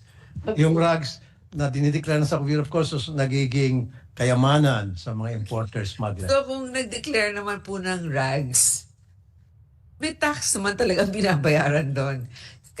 Kasi yung declaration, yung hindi naman tax-free ang rags. So in a way, indirectly, nagbabayad din siguro ng tax. Pero hindi appropriate po yung taxes na binabayad for the rags. Kumpara doon kung talagang susukati mo magkano kinikita ng importer kapag nabenta na po yung mga ukay-ukay na yun. Tama po. Tama kayo piece. doon. Correct. Okay. So, for now, what they can do is apprehend to be more vigilant in their inspections. But the best really is to pass the bill that you proposed para there's a differentiation. Kasi kung hindi ngayon, pagka nahuli nila, nakita nila mga ukay-ukay na damit, hindi nila pwedeng i-tax yun. That's for confiscation kaagad. Narinig niyo na po yung 5 huli, lusot 20. Madam Chair. Hindi, ngayon pa lang. Pero 5 hulihin, 20 palulusutin. Ano? sa publicity lang, parang ganon. Kunyari, Baka pwedeng imbestigahan niyo po itong practice na ito sa Bureau of Customs. Yes, okay.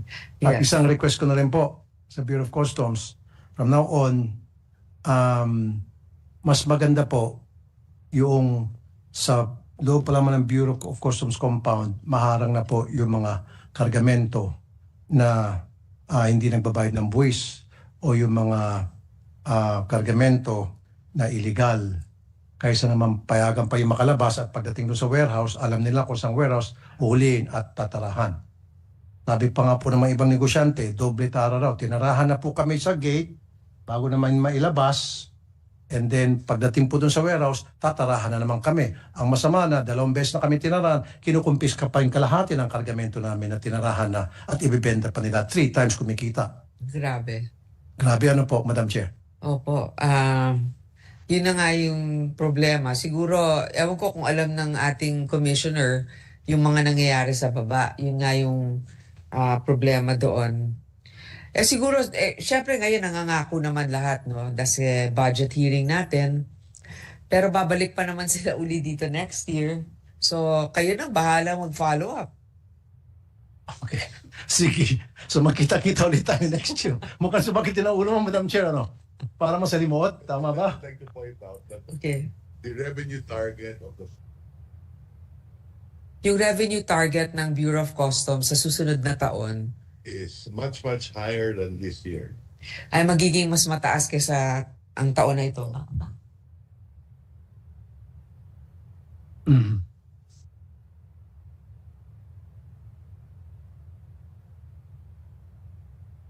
Okay.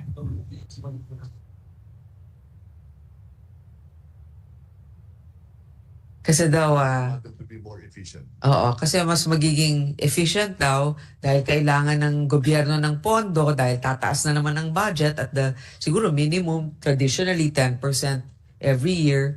Kaya Ito double digit for next year. double digit yung kanilang prediction for forecast for next year. Thank you, Mr. President. Thank you, Madam Chair. Thank you, Senator Tulfo. Thank you, Senator Tulfo, Majority Leader.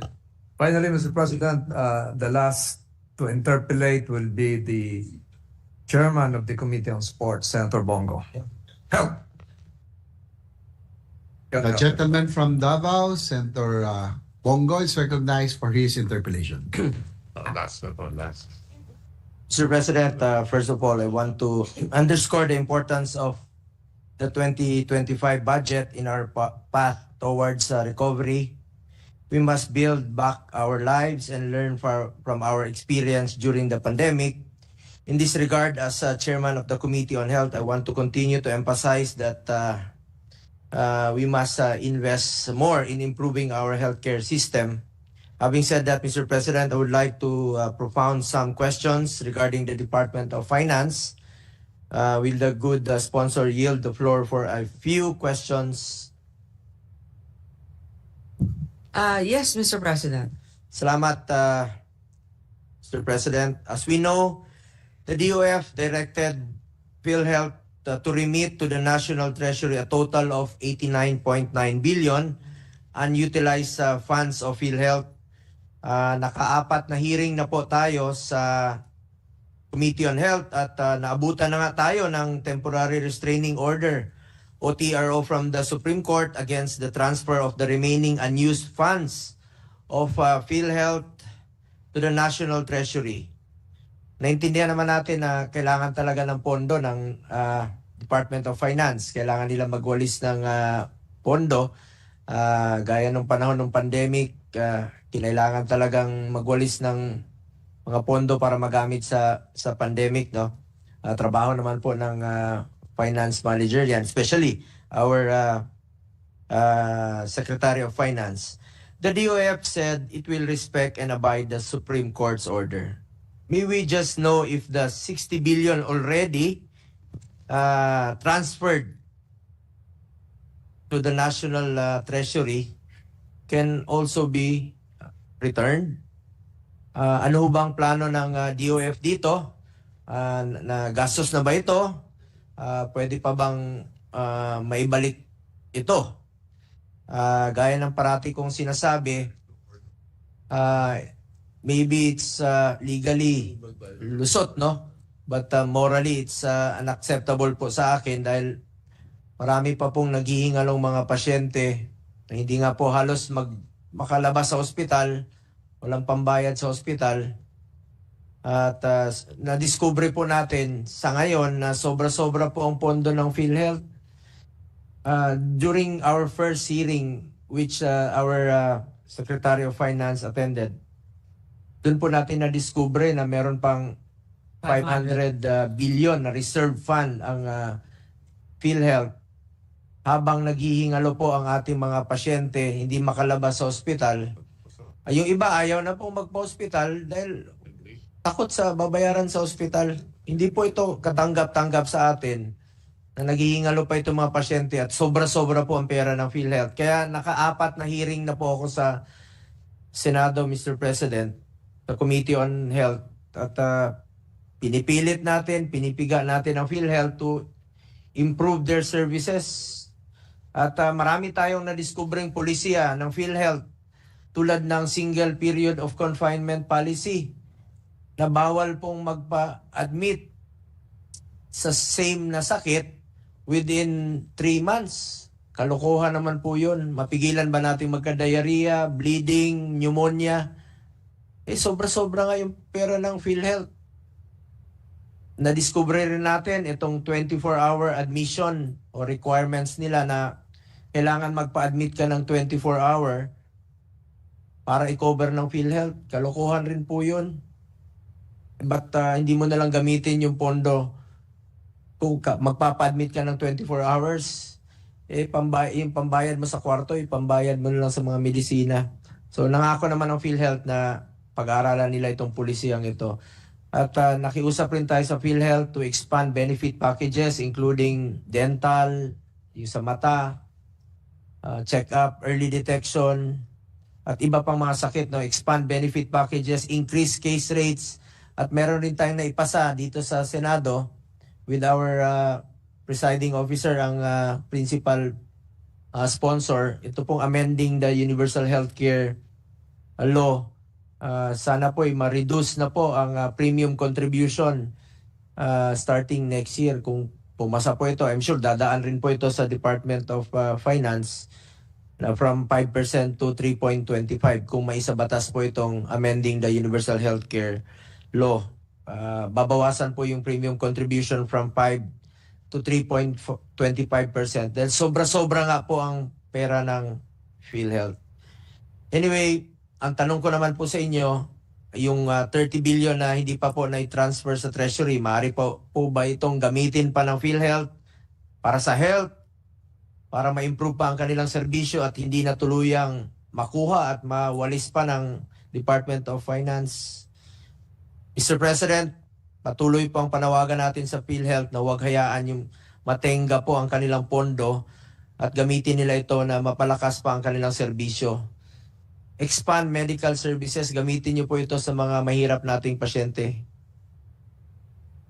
After consistent and continuous appeals and numerous Senate Health Committee hearings, PhilHealth has officially committed to assure implementation of its promises, such as recommending the reduction of premium contributions, increasing case rates, especially for the top 10 mortality diseases, expansion of benefit packages, provision of free medicines and assistive devices, such as eyeglasses and wheelchairs, inclusion of dental, visual, emergency, and preventive care, as well as updating policies to meet the needs of our people, such as their promise to remove its 24-hour confinement rule.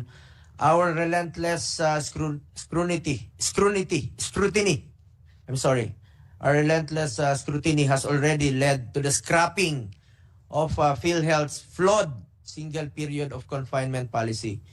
Aside from that, Mr. President, PhilHealth is asking Congress for additional subsidy amounting to 74 billion for 2025. The committee report reflected a decrease of 5 billion, which was realigned to be used primarily for additional support to specialty hospitals. In line with this initiative, may we ask from the good sponsor if we could also realign additional budget for the operations of DOH hospitals. Marami pong mga DOH hospitals ang nabawasan po ng pondo. Marami po akong nakakausap sa kakaikot ko po sa mga hospital. Ang reklamo nila, nababawasan po sila ng pondo, sa lalong-lalo na yung pantulong sa mga mahirap. Well, sobra-sobra naman po ang pera ng PhilHealth. Bakit natin sila bibigyan ng almost 70? Tama. Actually, Mr. President. Mr. President, actually, thank you for displaying putting all of those things out in the open. And thank you to our secretary here na dahil sa kanya, nalaman natin may reservang pondo. At sa inyong suggestion, Mr. President, kay Senator Go, kasi nga sinasabi nga niya itong PhilHealth hindi ginagastos. Bakit hindi lagay sa mga specialty hospitals? Ang sagot po doon, kahit naman kami frustrated, kasi nasa batas kasi na a certain percentage of collections from tobacco and also high sugary drinks dapat mapunta talaga sa high beverages, sweetened beverages ay mapunta sa PhilHealth. So parang nandun tayo nakapako dun sa batas na yon na kahit ginagamit nila o hindi, pero siguro sa pwede tayo magkaroon siguro ng special provision na PhilHealth should be able to disburse this much to specialty hospitals. Not only to specialty hospitals, Mr. President, Madam Sponsor, pati po sa mga DOH hospitals, andun halos yung mga mahirap nating kababayan, lalong-lalo na po sa Mindanao at Visayas, mga DOH hospitals. Wala nga silang kulang yung MOOE nila. At yun po ang parating reklamo nila. Sa sobrang dami po ng pasyente, nagre-request po sila ng additional budget para dito sa mga DOH hospitals. Not only limited sa mga specialty hospitals such as NKTI, Heart Center. Nabasa ko nga, nabanggit nyo po na you realign some budget from PhilHealth to specialty hospitals. Baka pwedeng isama nyo rin po yung mga ibang hospitals, government hospitals, mga DOH hospitals, nabawasan sila, na-slash po yung budget nila. Bakit kaya magdadagdag ng pondo sa PhilHealth? Na ang daming pera. Dami nilang pera, 500 billion, Madam Sponsor. Hindi, ganito nga po, Mr. President. Kahit na ayaw natin na dagdagan, nasa batas kasi na yung porsyento ng kinikita doon sa mga sugary drinks at saka sa mga vape products at tobacco, meron silang per porsyento. So kahit na gusto natin bawasan, hindi pwede. Pero ang pwede natin sigurong gawin dahil ang ating Secretary of Finance ay miyembro ng komite dito sa PhilHealth na sinasabi a certain amount from the PhilHealth savings should be allotted to the following hospitals in the fiscal year 2025. Pwede kaya yun? Pwede. So, imbis na idadagdag natin dito sa budget, doon na sila kukuha. Naintindihan ko naman kaya lumulobo po yung pera ng PhilHealth. Sabi niya, meron ngang 500 billion na reserve fund Tama. dahil ito sa mga taxes na pumapasok. Ang tanong ko, bakit natin bibigyan ng 74 billion ang PhilHealth Kasi na pwede nasa natin i-allocate dun sa mga hospitals? Mr. President, kasi nga nasa batas na hindi natin pwedeng babaan ang ibibigay sa kanila kung mataas ang koleksyon ng buwis sa mga tobacco at saka sugary drinks. Kahit na sabihin natin hindi pwede, ayaw natin ibigay, nasa batas na nakalagay, kailangan bigyan nyo sila ng 50% na kinolekta ninyo mula sa buwis ng sugary drinks. Correct, Madam Sponsor. Pero pwede natin... But last year, Madam Sponsor, baka pwede naman... last year po, 40 billion po ang binawas ng Congress sa proposed budget ng PhilHealth. Hindi ba natin pwedeng gawin rin po dito? okay, so special provision. Opo. Pwede Ilagay natin sa health talaga, diretsong tulong sa mga mahirap. sige po. Kasi ang takot ko rito, Madam Sponsor, baka next year, pag sumobra na naman ang reserve fund ng PhilHealth dahil sa collection ng taxes, dahil sa batas na ipinasa natin, baka mawalis na naman po ito. Okay, so yung suggestion ninyo, Mr. President, oo, maraming salamat actually kay Senator Bongo, Mr. President. So ang sinasabi ninyo, kasi nga naintindihan ninyo na talagang wala tayong choice, kaya nilagay natin yon initially, pwede ngang amyendahan na maglalagay ng special provision or yung allocation mismo. Gaya ng ginawa I-propose nyo- na lang ninyo. Opo, Madam Sponsor, gaya ng ginawa nyo, pinropose nyo po to specialty hospitals, baka pwede naman po aside from specialty hospital, isama po natin yung mga government hospitals, Okay. DOH hospitals. Sige po. Dahil sila yung nakakala. There are around almost 72 DOH hospitals sa Okay. buong Pilipinas, aside Sige. from these specialty hospitals. Maganda yan.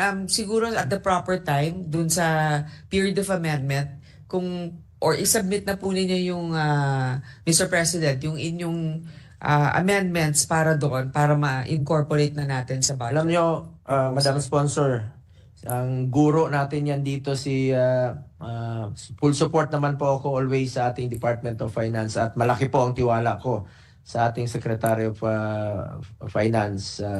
Taas ang respeto po dyan. Ang pakiusap ko lang po, Madam Sponsor, and also sa ating Secretary of Finance, sana po itong PhilHealth talaga.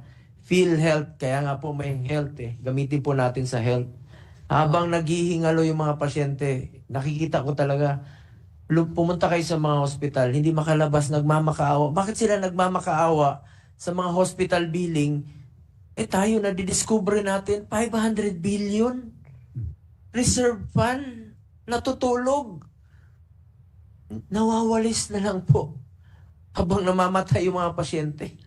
If I may interject with the intelligence of Senator Bongo, being the principal sponsor of the UHC and with our our Secretary Radfred as the principal author,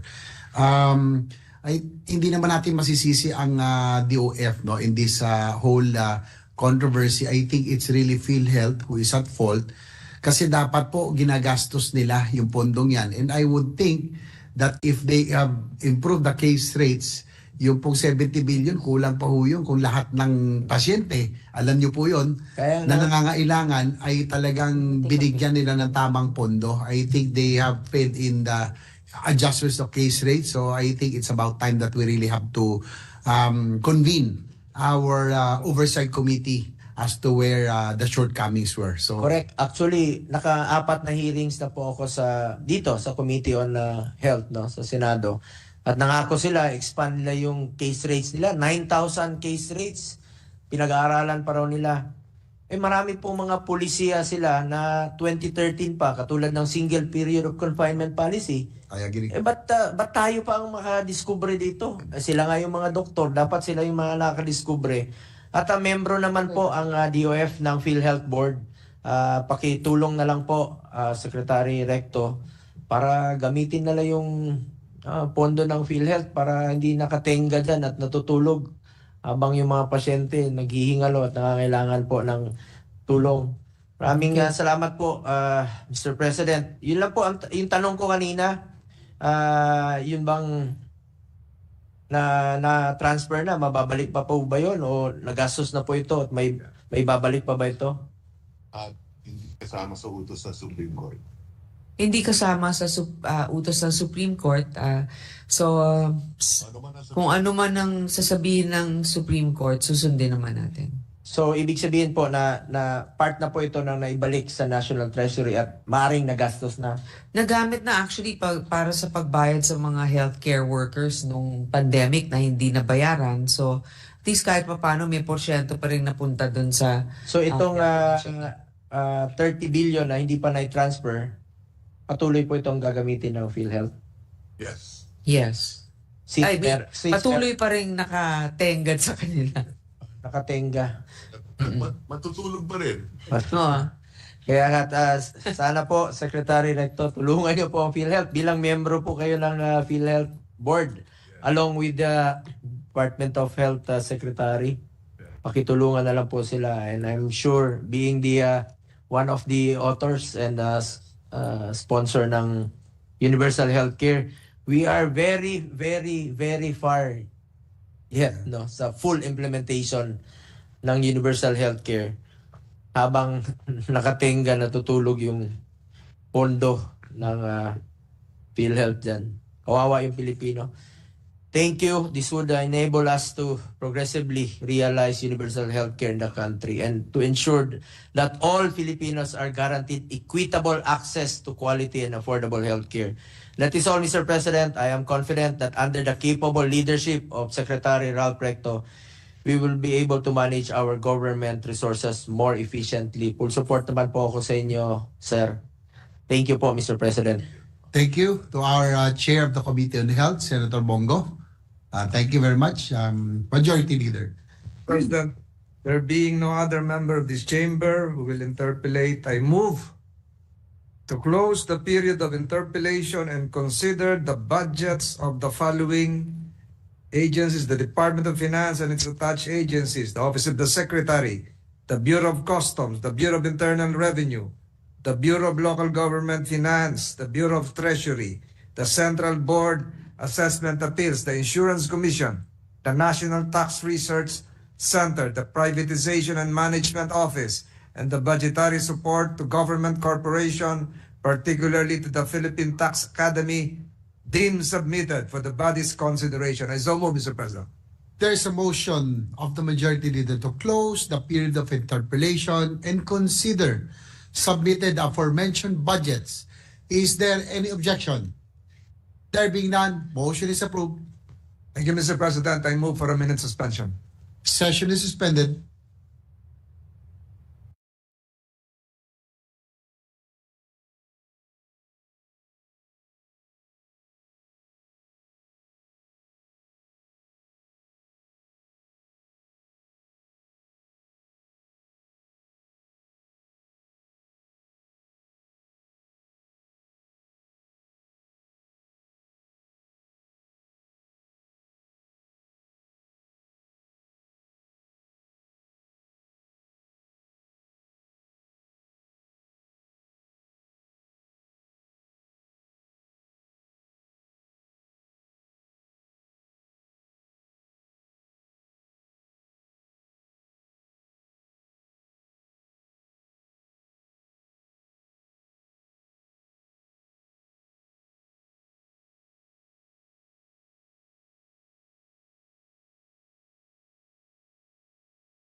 Mr. President, I move that may we ask the OSAA to implement silence within this plenary hall. Yes, the members of the OSAA is directed to restore order in the plenary. Thank you, Mr. President. Mr. President, I move that we consider the budgets of the Department of Education and its attached agencies and recognize the sponsor, Senator Pia Cayetano, and to interpolate initially, Mr. President, just to make a manifestation, Senator Sherwin Gatchalian. Hearing no, I'll make my opening statement first so the gentleman can sit down. yes, hearing no objection, the consideration of the aforementioned budgets, including Department of Education, is now in order for interpellation. Our chair, Senator Pia Cayetano, is recognized and to interpellate Senator Win Gatchalian. Thank you, Mr. President. Mr. President, I am ready to sponsor the budget of the following. Department of Education, Office of the Secretary, with total new appropriation of 748,947,766,000 pesos. 768,000 pesos. National Academy of Sports with total new appropriations of 375,100,000 pesos. National Book Development Board with total new appropriation of 264,608,000 pesos. National Council for Children's Television with total new appropriation of 123,947,000 pesos. National Museum of the Philippines with total new appropriations of 1,427,503,000 pesos, and Philippine High School for the Arts with total new appropriation of 150,334,000 pesos, and Early Childhood Care and Development Council with a total new appropriation of 394,980,000 pesos. Mr. President, in the past years, during the budget season, we have always tried to be sustainable but also resilient to future challenges, all while considering intergenerational fairness. This is the idea that the needs of the present generation should be met without compromising the needs of future generations. I extend our gratitude to our chairman of the Committee on Finance, Senator Po, for granting some of the committee's proposals, some of which include additional funding for the increased teachers' allowance, additional funding for the department's 8-week literacy and numeracy program, additional funding to support our teachers and learners who are also granted for textbook and other instructional materials. And as part of our goal of improving learning outcome and access for education, electrification of our schools was also made a priority by allocating more funding. There's also more funding for feeding programs, Mr. President. We acknowledge the presence of our former colleague, now DepEd Secretary Angara, who is making so much stride in the few months that he has held the office, and we're very honored to defend his budget, knowing fully well that our colleagues will also honor that and not ask too many questions. Thank you. Thanks, Chair. Yes, we would like to welcome our former colleague, Secretary Angara, and likewise, I'm very proud of him. Probably when he left our alma mater, he took it to heart to become a real man for others. Thank you and welcome back. We're ready for interpellations, Mr. President. Yes, Senator Gatchalian is recognized. Thank you, Mr. President. Greetings to the Secretary of Education, Secretary Angara, and of course to the good sponsor, Senator Pia Cayetano. First of all, let me thank the good sponsor for accepting our amendments to improve the budget of the Department of Education. Some of our amendments that were approved was an increase of 500 million for the school electrification program. As we all know, some of our schools are still left in the dark, and I'd like to thank the good sponsor for adding 500 million to the school electrification program. Would like to also thank the good sponsor for adding 300 million to textbooks and other instructional materials. being a former member of the EDCOM, Senator Pia knows exactly the problems of our textbooks, and I thank her for increasing 300 million to that account. We also thank her for increasing 500 million for the training of our teachers for the implementation of the Matatag curriculum. We are now in the middle of implementing the Matatag curriculum, and we are expanding it this coming school year.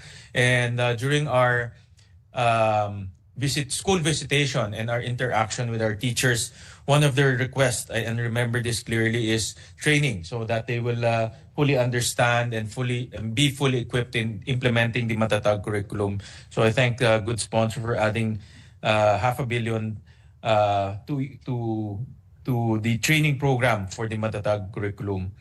And then I'd like to also thank the Good Sponsor for adding 200 million to the school-based feeding program.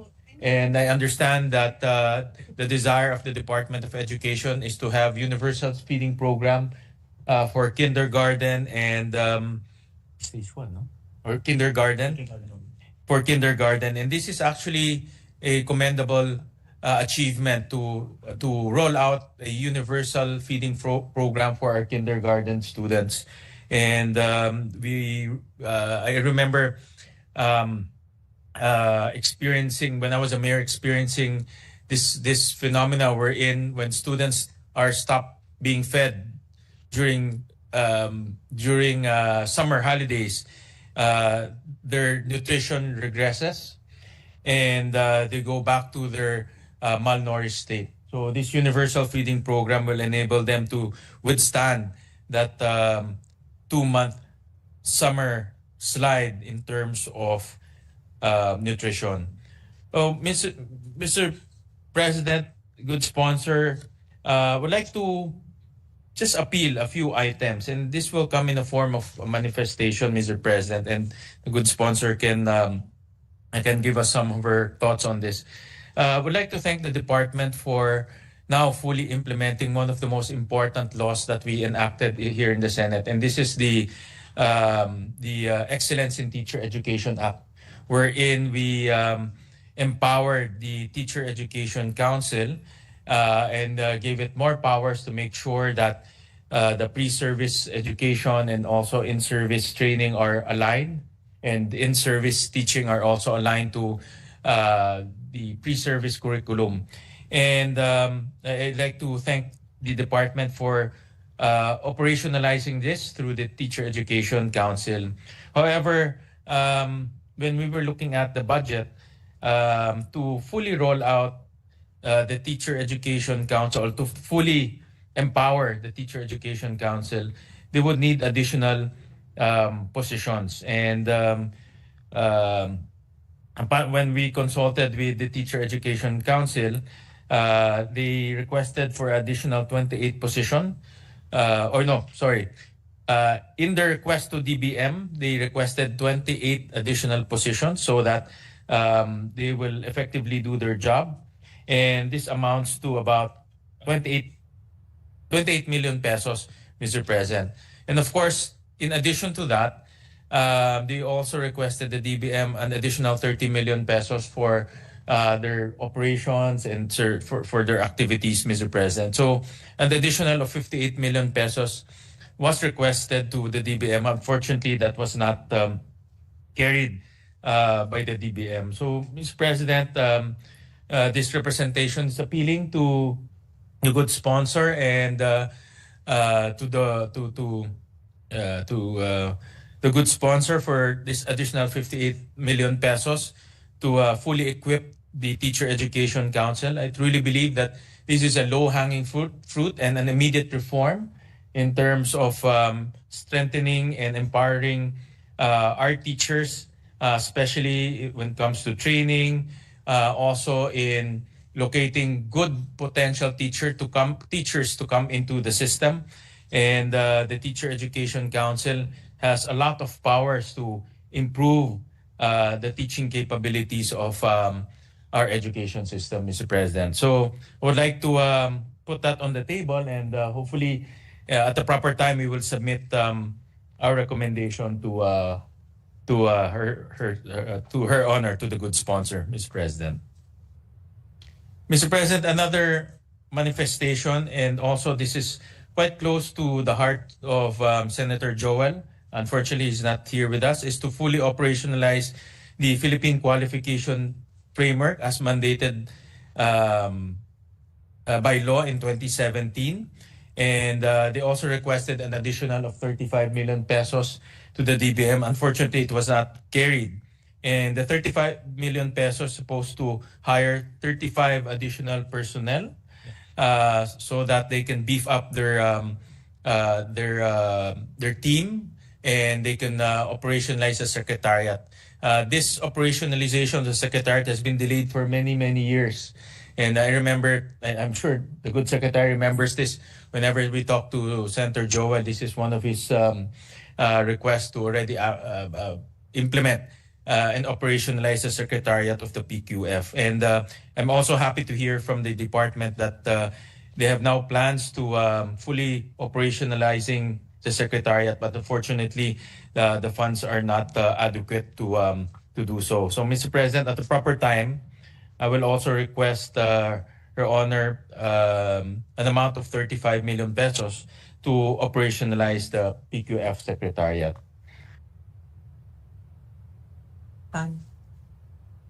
Mr. President, I have a few more items, but I will just send to Her Honor in writing those requests that we feel that is also necessary to improve the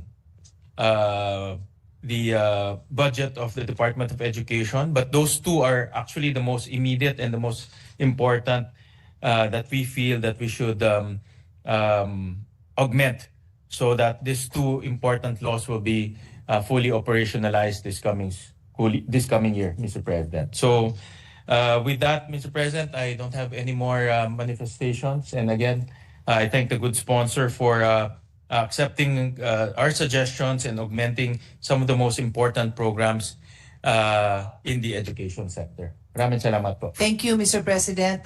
We assure His Honor that we will prioritize these two, well, at least the two that he mentioned, and we'll take a look at the others in the list he intends to submit to us. And we'll make space for whatever we can. Those two are very much aligned also with our priorities. So we're happy to give whatever support we can. Maraming salamat. Thank you to... And the Secretary extends his support, his gratitude. Thank you, Mr. President. Thank you, Senator Gatchalian. Oh, yes. na manifestation. Pinanik. Basahin ko? Opo, yung Okay. Sige. I believe the next to interpret is our minority leader, Senator Aquilino Coco-Pimentel.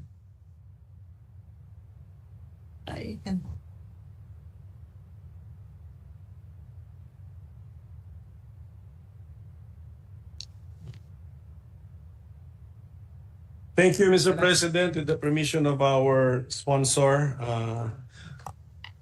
we know the department is in very good and capable hands. So our interpellation on the department's budget would be simply for transparency's sake. Kasi marami naman nakasubaybay na mga kababayan natin. Can you check ilan ang nag-review sa live streaming natin? So at least this is for them, no? For them. Minority Floor Leader, si Secretary Angara, very active siya sa Instagram. Yeah. Yung asawa niyo mas active kaysa sa inyo. So nandun lahat ng update niya, mababasa niyo doon. Ako na nagsasabi. Transparent siya doon. So in the interest of time then, because I want the Filipino people to be involved in the budget process. They should be interested. They should also understand the system more kasi hanggang ngayon nga hindi pa naman natin 100% naintindihan tong ating budget process, Mr. President. So in the interest of time, this representation also received a transmittal from the Second Congressional Commission on Education. It's dated today, so November 7, 2024. With some proposed amendments. So siguro if the sponsor will allow it, I'll just forward this letter to her. It contains 5 proposed amendments. Basahin ko na lang yung general topic. Number 1, the same raised by Senator Sherwin Gatchalian, Teacher Education Council Secretariat. Number 2, the same raised by Senator Sherwin Gatchalian, Permanent Secretariat of the Philippine Qualifications Framework National Coordinating Council. But here, number 3, special provision for the 206.7 million added in the budget of the National Nutrition Council. Number 4, special provision for the NC3 in early childhood education under TESDA. Number 5 is construction of childhood development centers in 48 barangays located in priority 5th and 6th municipalities that currently do not have a single daycare center as mandated by law. So I will just be submitting this to Her Honor in the interest of saving time. Is that okay with you? It is okay. I just have very quick response Yes. for His Honor. I'm happy to inform you that they're all, of course, you have no issue with our also recognizing those as priority items. The Secretary will be very happy with all of this if we can find fiscal space. But I do want to point out that with respect to the item on nutrition, that is under the budget of the National Nutrition Council, which I will also be defending and be happy to support. It is one of the items that I also was supporting when I was still in EDCOM. So that's in the DOH budget. DOH budget, Yeah. yes. And then one last item on the support for the fifth item, the support for child development centers in the 48 barangays located in priority 5th and 6th municipalities. Every single year we budget for these, no? Because I started sponsoring the budget of DepEd during the pandemic, most of the reasons given for the delay in the implementation was the pandemic. But I think even last year there were still delays. So I'm very happy to support it. It's just that we have to make sure that they get built. But I do have exciting news for everyone. Secretary Kiko Benitez has made a special request for a certification program to be put together by TESDA for daycare. I don't know the exact title, but National Certification for Early Childhood Education under TESDA, which is again something I've been pushing for because we cannot fill those daycare centers overnight. But we will now be certifying senior high school students who are interested in an education track to have qualifications to run this, or eventually, maybe they'll take the certification, then through ladderized education, which is also a law that we passed, they can become full teachers. So there's a lot of things happening to address this need, Mr. President. Thank you for that, Mr. President. As member of the EDCOM 2, Mr. President, I'm also taking my responsibility seriously. So I took the initiative of meeting with the teachers, public school teachers in the city of Marikina, and had a no-holds-barred dialogue with them. I actually summarized, I may not have captured all of the issues that they raised, but at least some of the issues that they raised in a letter to our secretary. But for the record, one concern is, for example, the guidelines for promotions are not being followed properly, with instances where individuals have secured high-ranking positions without passing the required qualifying exams. Is that possible, Mr. President?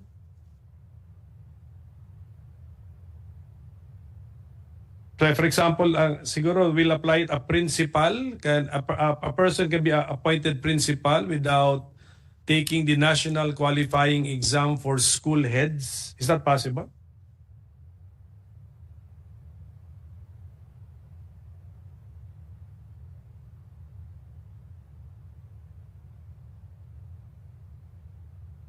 So So they do have guidelines specifically to address this, to prevent this from happening.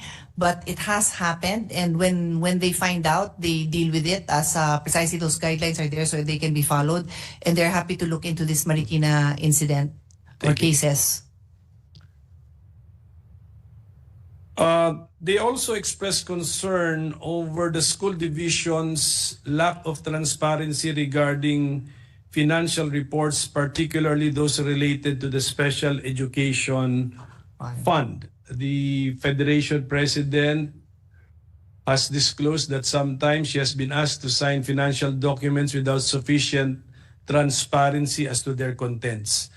May we know what role the DepEd or the Secretary can play in increasing transparency related to the Special Education Fund?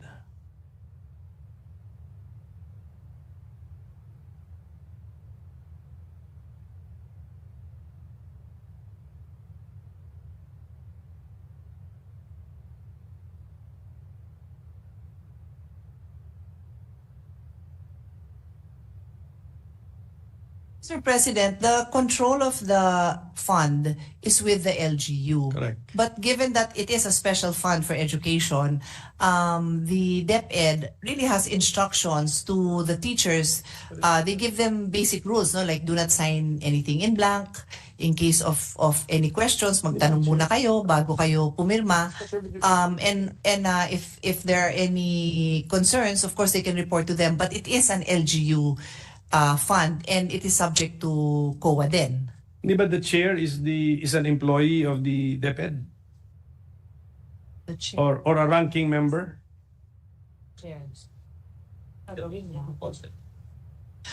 Co-chair po ang superintendent, but I think the reality is it would be the mayors who would call the shot. So pag may inutos na okay, edi okay. Pag may inutos na hindi okay, then I guess naiipit sila. But DepEd is assuring us that they are instructing Thank you. the superintendent and all to be non-partisan. Yes. And not to sign and this, to also value that concept of transparency. Yes. Of the right of the other members of the board to know. To meet, siguro. Not do everything via referendum na pirma-pirma na lang. Siguro the actual meetings must be held, Mr. President. Kung pwedeng ano lang ba, yung exhortation from the Department of Education. It's duly noted, and the secretary said they will push for that. Is there a maximum residency rule on the tenure of school heads? Because the allegation also in Marikina is that some have exceeded the maximum residency rule, and this has been disregarded on many occasions.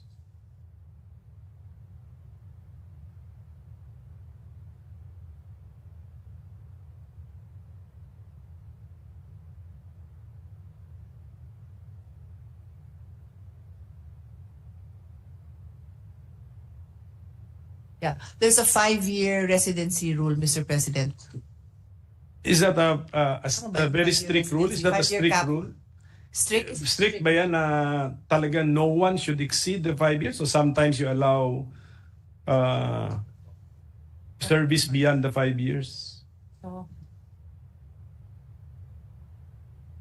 Very rare. Or minsan walang magaling. It is a soft rule, Mr. President, because sometimes the school is performing exceedingly well, or there may not be anyone capable in maybe in the far-flung areas. It is an old law, so of course it can always be revisited by the new. It's not a law, no? It's a rule. It's an internal rule, department order. So of course they can revisit that anytime. But I think at the end of the day, what's best for the school and the students. If there is negative feedback, of course, then they will act on it and enforce the 5-year rule firmly. My point is kung may nababasa kasi nila may 5-year rule and then may napapansin nila na may lumalabas, they might feel na may favoritism or whatever, may connection na ginamit. So in a nearby in a place near the center or in a city in the center of the country, siguro we should apply the rule, because if it's applied in the far-flung areas, there must be some other reasons why we cannot get a replacement.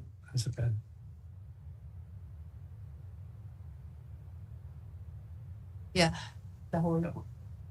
They look, kasi the reality is they look at the whole division because they do rotations. I mean, assume Yes, there's no reason. It's not meant to be a demotion. It's meant to just follow the rule and rotate them. But sometimes the rotation is not a practical step forward because a small school principal may not be able to handle a big school. So then they have to decide what's best for the students.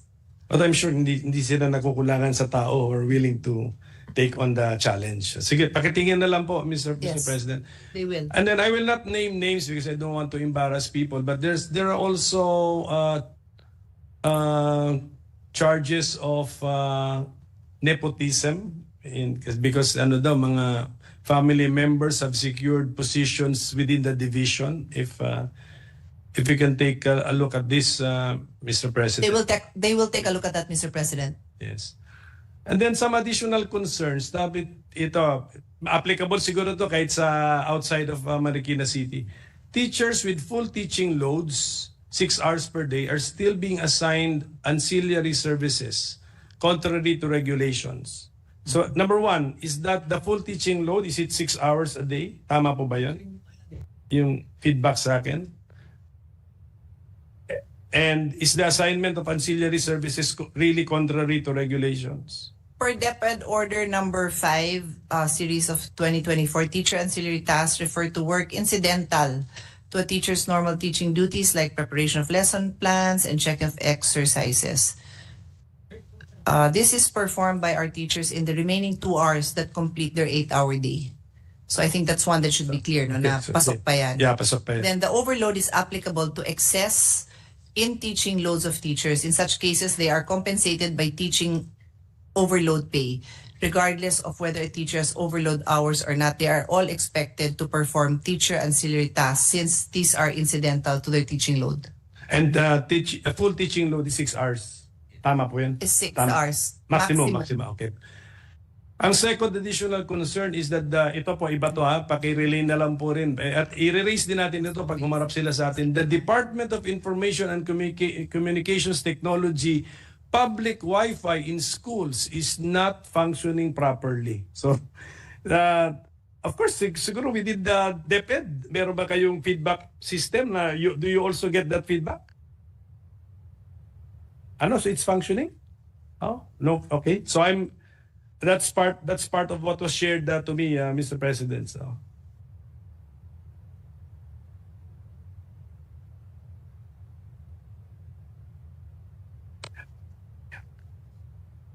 Nag-work sa inyo?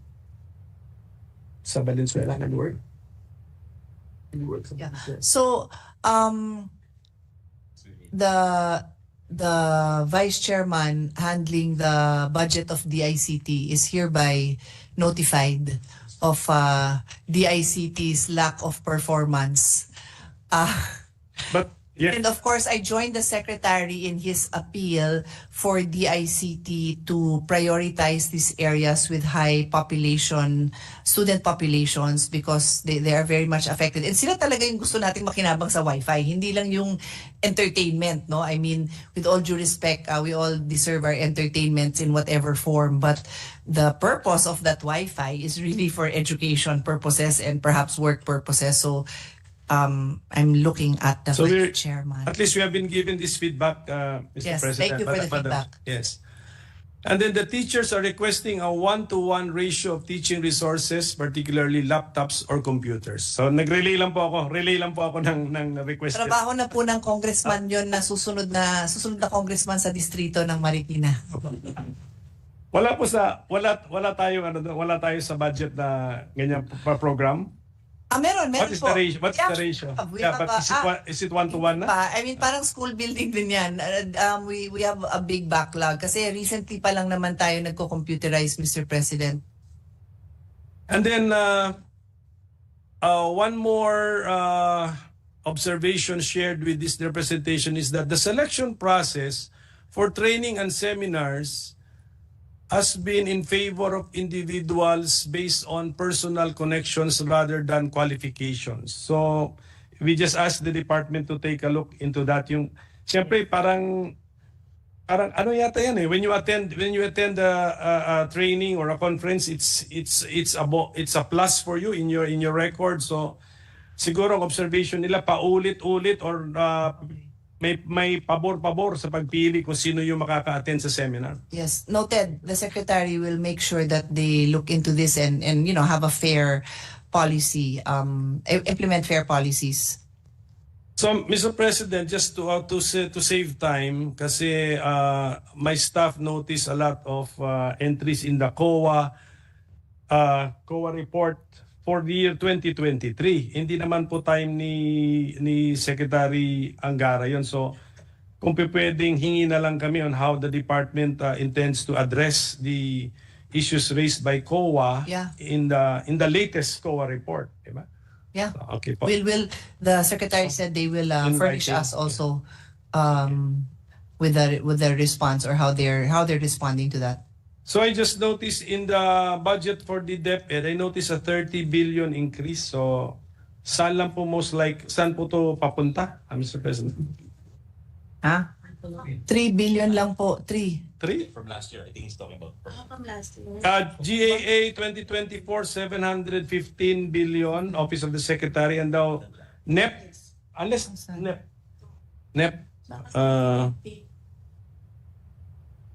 NEP 745, so 30 billion. Pero sa committee report pala natin, 748 billion. So a 33 billion peso increase from last year's.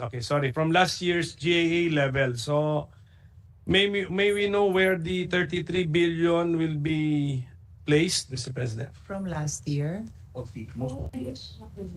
This is mostly PS. So hiring, is it a salary increase? So it's mostly salary increase, not new hires. New hires and salary increase, or mostly salary increase? Yeah, mostly PS salary increases in particular. Okay. Hindi pa masyado malaki.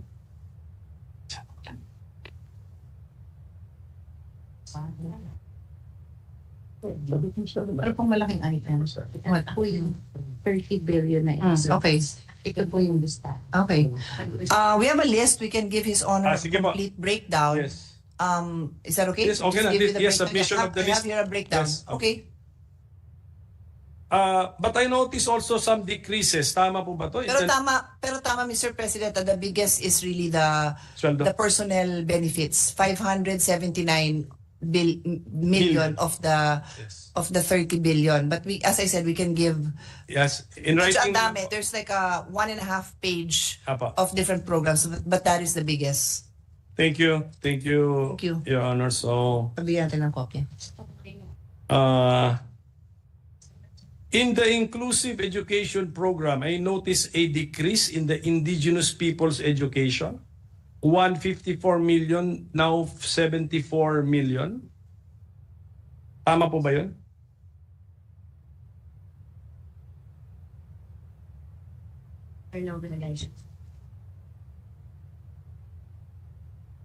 From GSC to NEP. GAA to NEP yun. GAA to NEP. So the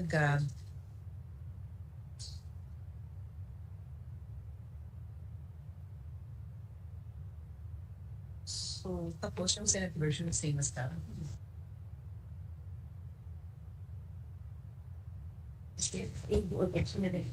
So restore tayo to NEP version. Yeah. So we're back to the NEP version, Mr. President.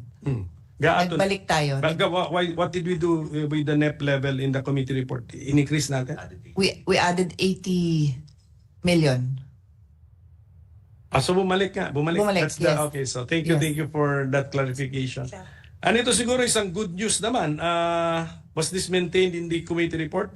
Implement under support to schools and learners program. Implementation of the grant of cash allowance, hardship pay, and reclassification of positions. Last year 9.8 billion for 20 this year 2024 9.8 billion, for next year 19.7 billion. Is that correct? Yes. Yes, So that's additional 10 billion. Yes. Yes, okay. For the, Kasi ang hirap talaga magpaano for the teachers ito, sa teachers to pupunta. Oo, yes. Sa teachers, yes. Very good. Very good news for our teachers.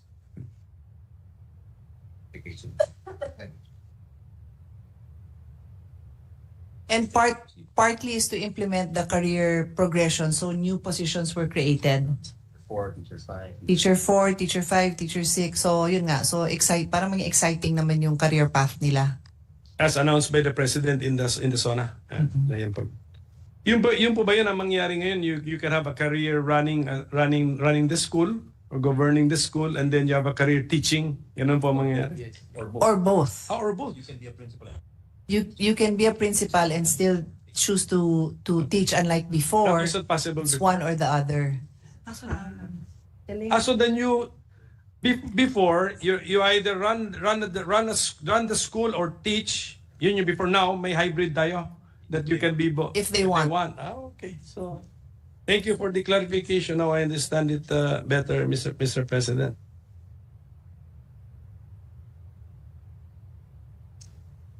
Ito po ating special needs education. Ito ba yung is this special education? Ito ba yan for the special children? Yes. Children with special. So what did we do here, Mr. President?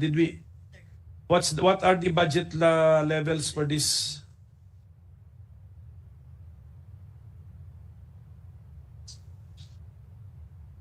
Dito proposed na kasi yung Sorry, 1 billion siya. 1 B.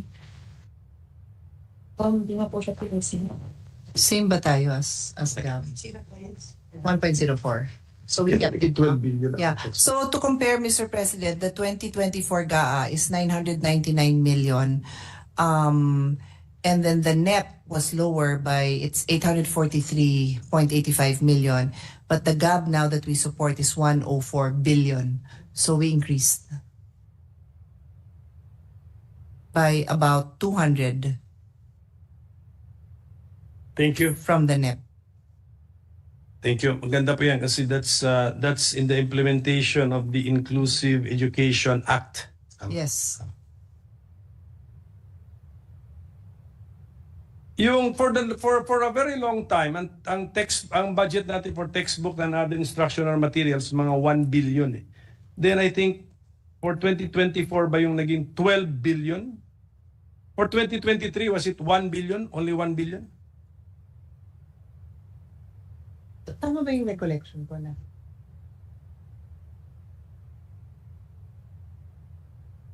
Maybe 23 billion lang. Well,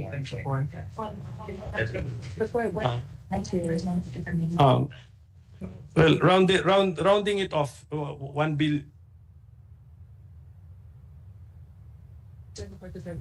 Is the same? Is it the same? Okay, okay. slightly higher. Okay. So what happened in 2023, they were reviewing the curriculum. That's why there was no there was no request for a big budget. And then in 2024, we implemented it. So the budget was 12 billion. And now it's almost the same but slightly higher by about 400 million. 400 million higher, Mr. President. Sige po. Sige po. I just hope that yung mga problems in the procurement of textbooks na overcome na po ng DepEd kasi alam ko maraming problema dyan eh. Yes. May away-away pa ba? Mr. Secretary, nagkakasuhan pa ba yung mga losing bidder versus the winning bidder dyan? Hindi na. Sana hindi na nga. Okay.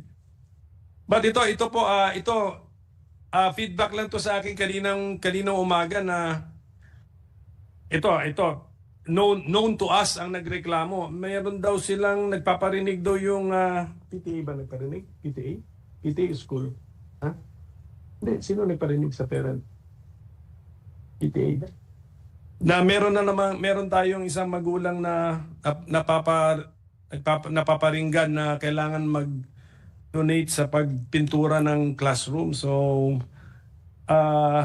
kung yung parang pinagsumbong sa amin, talagang ang feeling nila, pwersa na force hindi.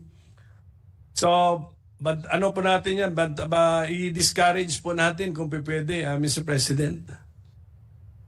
Yes, the secretary said that these things cannot be compelled. If they want to volunteer, they're welcome, but otherwise, no force, no pressure. Okay, and they even have a DepEd policy memo number 41 reiterating the no collection policy in schools.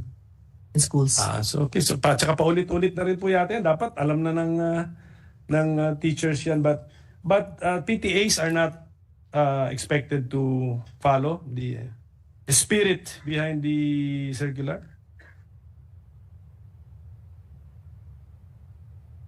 Yeah.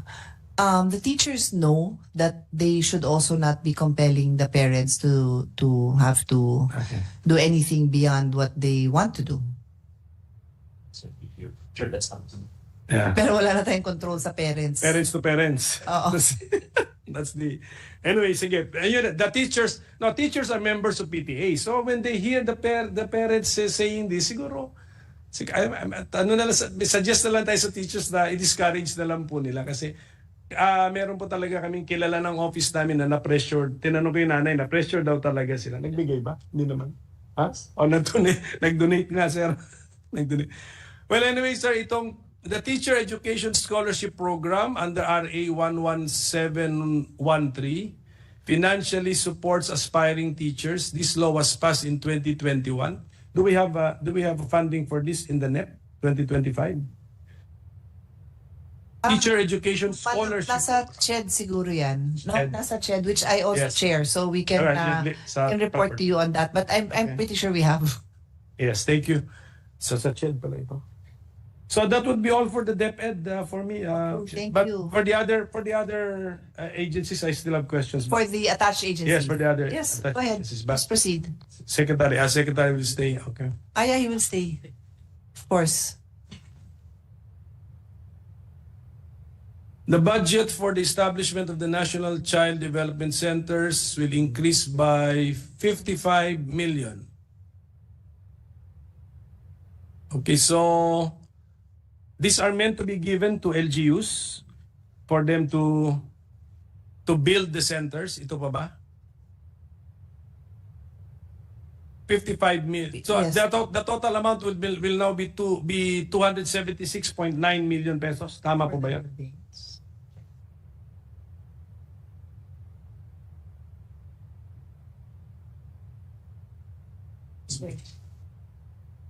394.98 po sa commitment.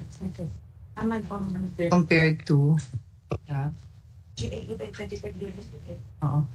The 2024 GAA is 315 million.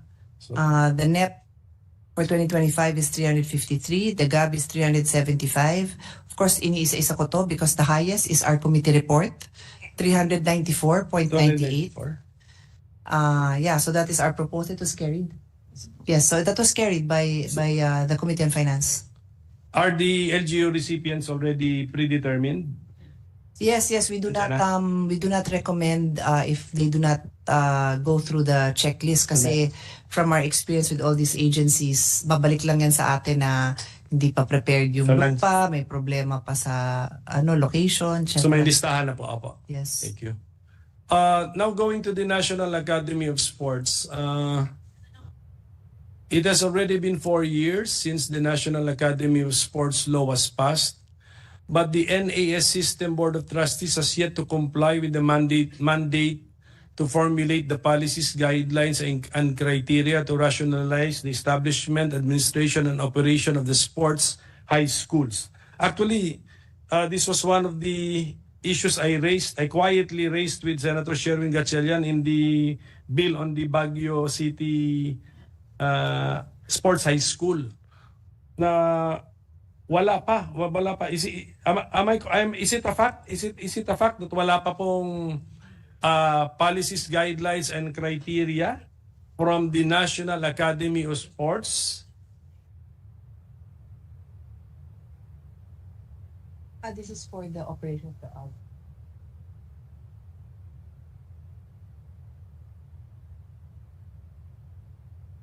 Ano ito? Saan ito nanggaling? Saan galing? Based on your performance indicator, saan galing?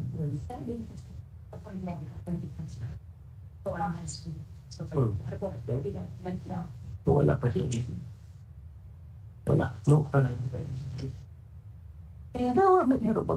So right now they are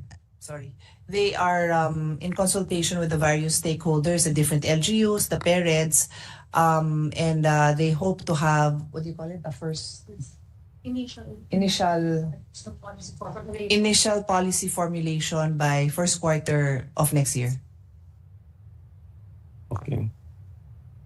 O kasi just so they will know na aabutan na sila because there are now bills on the establishment of sports high schools. Yeah. So, Mga inspired ho dahil sa Olympics. Yes. We will help in any way we can, and with our secretary who has been an ally in sport. Kasi mahirap ho talaga yung, how do I say this properly? Basta I have full confidence in the secretary who is a basketball champion. Hanggang na lang sasabihin ko. Kasi kung nakakaintindi ka ng sports, nandyan din yung puso mo to help our young people who choose to use their talent, dedicate their talent to improving their sport and probably even a career in sports. So I'm very confident now with the support also of the Office of the Secretary that we can get this done sooner. Na delay man, I'm sure maayos na natin to, Mr. President. Pero si NSA System Board of Trustees, buo na yan. Buo na sila. Tama kayo? Buo na? Kasi, buo na. Okay. Yes, buo na. So based on the performance indicator of the National Academy of National Academy of Sports, there should be 2 NSA campus sports facilities certified to international standards. Yun yata yung commitment ninyo way back in the 2023 budget system. But as of the moment, 0 pa rin. There are no... Certified what? International certification po. Kasi mag-PCB kasi sana po PCB naman na sa LCC. These are the world capacity trustees. Oh, yun kaya. So walang problema. Are you non-compliant? Kasi sila pa naman yung facility. Nasa ang work kami na. So sila naman sana yung compliant. So sila sabi nga, targets po nila lang. Target mo. Target kasi hanggang nag-delay yun. Turnover sa amin. Lang alin. Kano ito? Magkano itong ton? 123 million. Hindi yung... Yung... So, ayun pang plano.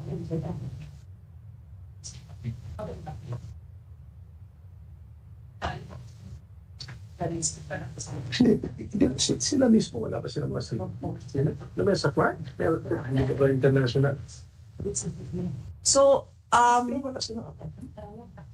NAS is located in BCDA, and that I'm going back, Mr. I'm adding to the background here because I'm very familiar with it because I and our former colleague were both sponsors of that bill creating the NAS, and by the time that we were passing it, we already were building or had already built the facilities in New Clark City, which was used in the 2019 Southeast Asian Games. So the easy win, and also to prevent us from having a white elephant there, is for these gifted athletes to be based there and to use the facilities.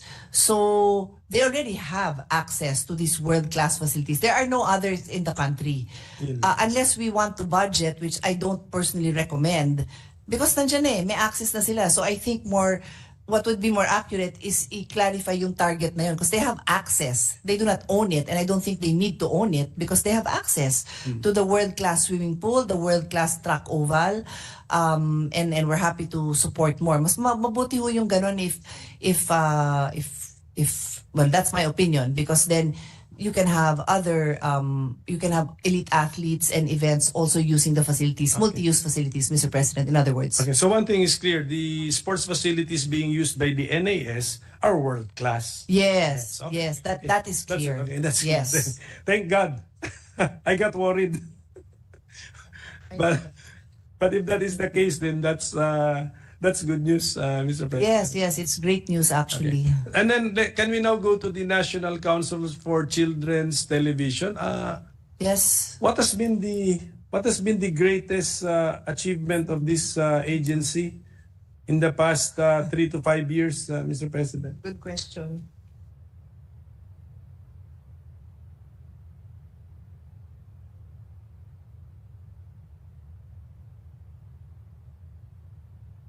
They already established At, and they have research and development. Well, their mandate is to create is it to create or to monitor? To ensure that we have child-friendly content. So in 2019, they launched the child-friendly content standard. And they've had a series of dialogue with content creators. And then they also have research and development in cooperation with FEU and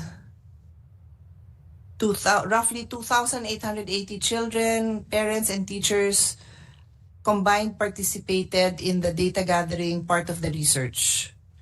They also have yung mga documentary. Okay, so they also have a documentary called DocuBata. Documentary. Yes. It's a contest. Okay, it's a contest to encourage content creation. And then they have a Global Media and Information Literacy Week to increase awareness, National Children's Broadcasting Day, and so on and so forth. We can give His Honor a So, yes, the council is not expected to come up with content. It is expected to come up with guidelines that on what are child-friendly content. Yung po ba yun? Both, Mr. President. Pati material sila, but okay. But really, I don't think we give them enough budget to yes, produce. the budget. Tumingin ako sa budget, 123 million. Exactly. So, baka sweldo lang po ito? Tama So po. we have a budget. I don't think we give them enough budget.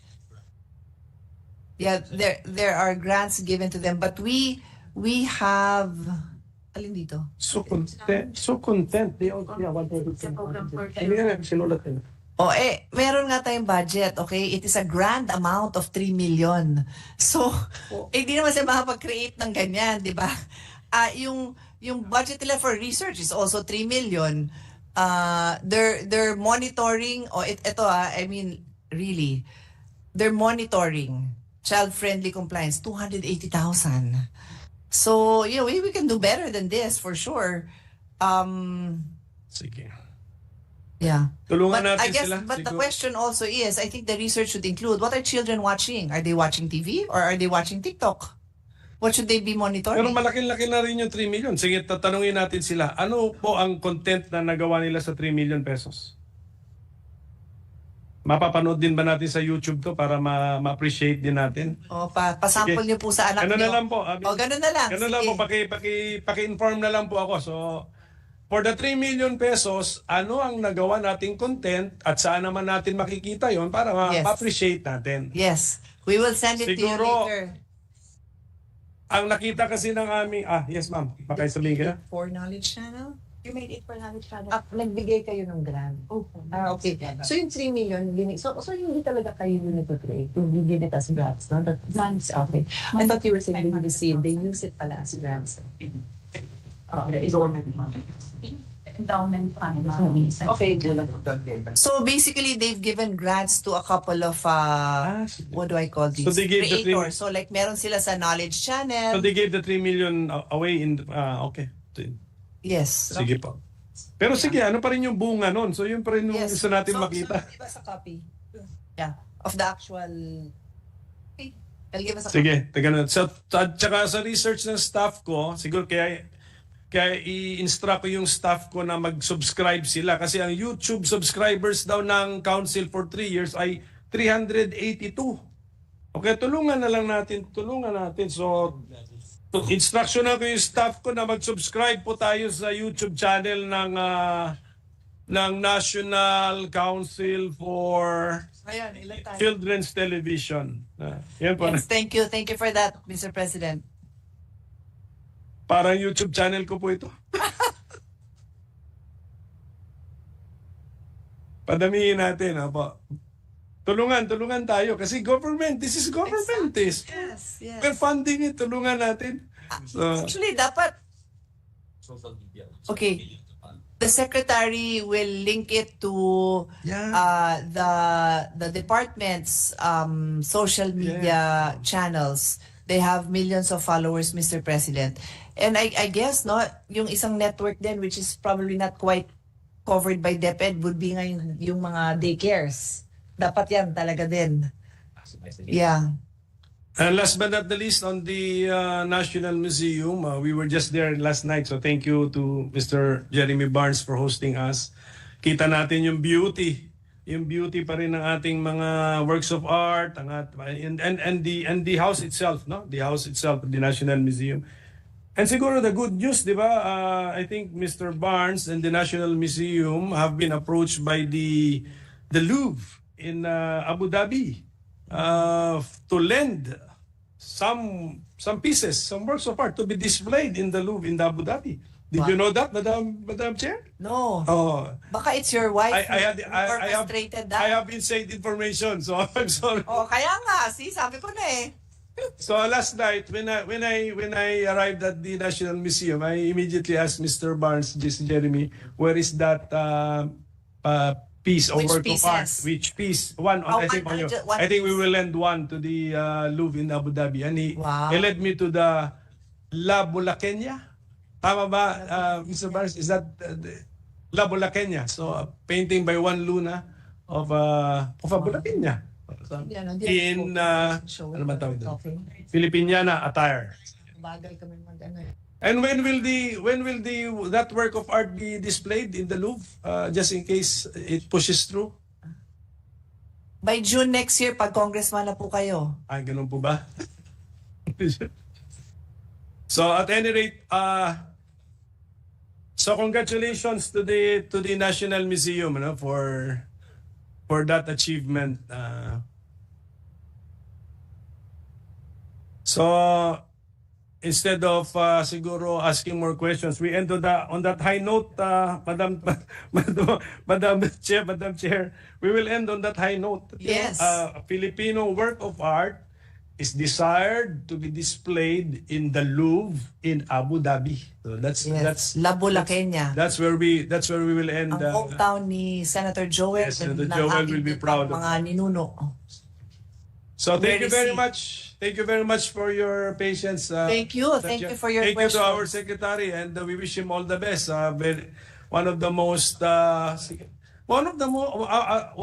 a difficult job, but I'm sure one of the most satisfying positions in government to be the Secretary of the Department of Education. So maraming salamat to the DepEd family. Thank you. Thank you very much. Yes, thank you. Majority Leader. President, last to interpolate would be the chairman of the Senate Committee on Public Information.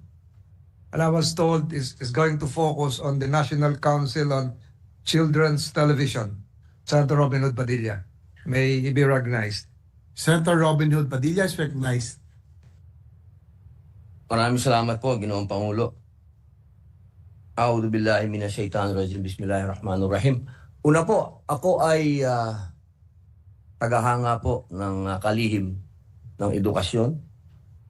Ako po ay nagpapasalamat kay dating Senador Angara sapagkat napakarami pong niyang itinutulong sa BARM, sa mga Muslim sa panahon na ito. Meron lang po akong mga gustong katanungan. Nabanggit po kasi, napakahalaga po nito, yung tungkol po sa National Council for Children's Television. Ito po ay napakalaking kapangyarihan upang mabalanse po natin ang mga matatawag po natin hindi magagandang impluensya sa mga kabataan ngayon na napapanood po at nakikita sa social media. Gusto ko lang po malaman kung ano po ang plano po nila dito. Meron po bang matibay na plano ang National Council for Children's Television para malabanan po itong mga programang nakakasira sa kabataan? Dagdag tayo. Wait, is this dagdag? Yes, Is this the that will be a stage, but the agent. So, actually, Mr. President, there is an item called Advocacy and Communications Plan on TV Violence Rating Code. We added 500,000 pesos. And then there's also the launching and implementation of TV Violence Rating Code. We added 1 million pesos for this. Because their job is really to monitor and to create these guidelines. So this is the initial funding. The description here is the TV VRC, this is the violation rating, used in conjunction with the NCCT's child-friendly content standard will play a crucial role in validating the suitability of programs aired on local television, ensuring they align with child protection norms. And then it also includes the facilitating the review and harmonization of existing guidelines by the MTRCB, focusing on the development of standards or codes specifically designed to shield children from violence in television programming. Opo, iyo po. Napakaganda po at binasa po ng ating sponsor. Yun po kasi ang ating ikinakatakot po sa ngayon, hindi naman po kaila sa lahat. Nasa social media po, sobra po ang mga palabas na hindi na po talagang... Ang katunayan nga po, meron pa po tayong nakapending sa floor na patungkol po sa pagpapalakas ng MTRCB dahil nga po dito sa problemang ito. Ang gusto lang po nating malaman kung sapat po ba yung budget na ating naibigay sa kanila para po mas magkaroon po ng ipin. Kasi sa ngayon po parang hindi po natin maramdaman. Baka po sana sa susunod, sa pamamahala po ng aking kaibigan at aking pong hinahangaan, ay magkaroon po ito ng ipin para makakita po tayo na talagang may mga napaparusahan po sa usapin po ng mga programang nakasisira po at masamang impluensya sa mga bata.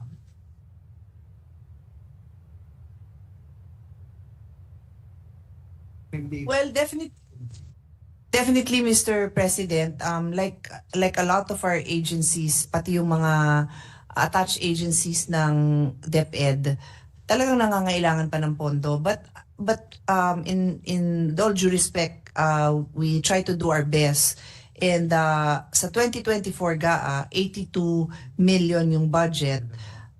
Sa GAB, 110 million yung budget. And ang committee report natin is 123 million. So lagi ho natin pinupush na taasan at suportado naman tayo ng ating Chairman of Committee on Finance because they approved the budget we recommended. But I'd also like to add that Congressman Tof de Venecia has I guess it's a draft bill, no?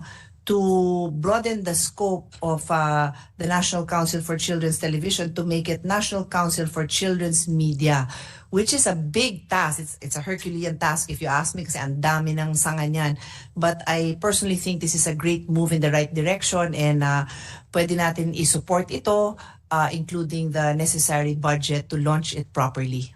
Opo, napakaganda po nun. Opo. At magkaroon din po talaga uli ng mga programa talaga doon sa mga main networks ngayon natin. Meron po ba tayong karapatan o masasabing tayo po ay malaya na makapagpapalabas ng mga programa ng gobyerno na para sa mga bata dito po sa mga main networks, sa mga malalaking networks? Meron po, pwede po ba yun?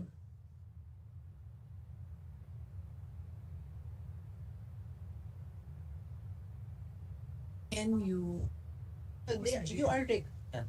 They are required to show 15% of child-friendly, whether it's produced by you or not, di ba? Yes. Yeah. So, kasi yung batas po natin, it requires that all the networks show at least 15% of their daily airtime. The requirement is 15% at least of their daily airtime is dedicated to child-friendly shows. So whether it is these are products of grants of the council, or it's the own shows of the networks, it doesn't matter as long as it is considered child-friendly. Opo. May nakamonitor po dito, may nagmo-monitor po kung sumusunod po ang mga main networks po. Meron. They have a media monitoring section that does that. And as I mentioned, we increased their budget to help them do their job better. Opo, pwede pong makahingi po sa aming komite ng mga palabas na ito. Pwede po namin pong makita, masilip po. Kahit Yes, hindi po pwede ngayon, po. sa ibang panahon po. Pwede po. Opo. Ang pangalawa na lang pong tanong, hintayin na lang po namin yung ipapadala po ninyo. Pangalawa na lang pong tanong, meron po ba tayo sa ating patungkol sa mental health po ng mga teacher? Meron po bang nakabantay dito sa DepEd, sa mental health po ng mga teacher? Yeah, of course. Batas na yan eh. Oo. Na-implement na yung bago. Hindi na to sa NCCT. Sorry, hindi na NCCT. DepEd na. DepEd na. Yeah. Opo niyo natin yung second. Yung mga programs na. So one is yung di ba we passed the law that changes the, so we can hire more, no, the guidance counselors. We changed the requirement, di ba? We changed the, because we yeah, then we do it one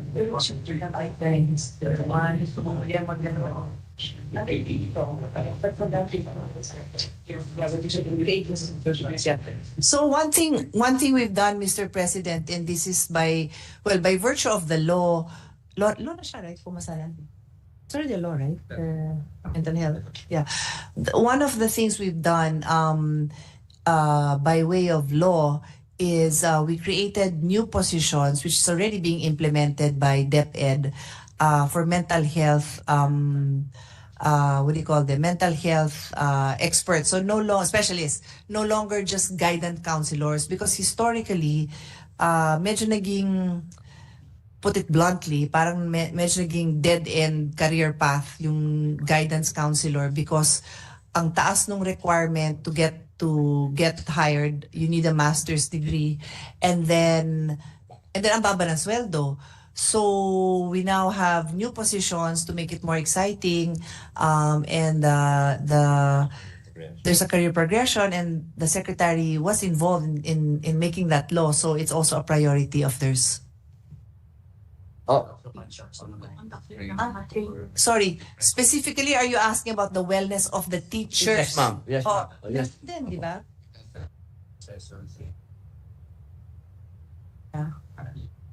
So they have online sessions to be able to reach more teachers, no? Kasi kesa magpapunta ng paisa-isang expert, and they cover a variety of mental health topics, and they also have a hotline available to the teachers. Opo, siguro po gusto ko na lamang pong ibahagi sa ating mahal na kalihim at sa edukasyon. Doon po sa naganap kasing aming exposure nitong huli, kasi kami po'y umikot, magmula po sa Luzon, napunta ng Visayas, napunta ng Mindanao. Marami po kami nakausap ng mga teacher dahil sila po yung nakikipag-coordinate sa amin para mapuntahan po namin yung malalayong lugar. Ang lagi po nilang sinasabi ngayon, sa public school po, nagkaroon po ng parang takot ang mga teacher na disiplinahin ang mga bata na makukulit na katulad ko nung araw. Sapagkat nagkakaroon po ng parang kampanya sa social media na laging ang napapalabas ay nagiging masyado ng ang ating mga teacher ay mahigpit, nagiging sila ay may karahasan na. Sa nangyayari po ngayon sa mga classroom na dyan na yung mga makukulit na mga bata, hindi na lang po pinapansin ng mga teacher, tinitiis na lang niya dahil natatakot po siya na baka po siya ay makasuhan o magkaroon pa ng problema. Yun lang po, gusto ko lamang pong i-share yun, mahal na Pangulo, na meron na pong ganyang klaseng hinaing ang ating mga teacher na sana po ay maging bigyan po ito ng pansin sapagkat talaga pong takot na po sila na magbigay ng disiplina sapagkat sa mga nangyari po na hindi po talaga nabigyan sila ng tamang pansin kung ano po talaga din, kung ano ang dapat nilang gawin sa mga classroom. Siguro po magkaroon po ng alituntunin o mga dapat gawin para po yung ating pong mga teacher ay hindi po magkaroon ng ganitong pagkatakot. Yun lamang po, mahal na tagapangulo, marami pong salamat. Maraming salamat, Senator Robin Padilla. Noted po yun, but just a quick response, aware po sila, meron silang positive discipline and socio-emotional learning, and meron din teaching manual on children's rights. So they're on it. Alam niyo naman sa lumang panahon, medyo yung iba dyan, di talaga sila aware. So siguro kailangan talaga pang dagdagan ang kaalaman din ng mga teachers. And of course, mahirap ang trabaho nila kasi sobrang dami ng estudyante minsan, that the challenges are really there for them. Yun lang po yung concern natin. Talaga pong, yun po yung sinabi sa akin. Hindi lang po isa, dalawa, tatlo, ang dami po talaga. Ang sinabi sa akin, hindi na namin alam kung paano namin didisiplinahin ang estudyante namin dahil laging kami ang nababalikan. Yun lang po. Maraming salamat po. Thank you, Mr. President. Majority Leader. President, there being no other reservation for interpretation. Mr. President, I still have a manifestation from my brother. Yes, Pwede ko naman ibigay na lang kay Secretary, pero baka ma-text ako ng di oras, kaya I will read the manifestation of Senator Alan Cayetano. I would like to raise a critical matter concerning the budget allocation of DepEd for the Basic Education Facility Program, which plays an important role in the construction, rehabilitation, and improvement of school buildings and facilities in the country. According to UNESCO, physical infrastructure is important because it has a significant impact on children's enrollment, attendance, completion rates, and even learning achievements. While adaptation strategies such as implementing double, triple, or combination shifting allow more children access to school, there are studies which find that said strategies negatively affect educational achievement and learning efficiency of the learners due to shortened instruction time.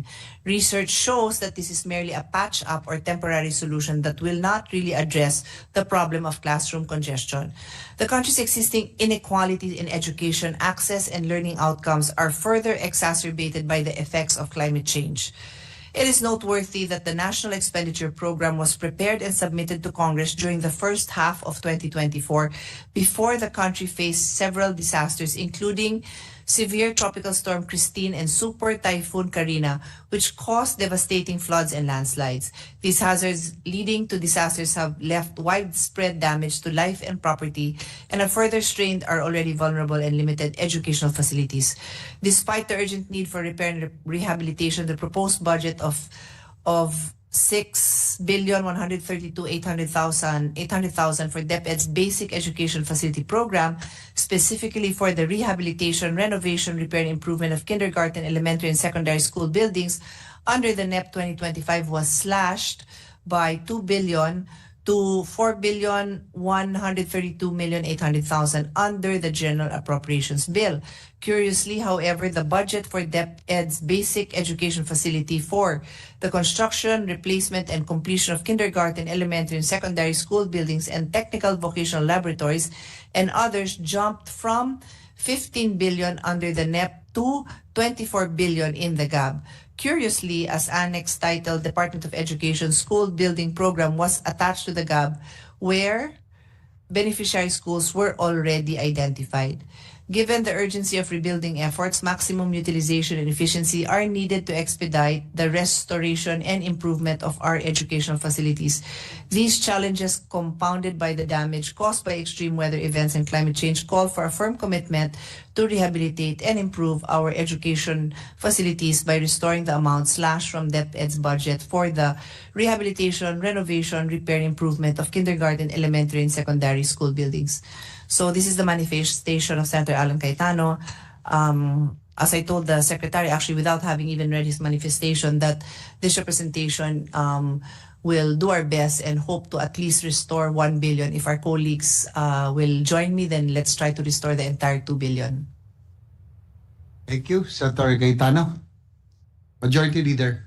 Again, Mr. President, there being no other interpellators, I move to close the period of interpellation and consider the budgets of the following: the Department of Education and its attached agencies, Office of the Secretary, Early Childhood Care and Development Council, National Book Development Board, National Council for Children's Television, National Museum of the Philippines, Philippine High School for the Arts, National Academy for Sports, deemed submitted for the body's consideration. I so move, Mr. President.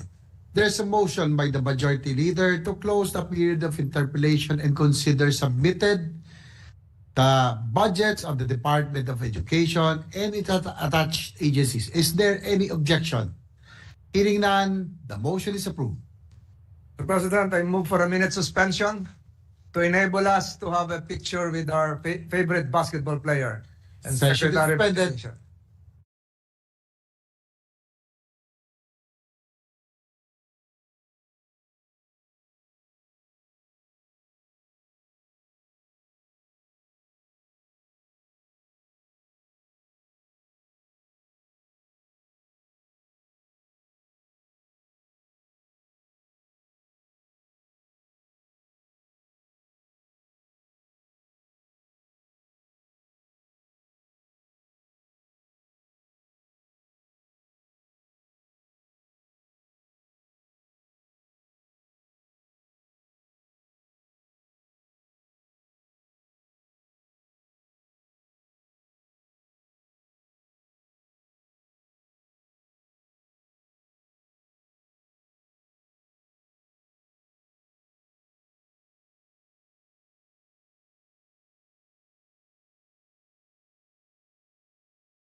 So, President, I move that we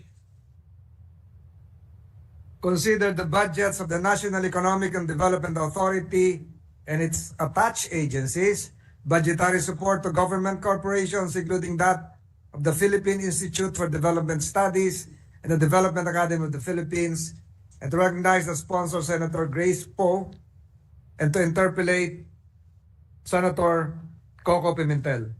Is there an objection? Hearing none, the consideration of the aforementioned budget is now in order for interpellation. Senator Grace Poe and our minority leader, Senator Coco Pimentel, are recognized. Correction, Mr. President, can we recognize first the Deputy Minority Leader, Senator? This is NEDA? NEDA. Kasama na si PSA dyan. Right. Correct, Yes. correct. Senator Risa Ontiveros. Our Deputy Minority Leader, Senator Risa Ontiveros, is recognized for her interpellation. Thank you. Mr. President, before we begin, I would like to warmly welcome our NEDA family, headed by Secretary Arsenio Balisacan, who was here since earlier this afternoon. Mr. President, it is also my duty to present to the body the budget of the NEDA and its attached agencies and corporations.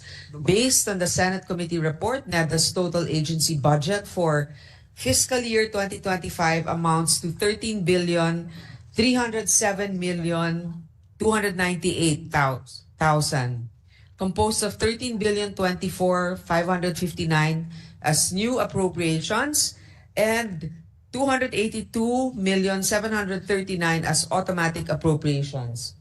So with this representation is now ready to receive your questions. May we ask the ones? Yes, the OSA is please. directed to restore order in this plenary. Likewise, before we proceed, just like to greet Secretary Balisacan, advance happy birthday tomorrow. So I hope that the interpellations will be short so that he can celebrate his birthday with his family tonight. Paabutin natin hanggang 12 para sa lubong. Pwede rin. Senator Tiberos may now continue with the interpellation. Salamat, Mr. President. Magandang gabi po, Madam Chair, at sa NEDA family, at advanced happy birthday po kay Sec RC. And in fact, my questions are not for NEDA per se, but for the Philippine Statistics Authority, Madam Chair. Mr. Mapa. So, Madam Chair, sa hearings po natin kay Guo Huaping, lumabas ang abusong ginagawa sa late registration para makakuha ng pekeng Filipinong citizenship ang mga dayuhang may masamang balak dito. Nag-conduct po ba ng internal audit o investigation ng PSA sa mga pekeng birth certificate na ito, Mr. President? Update on the birth certificates, Mr. President. 1,627 birth certificates of foreign nationals were blocked by the PSA after its investigation, finding the documents to be spurious. The names of foreign nationals were shared to the BI, DFA, and NBI. But from what I know, out of those numbers, let's see, 18 were endorsed to the OSG for cancellation. And then, so 18 pa lang yung na-endorse for cancellation. Kasama na dito yung kay Goa Ping. Salamat, Madam Chair. That's a start. Sa isa sa mga naunang hearings natin, sinabi na po ng PSA that they determined na ang birth certificate nakuha through late registration ni Guo Huaping ay irregular. So I suppose now the updated or the official term is spurious. So it's a start. 1,627 birth certificates blocked because deemed spurious, at 18 pati na yung kay Guo Huaping endorsed sa OSG para sa cancellation, para kanila na rin para ma-actionan na rin po ng constitutional body na iyon. At maigi din po na sinishare po itong mga ganitong determination, findings at determination ng PSA sa ibang mga ahensya para ma-facilitate hindi na yung ang tawag nito yung compartmentalization ng intelligence which reached absurd ends dun sa kaso ni Guo Huaping, pero mas ma-facilitate yung pagtutulungan ng iba't iba nating mga law enforcement and intelligence agencies. Actually, I'd also like to commend our colleague here, the good Senator Lisa Hontiveros, for focusing on this problem that if we didn't really investigate the issue on the POGO, these other problems wouldn't have come to light. Imagine 1,600 na yung nakapag-rehistro na over 18 years old. Wala man lang kaduda-duda. Siguro, dapat din natin ma-follow up anong nangyari dun sa mga civil servants na yun na pumayag na sila ay marehistro. Actually, Madam Chair, na-anticipate nyo yung susunod kong tanong, follow-up question.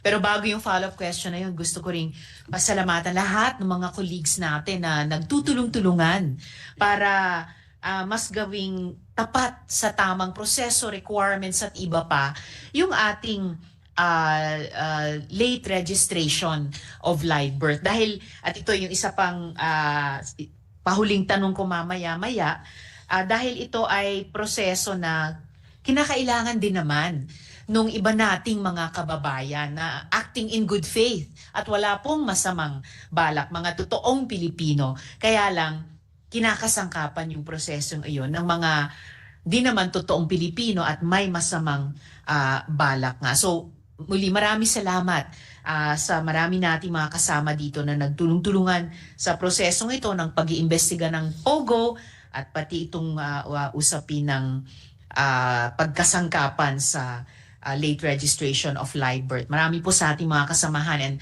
syempre special mention sa kay Senator Sherwin, no, Gatchalian. So dun sa na-anticipate nyo ang tanong ko, Madam Chair, paano naman po pananagutin yung mga opisyal na kasabwat sa pamemeke ng birth certificate, Mr. President?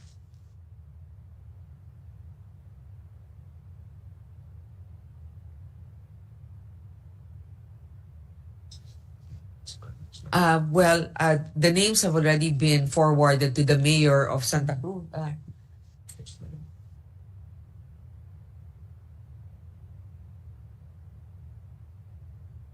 But then, okay, so the names of those government workers were submitted to the mayor of that town, but alongside with it, simultaneously, there's also an investigation by the NBI. Salamat, Madam Chair. And actually, naalala ko po, bukod sa NBI, may iba pang mga importanteng department at ahensya ng ating gobyerno. And if I remember correctly, sa isang kaugnay na hearing, nasabi din po yata ng resource person mula sa DILG na naghihintay sila at naghihingi ng posible mga pag-amyenda din sa local government code para mas magkaroon sila ng mandato, imbestigahan at kung kakailanganin, disiplinahin ang sino mang tiwaling local government officials na sa halip na bantayan ang integridad ng ganitong mga proseso tulad ng late registration of live birth ay nagiging kasabwat pa nga. Dahil kumbaga pinoproteksyonan nila yung mga criminal activities na nabibigyang daan sa ganitong pagkasangkapan ng dapat sagradong birth certificate bilang Pilipino. Tama. I mean, paano naman tayo? I mean, napakahirap kumuha ng birth certificate, ha? Tapos itong mga ito parang sa isang iglap. Ganun lang. Diba? Ewan ko ba, may mga litrato ba tayo nitong mga nakakuha na to? Ng mga nakakuha nitong mga peking birth certificate? Oo, Mr. President, na meron ba? Well, I hadn't prepared any for this interpellation, Madam Chair, pero... But did you have it? You have it, Mr. President? Ipa nga eh. may make available po ba ng PSA sa atin sa pamamagitan ng chair, yung 1,627 na iyon? Okay, so we will ask the Bureau of Immigration. Actually, we're going to have a hearing with the DOJ. We'll ask them to submit to the committee, not naman for presentation, but for FYI, yung mga litrato ng mga, kasi gusto ko malaman kung, di ba, kung talagang gumamit sila ng sound judgment, 'di ba, sa pagdetermina, kasi iba-iba naman yung mga itsura din ng Pilipino, 'di ba? Hindi naman natin masasabi, but together with the physical appearance is also their knowledge of the culture or also how they speak. I mean, it's not just one category. Lahat yan may mga titignan. Thank you. Salamat, Madam Chair, Mr. President. And ito, yung sunod kong tanong, kaugnay nga nung isang pinag-usapan namin ngayon lang ni Madam Chair. Alam po nating mahalaga ang late registration at kailangan ito ng mga kababayan nating nakatira sa malayong lugar o hirap ang access sa mga opisina ng PSA. Pero ayaw rin naman nating ganun lang kadaling gamitin ito para manloko. So may balak po bang reforma ang PSA para balansehin ang mga interes na ito, Mr. President?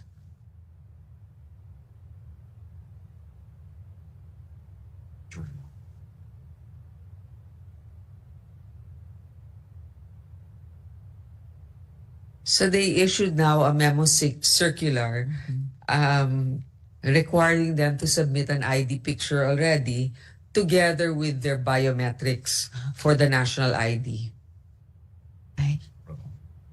Salamat, Madam Chair. At sana po sa pag-require ng ganitong mga dagdag na submissions o requirements, pantay pa rin at patuloy isaalang-alang yung minsan hindi ganun kadali tulad ng para sa atin, halimbawa na nakatira dito sa mga syudad, para naman sa mga kababayan natin na totoong Pilipino, tapos dahil sila nga ay nasa mga sa DOH-GDA areas, geographically isolated and disadvantaged, o kaya mga victim survivors ng sakuna, nawala lahat ng mga ID nila, o di kaya mga katutubong Filipino, yun, sana patuloy pa rin isaalang-alang, i-facilitate po ng PSA na itong mga kababayan nating mas hirap mag-fulfill ng requirements ay makakuha pa rin ng birth certificate na kanilang kailangan. Actually, Mr. President, I understand also na talaga may mga nangangailangan yan. But to be fair to the PSA, they reviewed using data analytics 14.89 million late registrations submitted from 2010 to 2024. So 14 years. Pero ganun karami yung nag-submit. So tignan na lang natin kung sino talaga doon yung makatotohanan yung impormasyon. 50,532 birth certificates or 0.34% are being audited by PSA personnel. So yun yung medyo siguro kailangan bigyan ng mas masusing atensyon. It's mathematically parang maliit na porsyento, pero na-appreciate ko po, Madam Chair, yung pagkamasinop ng PSA sa review na ito. Kaya rin siguro sila nakapag-produce sa unang batch ng 1,627 spurious birth certificates na kanilang binlock. Hindi po madali, pambihirang makapag-review ng higit 14 million na mga birth certificates at pagtukoy ng 50,000 sa mga ito.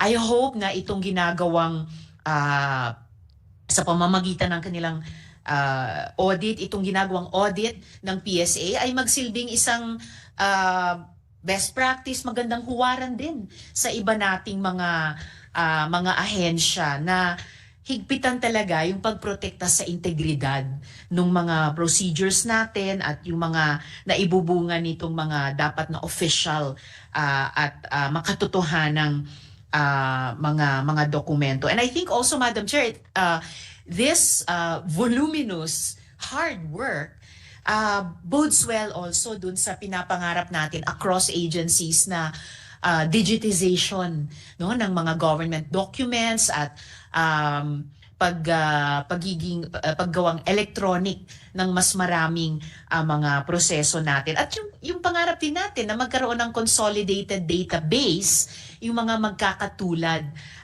na ahensya para mas madaling mag-cross-check, mag-cross-reference. Tulad nung itinatanong din natin, Madam Chair, nung mga nauunang pagdinig tungkol sa POGO, na bakit may iba't ibang nag-i-issue ng ganito't ganyang dokumento, pero hindi nila ma-cross-check sa isa't isa kung totoo ba itong taong ito na may hawak ng isa o ilang mga ID natin. So, pagpupugay po sa PSA, Madam Chair, sa pamamagitan ninyo para sa ganitong napakalaking at maramihang trabahong ito.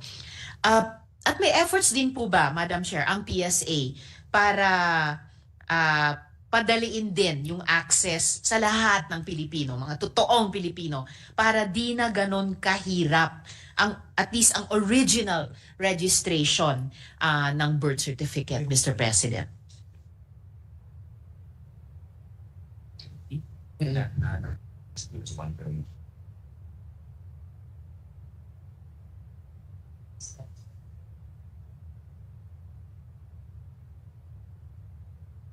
We find that.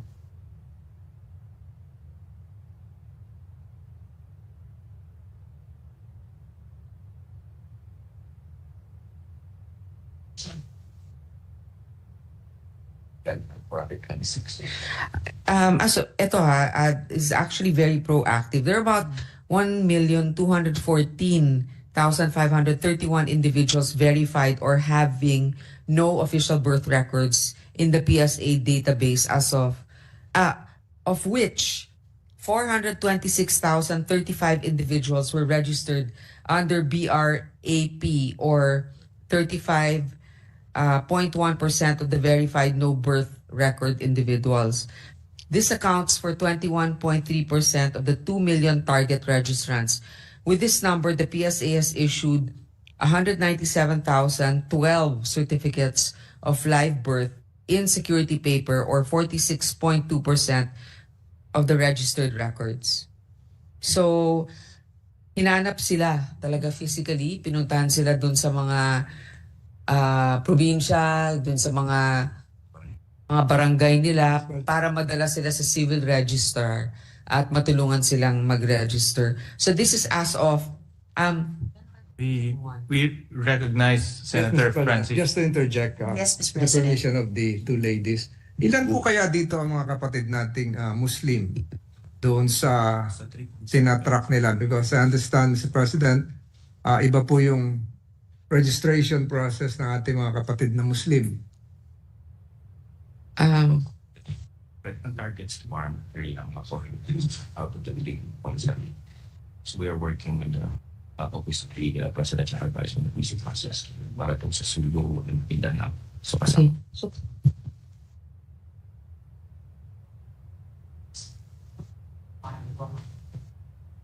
Farm alone, sila yung pinakamalaki na walang registration. So there are about 400,000 of them. So they're working with the local Office of the Peace Process para ma-register sila. Kasi syempre, this is also very sensitive, no, that area. And I understand, Mr. President, A lot of them are returnees and their families. Mr. President, the newly created Sharia courts would be able to address this backlog, if I'm not mistaken. Yes, we are working. They're also working with the Sharia courts to help out with the process. Thank you, Mr. President. Salamat, Mr. President, at salamat sa Majority Leader.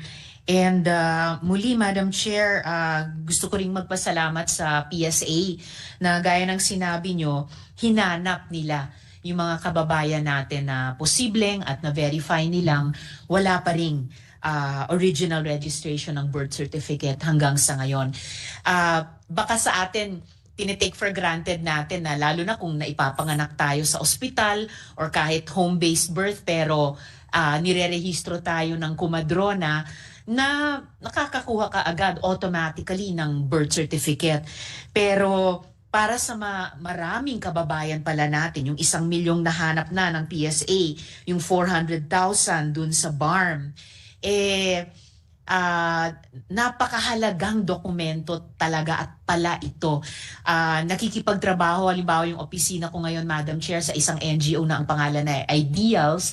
At talagang, ayan, katrabaho po nila ang PSA. At talagang may pamagat sila sa birth certificate na parang passport sa buhay.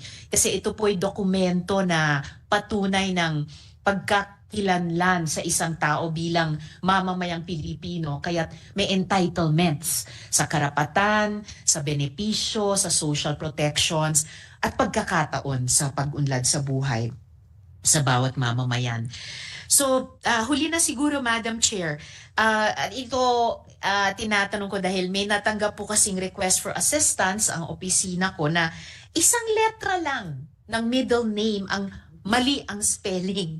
Pero hirap na hirap siyang ipakorek ito at talagang apektado ang buhay niya. So, pwede niyo po bang linawin, Madam Chair, ang proseso at requirements sa administrative correction ng birth certificate? Yung process, it emanates doon sa local civil registrar, doon sa kung saan sa pinanganak. Ang problema usually, Madam Chair, yung malayo. So ngayon, na ginagawa nila, pag malayo, sa Mindanao, but already nila, the PSA can help you because we will contact our provincial office to facilitate. So, saan sila pupuntang office? Sa PSA. So, ganito po yun.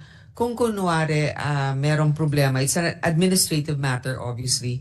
But if they are far from their province, let's say, kasi they have to go to their local civil registrar, they can avail of going to the PSA office in Quezon City. At tapos sila na makikipag-coordinate doon sa probinsya nila. Sa ibang place sa Luzon. Pero nandun sila sa...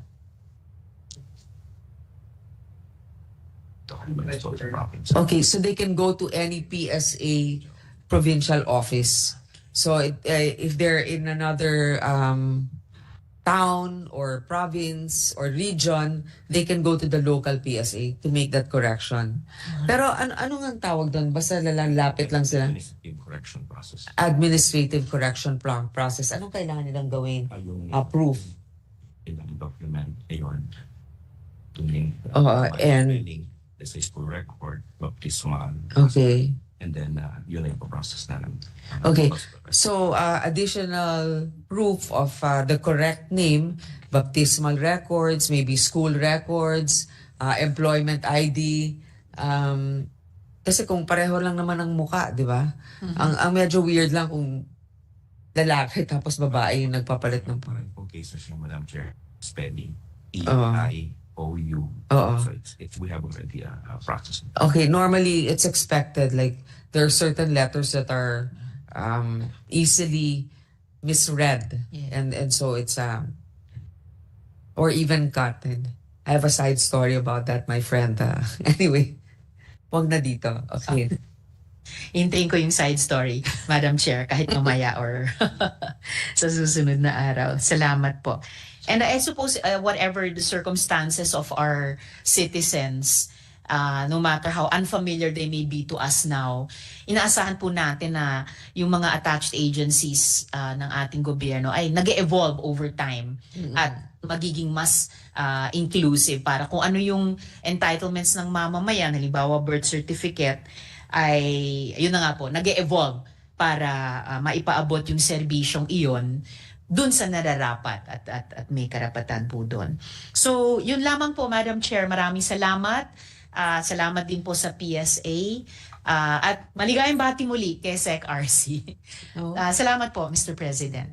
Actually, nagsama yung dalawa si Senator Risa at si Senator Sherwin, na talagang yung pagsisikap ninyo at sa pagtutok ninyo dun sa mga nakaraang investigasyon ay marami talagang pagbabagong naidulot na isang buong industriya na hindi naman nakakabuti sa atin ang nawala na, at pangalawa na nabuhay ang issue or napansin natin itong issue na ginagamit palang ating sistema na nagpaparehistro, hindi naman. So maraming salamat, Mr. President, sa inyong dalawa.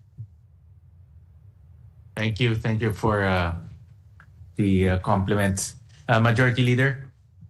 President, next to interpolate the Senator Robin Hood Padilla. I move that he be recognized. Maraming salamat po sa ating pinunong mayorya.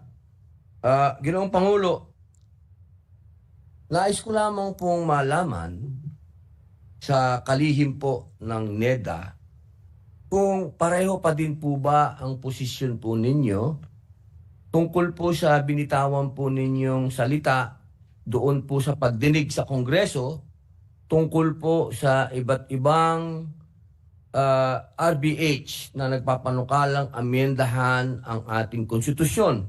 Particular na po ang economic provision nito. Dito po noong February 26, 2024, ang sabi niyo po doon, we must lift restrictions on critical sectors such as public utilities, education, mass media, and advertising so that we can realize their untapped potential and enable them to contribute to the country's economic progress. Yun po ang sinabi ng ating mahal na kalihim. Gusto ko lamang pong madinig, Ginoong Pangulo, kung hanggang ngayon po ba, ito pa rin po ang posisyon ng NEDA? Anong posisyon?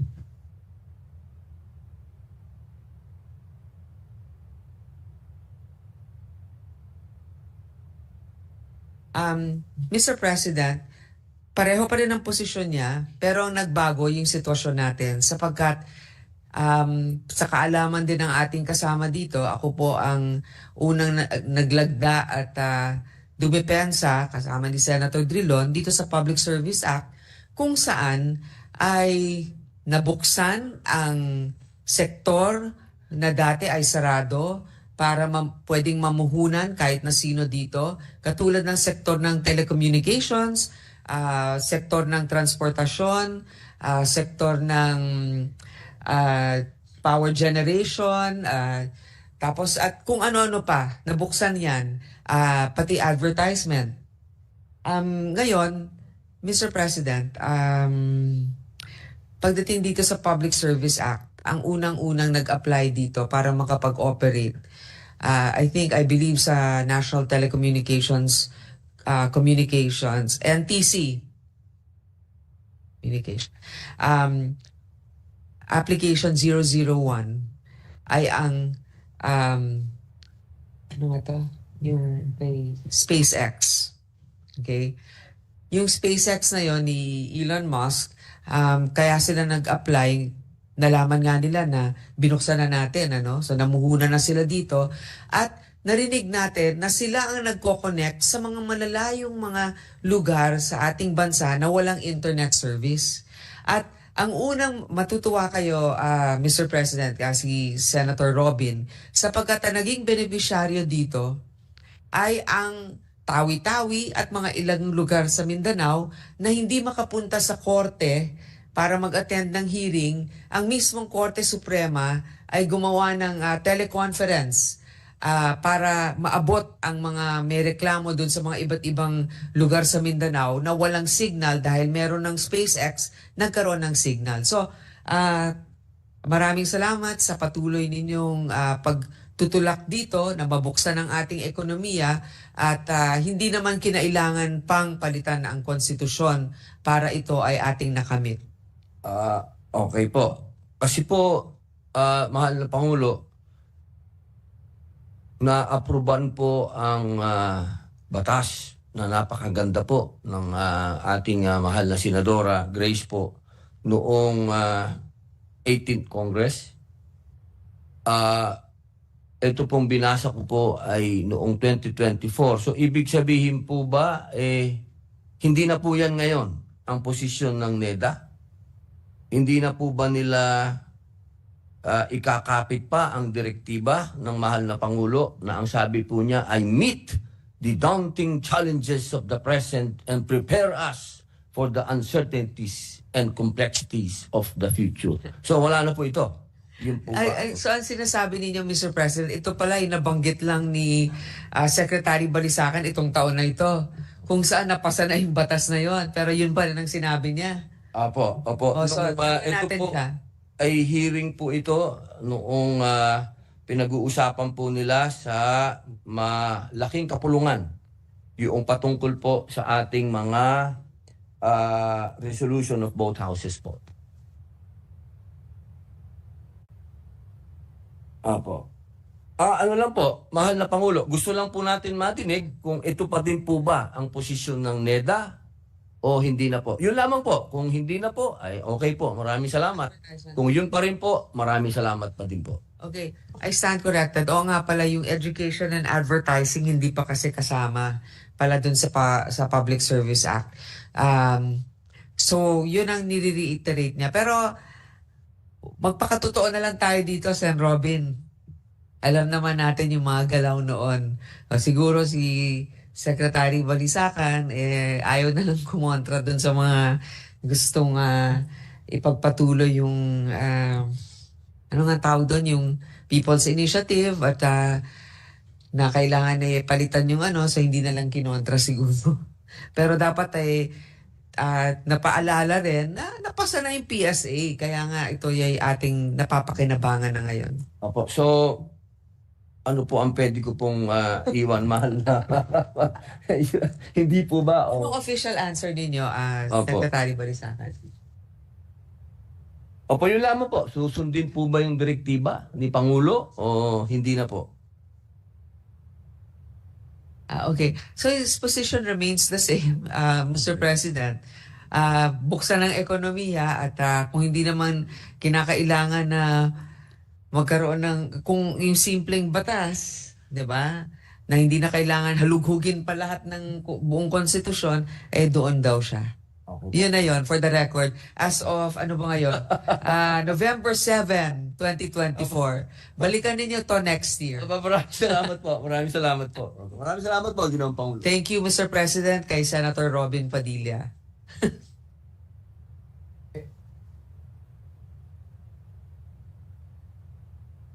There are no other questions. Thank you, Mr. President. Next to interpolate, Mr. President, is the Chairman of the Committee on Ways and Means, Senator Sherwin Gatchalian. Senator Sherwin Gatchalian, the Chairman of the Committee on Ways and Means, is recognized.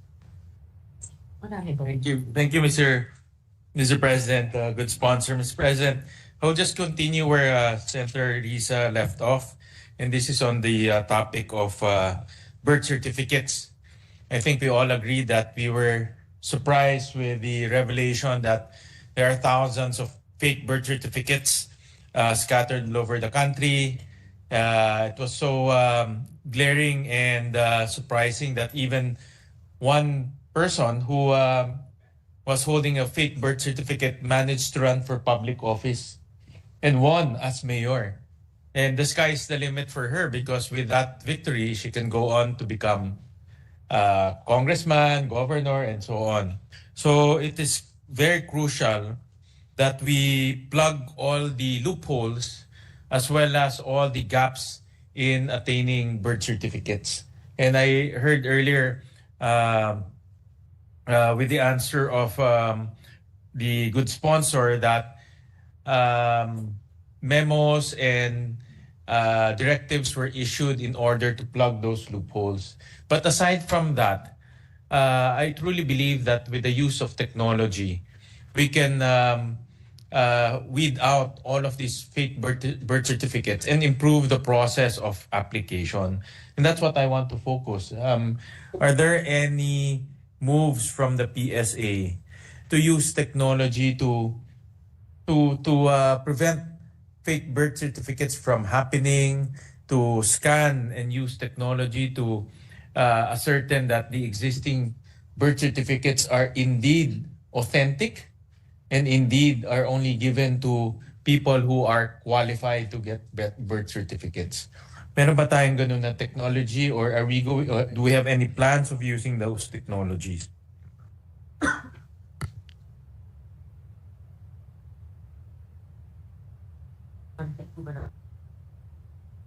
Okay. Mr. President, there's a 4-year digitization program with the PSA, wherein they're going to link hospitals, barangays, and local civil registrars with the PSA. Ngayon, for the first year, this is 2024, they were given 136 million in the GAA. The second year, 2025, they're asking for 306 million for the additional, kasi ito na, 87 local civil registrar's office, 174 hospitals, and 87 barangays for the first year.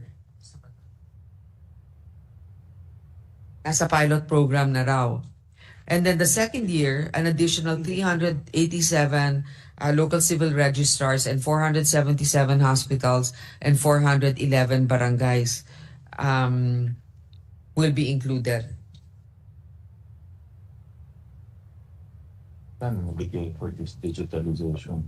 Wala po yung mas 2024 So it's a 4-year digitization program. So ang last is 2027. So every year, continuing appropriation ito. I understand, good sponsor, that DBM did not allocate the required 306 million. Correct, this year. So what will be the adverse impact of not receiving that amount? Because we're now in the middle of not only issuing directives to fix the gaps, but now embarking on a digitalization process to completely plug all the loopholes. So with that amount not being allocated, will it again derail the efforts to stop this? Stop the proliferation of fake birth certificates? It will, Mr. President. So this is it's important.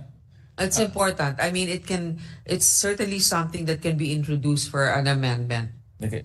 At the proper time, the sponsor will also introduce an amendment because, like what Senator Risa mentioned earlier, it was really we were shocked, to see the thousands and thousands of fake birth certificates can easily be issued to people who are not qualified. And with technology, I truly believe that this can be prevented by integrating the different offices that are connected to issuing birth certificates. In terms of, I have another question that came out during the interpellation of Senator Risa. I understand that national ID, correct me if I'm wrong with this process, that at birth, a baby can already get a national ID number. Is that correct, Madam Chair? Yes, Mr. President. Can national ID be given to fraudulent or to people who are not qualified? The same as what happened with our birth certificates? Well, obviously, we've learned our lesson, Mr. President. So now, there's actually a biometric process involved. Biometric authentication. And a biometric authentication process involved. So, kung sino man talaga yung tao na yun na gumagamit ng pangalan na yun, dapat nakamatch dun sa kanyang biometrics. And diba pwedeng magbigay ng national ID number at birth. But if that baby does not have any proof of his nationality or citizenship, can that baby get a national ID number? Kailangan may birth registration siya. Kailangan may birth reg. Kasi, syempre, pag nagpa-register ka, kailangan muna meron kang birth certificate. Doon talaga ililink yung national ID mo. So it's really important that newborn will have an authentic birth certificate. That's the most basic document. Yes, and then, di ba ganito naman yan katulad yan, sa birth certificate mo, nakalagay yung pangalan ng nanay at tatay mo. If there's a question on the status of the child, if the child is natural born, obviously they'll have to defer to the name. They'll have to go and check the names of those parents and ask also for the birth certificates of those parents and trace the authenticity of that. So at least meron namang trail, may paper trail. There's another, thank you for the answer, a good sponsor. There's another account that we actually suggested this to the committee, and this is to increase the budget of the service and fraud management division by 27 million pesos. And this is to address the proliferation of illicit activities related to falsification of national IDs, birth certificate, and fixing activities. And this is where I'm coming from. Well, do we have any cases right now of fake birth certificates? Fake national IDs. We do have cases of fake national IDs. Is it fake national ID or the person who is holding the national ID? Fraudulent or spurious national ID? So hindi fake ID? Hindi. Pwede kumuha siya ng ID na siya talaga. And then nag-represent. The person is not qualified. Yeah, ineligible. Okay, so the documents presented were fraudulent, but it's still the national ID. It's the correct ID, but the information that was used to that was supplied for that ID is what's fraudulent. And how many cases of those type of spurious national IDs do we have? Because we have that in our birth certificate. Now it's spreading into the national ID. And the national ID now is an important document to open a bank account, to apply for, let's say, your TIN number. So how many national IDs? How many have we detected? Have we detected national IDs that are not that are spurious? How many of those? 11 pa lang. 11 pa lang, Mr. President. But they are but they are also checking certain cases, instances with the DSWD for 4-piece beneficiaries. Actually, Mr. President, it's true that there'll always be ways pag may gusto may paraan, di ba? Kung ayaw may dahilan. So, maghanap ng paraan talagang mga yan. Pero at least ito, we're one step forward by having these biometrics. So, checking the identity, biometrics. Then later on, checking the family tree, di ba? Birth certificate. And then kung yung mga pangalan ng parents doon, may biometrics, ID rin, check din kung yon. I mean, di ba, it's easier na. Every decade naman, hopefully, merong pagbabago. Yeah. And what are we doing to address the spurious national ID or irregular, I don't know what term should I use, but irregular national IDs? What reforms are we doing? Because later on, we might be encountering people who are not qualified with national IDs, opening fake bank accounts, using it for money laundering, using it for illegal activities. So what reforms have we undertaken in order to stop those type of activities? Well, Mr. President, what's being done now is if they find that, for example, for the beneficiaries of 4-piece, they send the questionable identification so that it can be blocked by the DSWD, and then after which it's also sent to the NBI so that a follow-up investigation can ensue. Okay. And this amount, the 27 million for legal service and fraud management, what will this be used? Is this for case build-up or the actual case filing? I guess all, Mr. President, to build up the case and also all of the following proceedings to be able to make sure that they're properly represented in court and then they can send a representation kasi kahit naman yun, dahil sila talaga yung magfa-file yan, di ba? At the proper time, Mr. President, Your Honor, we will submit some proposals in order to help PSA to completely achieve their digitalization, as well as amounts for PSA to pursue fraudulent birth certificates, fraudulent national IDs, I think we already exposed this illegal activity, and it's really imperative that we equip PSA to stop those illegal activities and hold people to account, especially government personnel who are part of the syndicates or part of those who issues fake documents. So with that, good sponsor, thank you very much for your time.